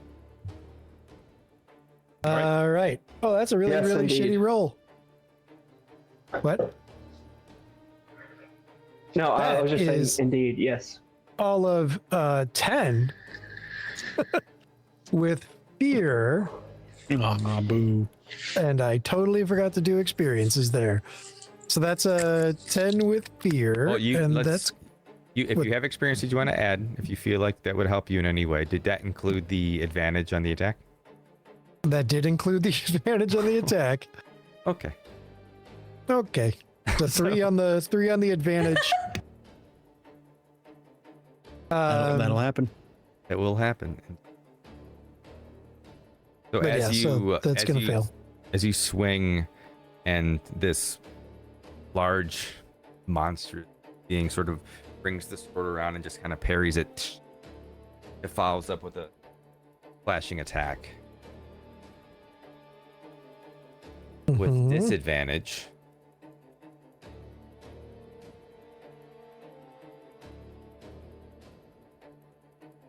Yeah, disadvantage. Hold on. Disadvantage. There we go. Oh,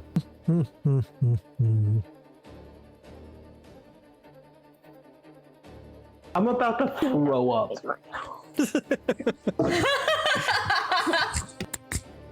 not liking my disadvantage.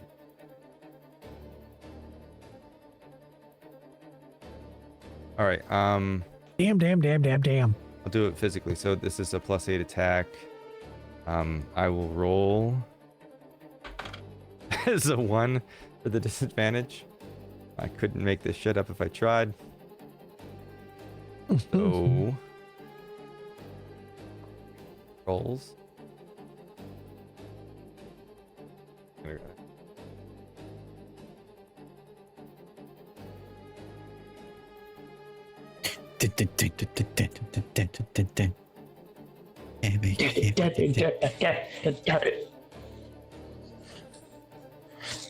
This is very interesting, playing as the ghost. Ghost. So it's a 9 plus 8. You just said 9 plus 7. Oh no, it's a 6. It's a 6 plus 7. So does a 13 hit? Maximus? Yes. 13. His evasion is 9. Ooh. I'm gonna do. Is he within close range of me? He is within close range of you. I'm gonna do the same. How much HP do you have? Maximus Wait, no, can it's do not this HP. shit all day. Okay, okay. yeah, Maximus is You're- built for this shit. Yeah, he's got quite a bit of armor slots. So you would take 33 damage. Okay. So 33 would Does it bring- actually only be major damage for Maximus. Nice. And so he can mark an armor slot. That would be the easy thing to do. There's all these other things on my character sheet I can read. But I'm just going to do that. So I'm going to mark another armor slot and I'm going to mark 1 hit point. All right.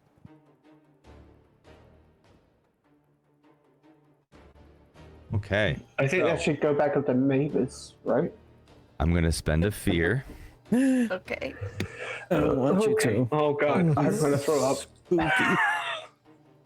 Haha, I'm a ghost. You can't hit me.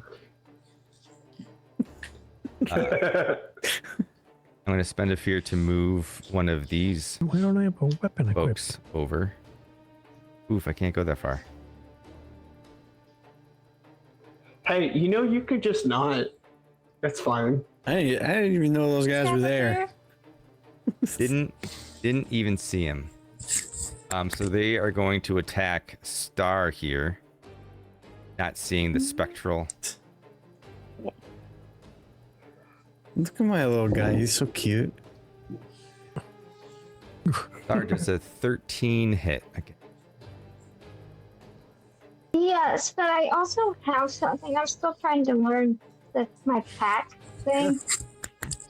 So this is draining invocation. So if I spend a fear or favor, when an adversary attacks you or an ally with a very close range with an attack, you can spend a favor to make them use a D12 instead of a D20 for the attack. While additionally, the advisory must mark a stress, and you can clear stress.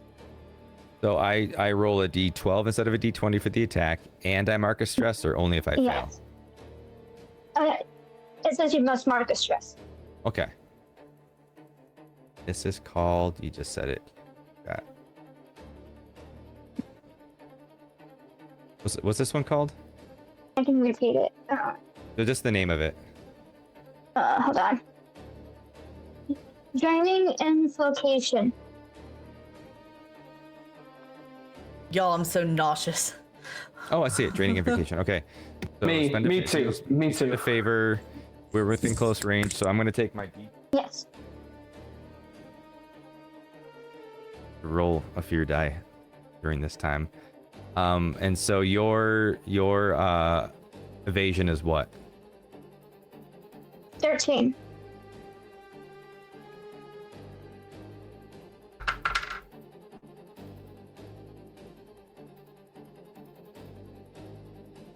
An 8.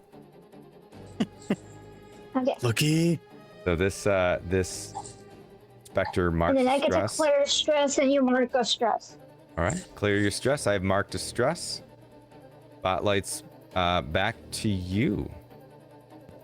I would like to do a thing. Do a thing. Do that thing. I'm gonna make a scene. Right here? Yeah, that's a bard thing. I'm gonna make a scene. Do you have to roll to do this? No, Can I just do something get that? to. Okay, I was gonna say because I want to do something that doesn't require a roll. I think. Oh, Just to I will have to roll start moving. the next part, but if I could do the make a scene while you do that and then me roll. I don't know. I want to move. Okay, gotcha. And I can do deft maneuvers for a stress. Don't hit Which- anybody, Ghost. I'll be right back. Which will get me. I could sprint anywhere within far range without making an agility roll. But essentially, I want to go as far as I can towards the torchlight. Okay. Like I want to go to the. Okay, I To the was about thingy. to address the torch. Yeah, I just want. I'm not Yeah, you can move. physical right now. I'm like ghosty. So Yeah. I'm just gonna get there because it takes a stress for me to go back to physical, Mhm. and then it costs 2 hope to attack something. So Gotcha. I'm kind of just putting myself in a position where if you need me to attack the flame or something like that, like Mhm. I'll be ready. I'll be close enough that I can hit it and be away from things. Maybe do a combo attack or something like that. How far can you go with this? It says within far range, so I could go up to anywhere 30 within to far 100. range. So this is 25. So we'll get you to 30 here. Okay. Then so you have 70 more. Okay. And this is gonna be another 30. You can probably get 7 plus, yeah, you can get right up against the fire if you'd like. Could I get like off to the side of it so I'm not like right in the? Yeah, I just want to get nice and close so that I could prepare to. And I'll just as I'm flying because he's flying, because he's got his ghost wings. You'll just hear him as he's going through, past you. Just say the word. And flies over, and I will wait to see what happens. Cool. So real quick, Y'all did he dead yet? clear his vulnerability with a fear, or is his vulnerability still there? Like, is he still distracted, Oh. kind of looking back at me? No, I used my fear to activate another adversary. I forgot he was vulnerable, so So he is still vulnerable? he's still vulnerable. Yes. Okay, so she's going to see that vulnerability and that's still there and say to the one inside that's probably not really there, but seems like he is. And she's going to say, I'm sorry. Little bit of tears. She turns around and starts walking towards the flame. Okay. Kind of slowly. She probably only goes about, like halfway there. She doesn't go all the way. She's making a scene to the flame, because you said there's like a creature kind of in the flame or something. No, it's just every time you hit this creature, it responds. They're linked somehow. Okay, well, I'm gonna make a scene. To be clear, I did not say there was a creature in the scene. That's what that head shake. Gotcha. So she's gonna make a scene, and this is probably not even a thing. I'm like wasting 3 hope just because my character wants to.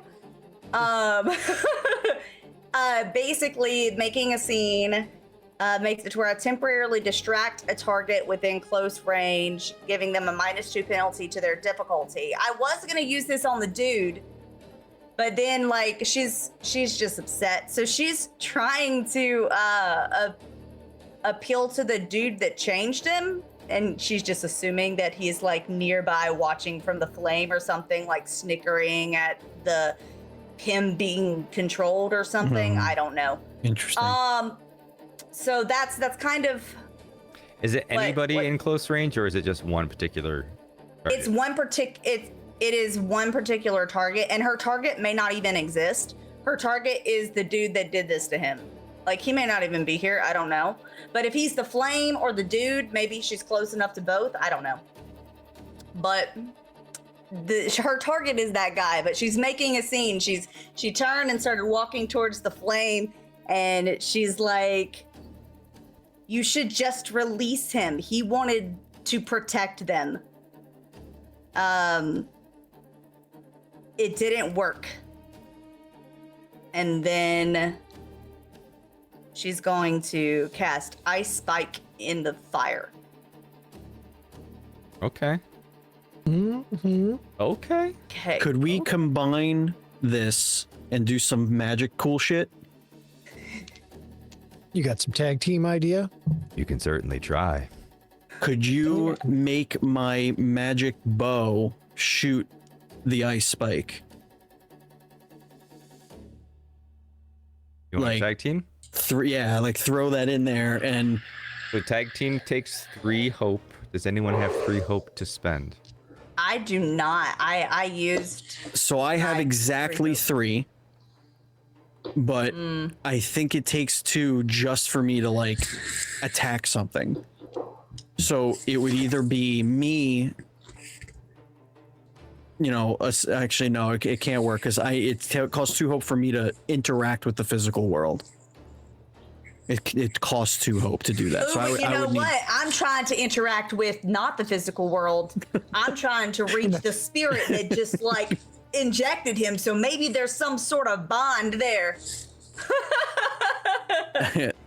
that I don't know, but All right. mechanically, I don't think it works for me to get involved in this. I might have to wait my turn.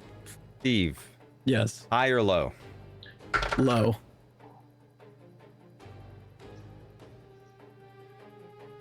It's low. So I rolled a d12. Bottom half was going to be yay, top half or whatever, It was a 2. So because the ice spike is generated by Emily, it's already in the physical world. You are manifesting the force that's propelling it.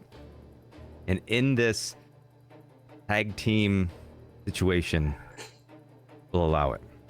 Okay. Rock and roll. I will spend 3 hope and do whatever you need to do because And then tag teams whatever are cool. happens after that. Tag teams are cool. Okay. What do we do? I So don't know. we both roll an attack, right? Okay. Isn't that? Yeah. Isn't You that both what happens? choose the attack, so you don't necessarily just have to roll like whatever your attack is. You can even cast a spell if you want. You Yeah. each roll the attack roll or spellcast roll for that. You choose which one that you both use. So if someone crits and someone doesn't do well, you use the crit. Whoever does better, you can pick that roll. And then if you succeed against the DC for damage, in this case, you would add up all the damage that you both do.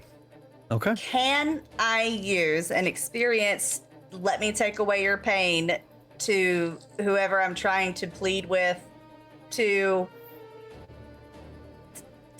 take away their pain so that they stop taking it out on this guy? I'll allow it because you're trying to take away Garren's pain. Okay. All right. You have the hope to spend, of course. I did. I took it away just now. I have no hope now. Okay. But yeah. Oh. No hope. All right, let's do Hopeless. it. Okay. I feel like we might be using your roll because mine was bad. I thought mine was going to be bad, but I got 2 twos. I got an 11. Oh, you got a critical success. I got 2 twos. I thought it was bad because I was like, oh, a 2. And I was like, oh, another 2. Another 2. 2 twos. Okay. Oh my goodness. Okay. Pick your roll your attack damage. So roll your ice spike and then roll whatever damage. My bow, I guess. I'm lightheaded. Yeah, it's crazy. Mine's 24 damage. Do you want me to? Oh wait, see what the, do I roll crit the damage? maximum? Yeah, so this is what we do is that roll your damage first. Let's Okay. add that up. 12. Because math. So 12 and 25, right? Hold on. 24, Hold on, but I rolled that wrong, I'm wasn't sorry. my crit damage. That's just my Alright. rolled damage. Yeah, we just want your rolled right now. Yeah, that's it. That's my rolled. So 24 plus I'm sorry, it was 13 damage. 13. Now, what's the maximum possible value you could have gotten? Only on the die or with the modifier? Is that 24 with the modifier? The 24 is with the modifier, yes. What is it without the modifier? Without the modifier, it's an 11. All right, is 13 with or without the modifier? That didn't technically have a modifier on mine. Okay, so what's the maximum dice. damage without the modifier? For me, it's 18. 18. Okay, now add any modifiers. 13 for me. You have a plus 13 modifier? I do. Wow, okay. The I don't have a yeah. plus. So no modifier for damage. Not on the ice bite. Okay. You have 73 damage To a flame. to To a a pot. flame. to a fire. Yes. I mean, it could put it out. It's ice. Icy magic.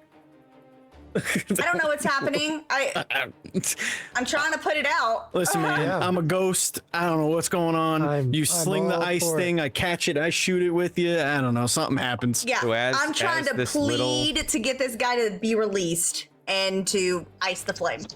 So are you a full-on fairy now, or are you a mechanical fairy still?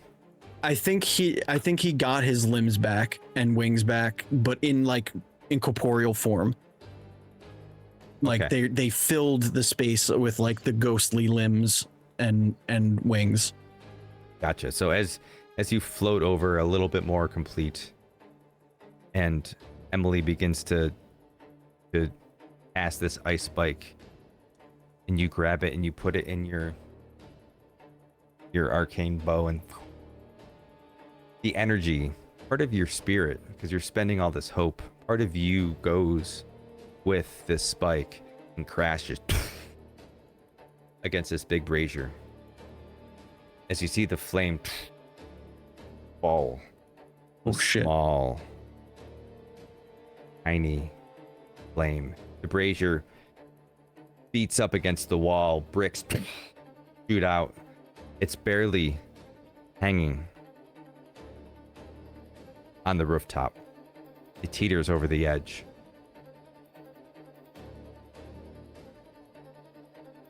Both of you take a hope. Okay. Ooh. Well, I'm gonna know what spend I a wanna fear. Do. Ooh. Okay. Okay. Go ahead, Smith. Damn. Okay. All of this commotion, it instantly realizes what you're doing. So it moves towards you. Oh, that wouldn't have mattered. Okay.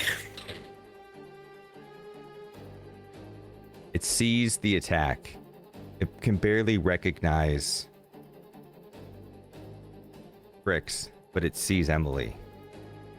I'm gonna spend another fear to unleash a fear feature. Oh boy. Vengeful Faith. That sounds scary. Nah, it's fine. Don't worry about it. Oh no, I'm sorry. Disregard.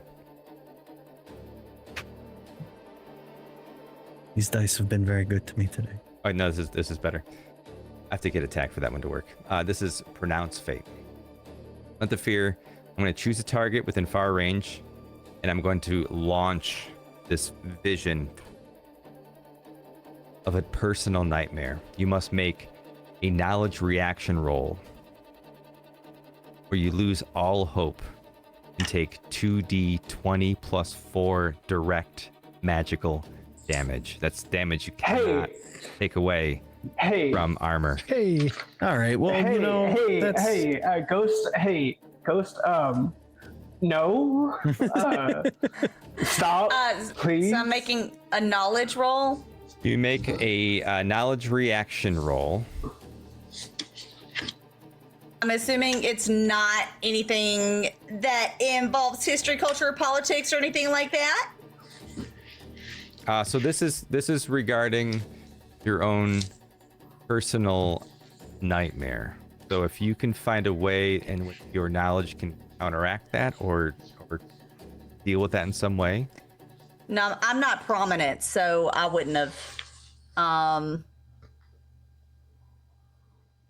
I could do. There's a song about that. There likely is a song about that. Do you have any? Yeah. I do. I just got a hope from doing the thing with That's right. so I can Yeah. take that because I was at 0. You know. Don't forget about that picture you have. Those nice folk. Yes, I do intend on using that the next time I don't want to steal people's spotlight. Okay. So give me a knowledge reaction roll. Who's got the jar of dirt? 17. I've got to use. I've got the jar of dirt. I've got the jar of Oh, dirt. with fear. 17 with fear. Uh-oh. I don't know Hey, if that stop. matters since No, it's a No, reaction. Yeah, reaction doesn't. Oh yeah, good point. You're right. Uh, All right, so 17 does not save. Okay. That was good. I would say you lose all hope, but you lost all hope. Yeah. Oh, fuck. I lose it even more. She's more distraught. So as this vision comes for you of your worst nightmare, describe what this nightmare is as you take 24 damage. 713. Huh. So it's basically anyone that she cares about dies. Because the queen wanted someone that wanted to be with Emily, and he said no to the queen, so she killed him and then put Emily in jail, saying that she killed him.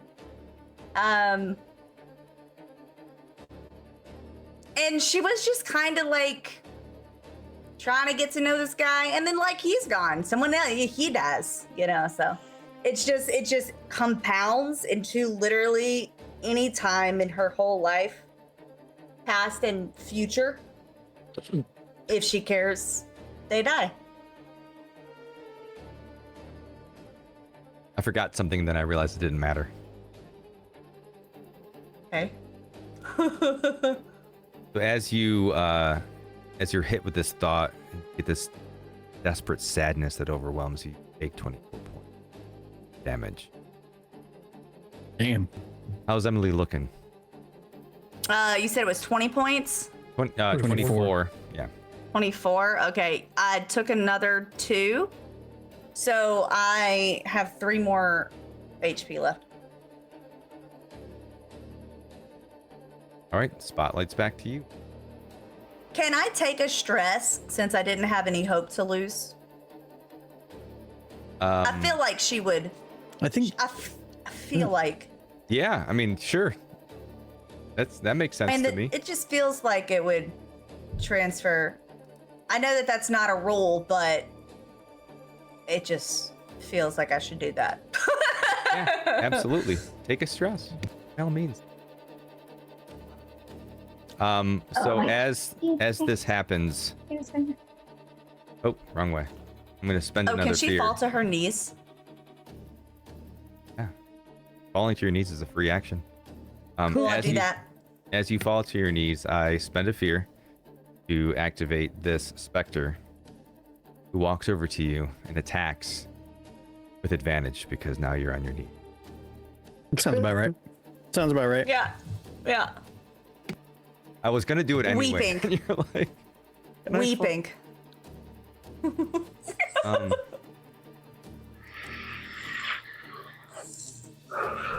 11 to hit. It misses. Oh, so as this specter sort of comes up to you and just swipes, crazy. it just passes through you, phases through you as the desperation that you're emitting, too close to a feeling, to an emotion that it's familiar with, like the desperation that it's emanating, finds a partner, doesn't strike, doesn't land. All right, spotlight's back to you. Where am I at right now? You are back here, next to Star. Okay. And I thought I was up against the BBEG. You No, did the kicked yourself pushback. back. Okay, so I'm gonna move up to them. Okay. I'm going to take my potion that lets me automatically crit. Let me ask you this real quick. Yes, sir. Would anybody like to do a tag team roll? I can't. Does anyone have 3 hope Is Maximus there with me? right next to you? Maximus is right there with you. He's got a full magazine of hope. I'd love to see that. I have 3 hope, and if I take this potion, it's going to automatically crit. It's true. Sweet nectar. It's secret potion. was the You want to potion. do some Marvel shit? Like Let's fucking do it, dude. Maximus turns and gives you a shield to bound off of. I also have something that I can do with that, bounding off a shield. I don't know if it's going to make sense. Well, you're already rolling a crit, so all you need to do is choose your attack that follows. Oh yeah. Okay. So I would choose an attack that would offer the most damage. Maximize and then damage. Okay. Because you know that you're both rolling crits. Yeah, so I'm gonna bound up. He's gonna push me off with his shield. I'm gonna fly up and do a somersault and kick down with my leg onto the head of this person. Okay. And what's Maximus doing as far as the attack is concerned? As he's as she's running in, Maximus is basically just preparing to propel them into the kick, right? Okay, so how do you want to contribute to the damage then? Would you like to do it as just a standard attack? Maybe. Like, can I do experiences and all the usual stuff here? Well, Or is it not worth it because it was going to be a crit already? Not worth it because it's going to be a crit, but you're both attacking. You're just both getting a critical attack. So Yeah. pick whatever attack you're gonna do. Yeah. So you have the damage for it. Yeah. Okay. Then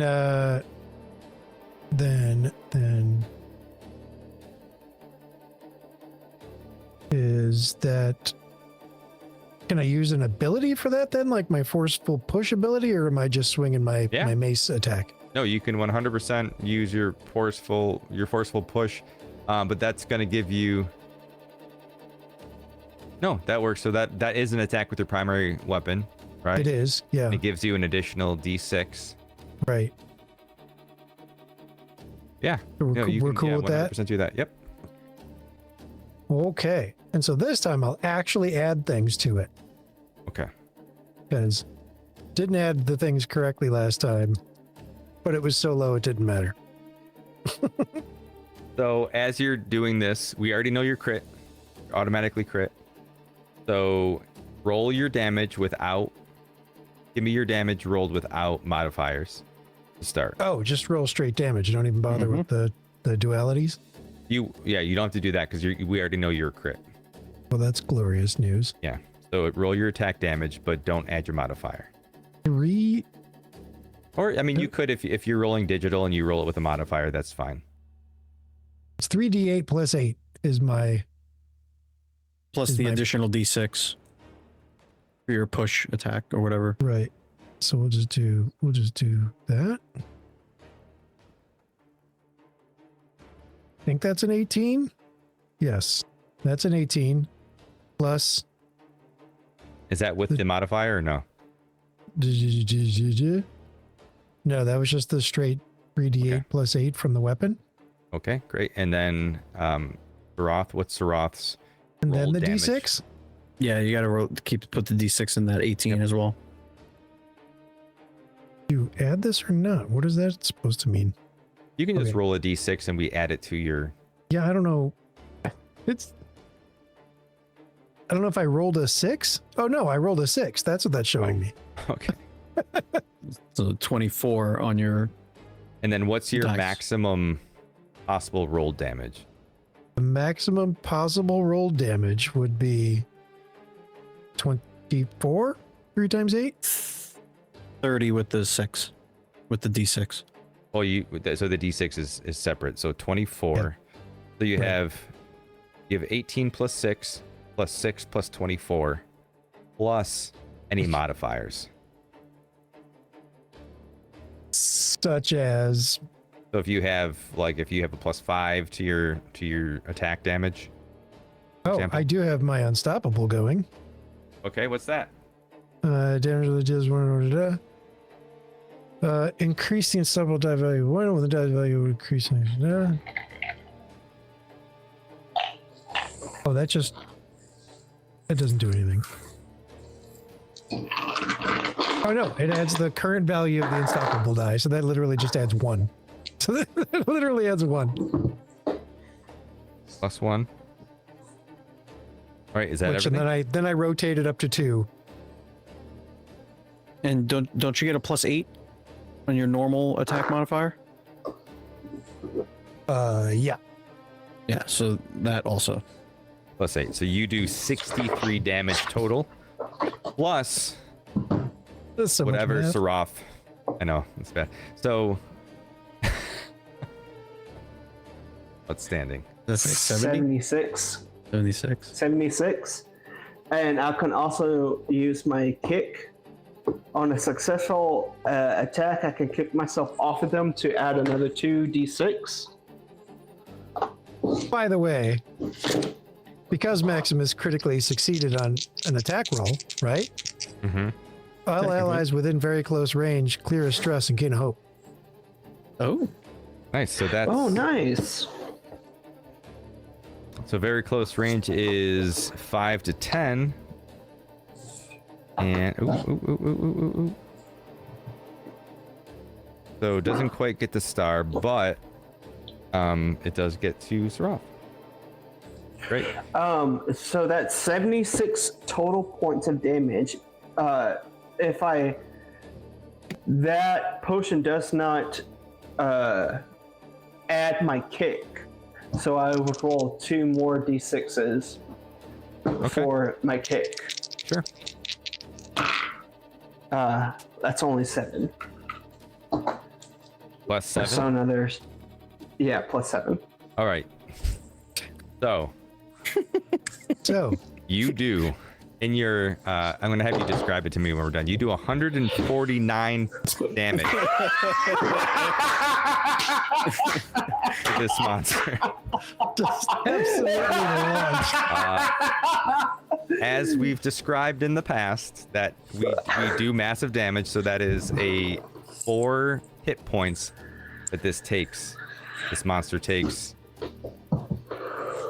And you can see as you describe to me how this. I know that you're launching him up and you're kicking down. Is there anything else you want to add to that? Yes.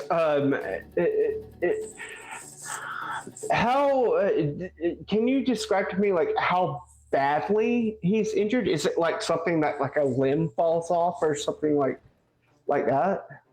Well, as you attack this, because also he's like kind of sort of facing away as you run up to do it. And he kind of lunges back with his sword, and as you land this critical hit, you launch up, kick down, and then Maximus goes to do this push. How far do they go with this push? We didn't include that yet. Oh, that's a good question, my friend. They get moved.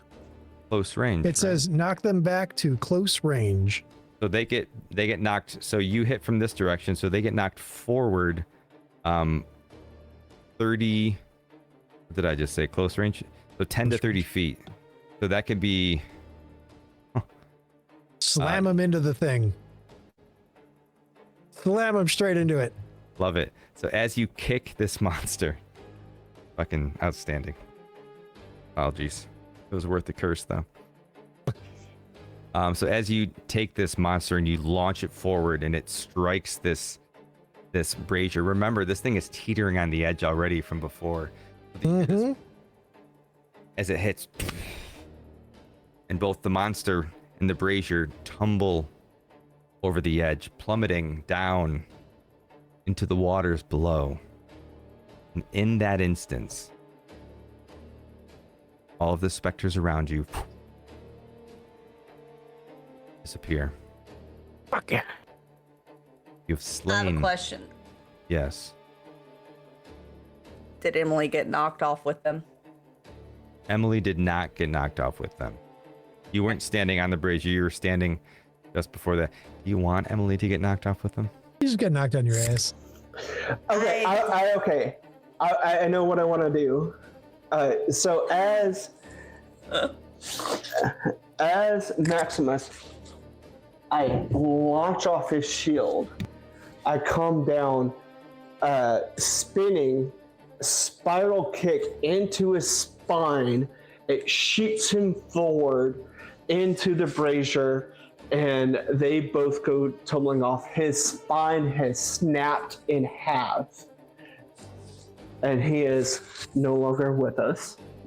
So as he snaps in half, and that launch and then the push from Maximus drives him into that brazier with enough force that it pushes over the ledge, falls. This brazier tumbles into the waters below. It was already weakened by that other tag team.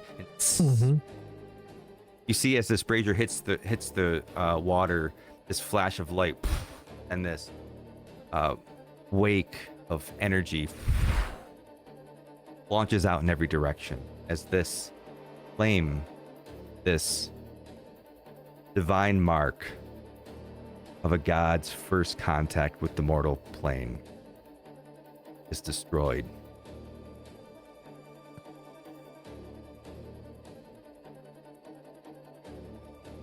You've done it. You have successfully defeated this. Yay! This guy. Emily's too upset to be happy about this. I'm also Sroth is weeping, but me as a player is celebrating. She's like fetal position, like facing the ground. You know? Star would probably try to walk to Emily.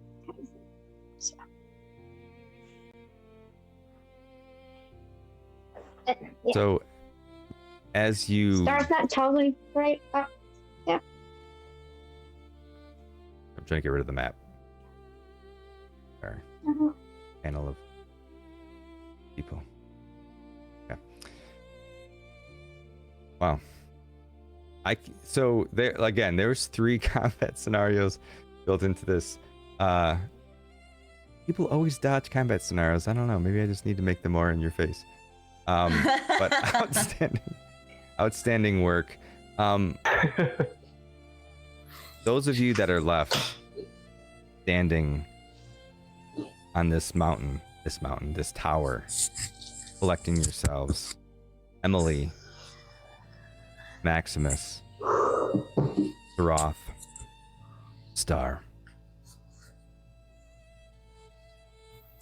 You see this small fairy approach you, quickly fading as their job is done.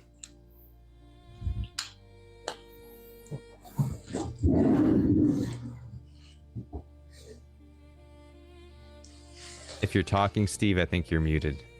Sorry. I'm going to go home now. Take care of each other.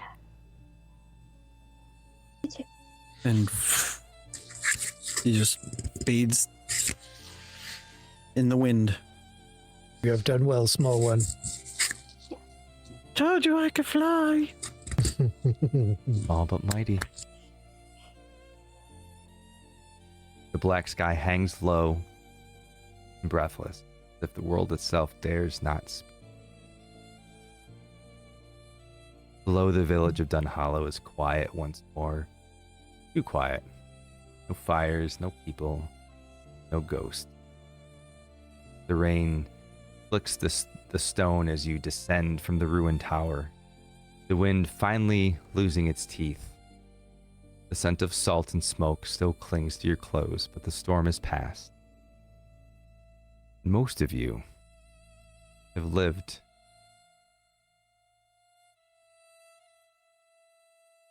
The crew that you left looks on in silence. Still, 6 of them waiting down low the tower. You make your way out to the beach. You notice the village nowhere near as alive as when you first entered. Barren. A small rat runs up the road, climbs up. Star's cloak that's on his shoulder. Staying safe in the boat this way. Once again, the longboats rock in the gray surf, the oars waiting, and one by one you climb aboard. He is quiet, as if even it is unsure what you've accomplished. First oars dip into the water. And in this moment, there's a flicker.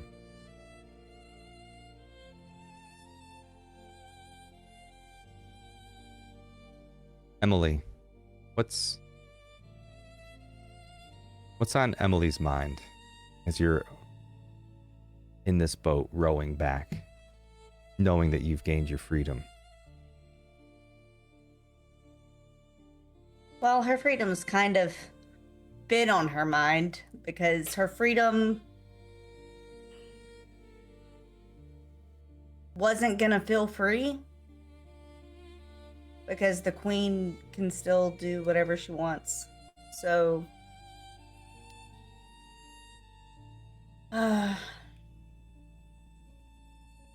she looks to everybody in the boat and she says, you think all of you could pretend that I died? Sure. Sweetie, whatever you want. Indeed.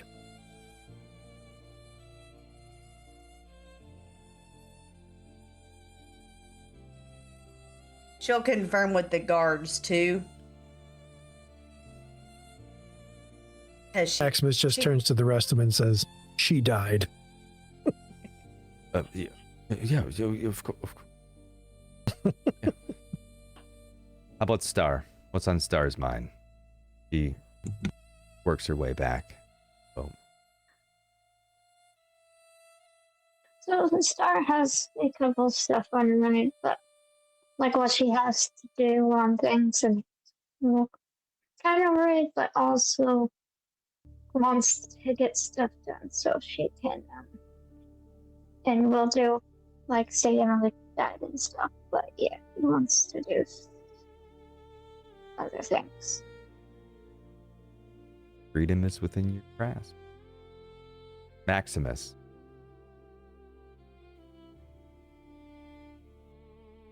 Whoops.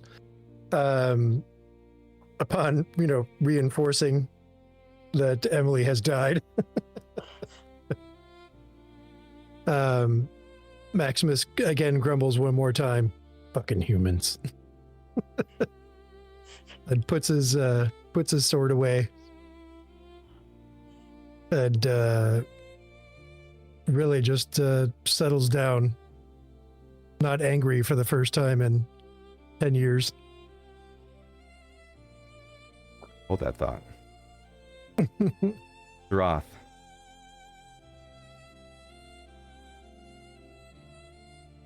It's on Saroth's mind as you begin to move away from the island, where you left Rix one last time.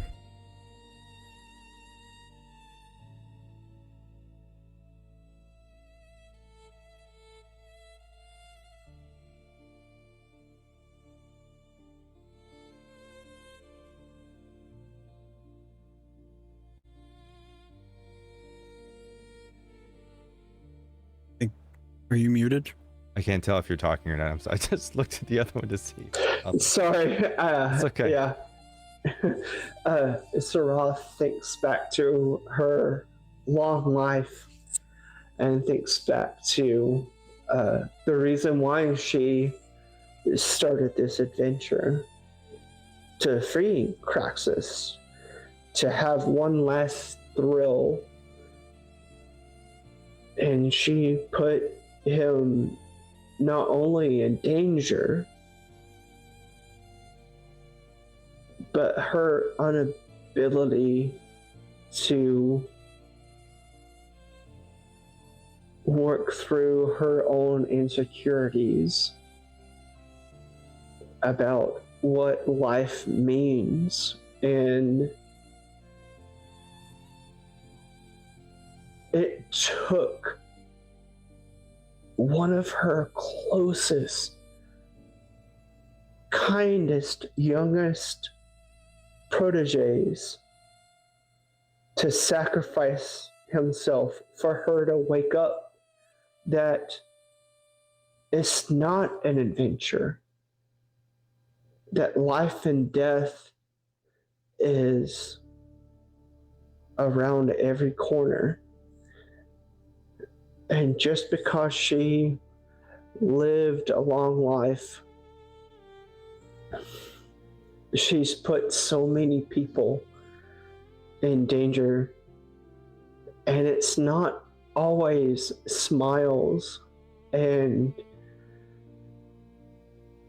we'll get out of this alive. Her smile that always cracks cheeks and handing out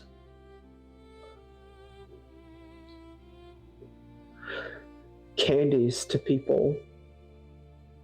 Her smile fades and her countenance darkens in the last years of her life.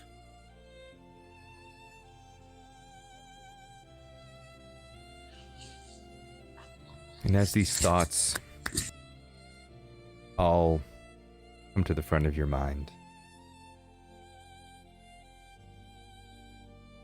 Roth, Maximus,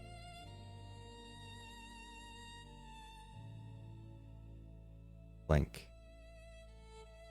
Close your eyes. Feel water.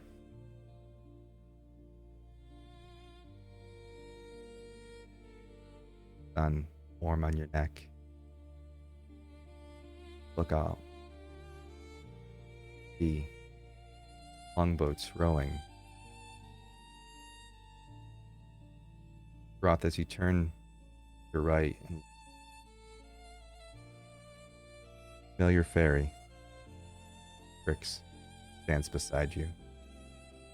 Maximus, as you look to your left, see Garren Holtvale. All of the soldiers that you brought with you standing there on the shore. Star, Emily, as you sit in the boat and look behind you, friends are gone. You were the two that lost the finesse roll at the beginning of all this, right? Yeah, I critically succeeded and I helped Star. Right? Roth and Maximus. Yes. Upon entering this place, the curse saw you. Here, you will stay with Crix, Garren, with all the spirits, but a little happier now that the scar of Nick's wrath is extinguished. See the glow lantern light in the windows. See the chimney smoke lazily. Hear voices and laughter. The dogs barking, children laughing. The bakers in the market selling their fresh fish. The village brimming with life. Your friends. Boats moving away.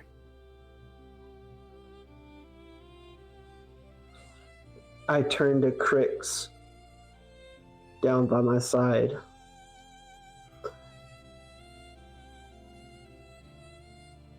And I say, where the fuck is my walking stick?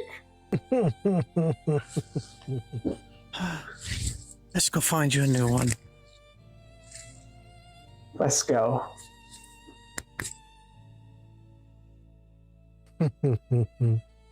Maximus literally just undoes his sword belt and shield, just tosses them off to the side.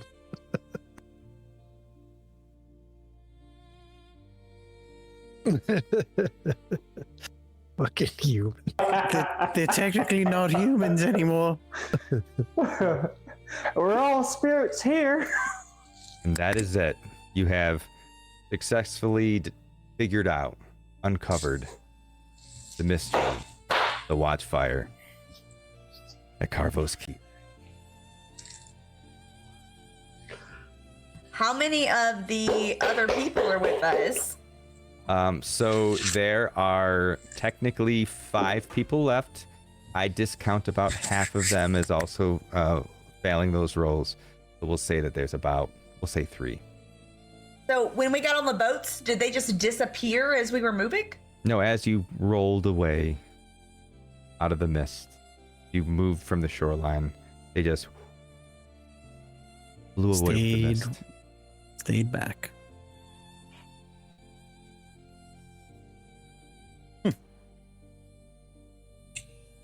I forgot to give you my saltwater taffy. Give it to me. I could fly you now. There you go. And that's it for this one-shot adventure from the Shattered Guide. Thank you, everybody, for hanging out. I know this was a super long one. We're just under 6 hours. I hope you enjoyed it as much as I did. Once again, check out all these fine people on all the various platforms. You can see their different socials linked here on the screen. And as always, See you next week. Take care. To a brighter tomorrow.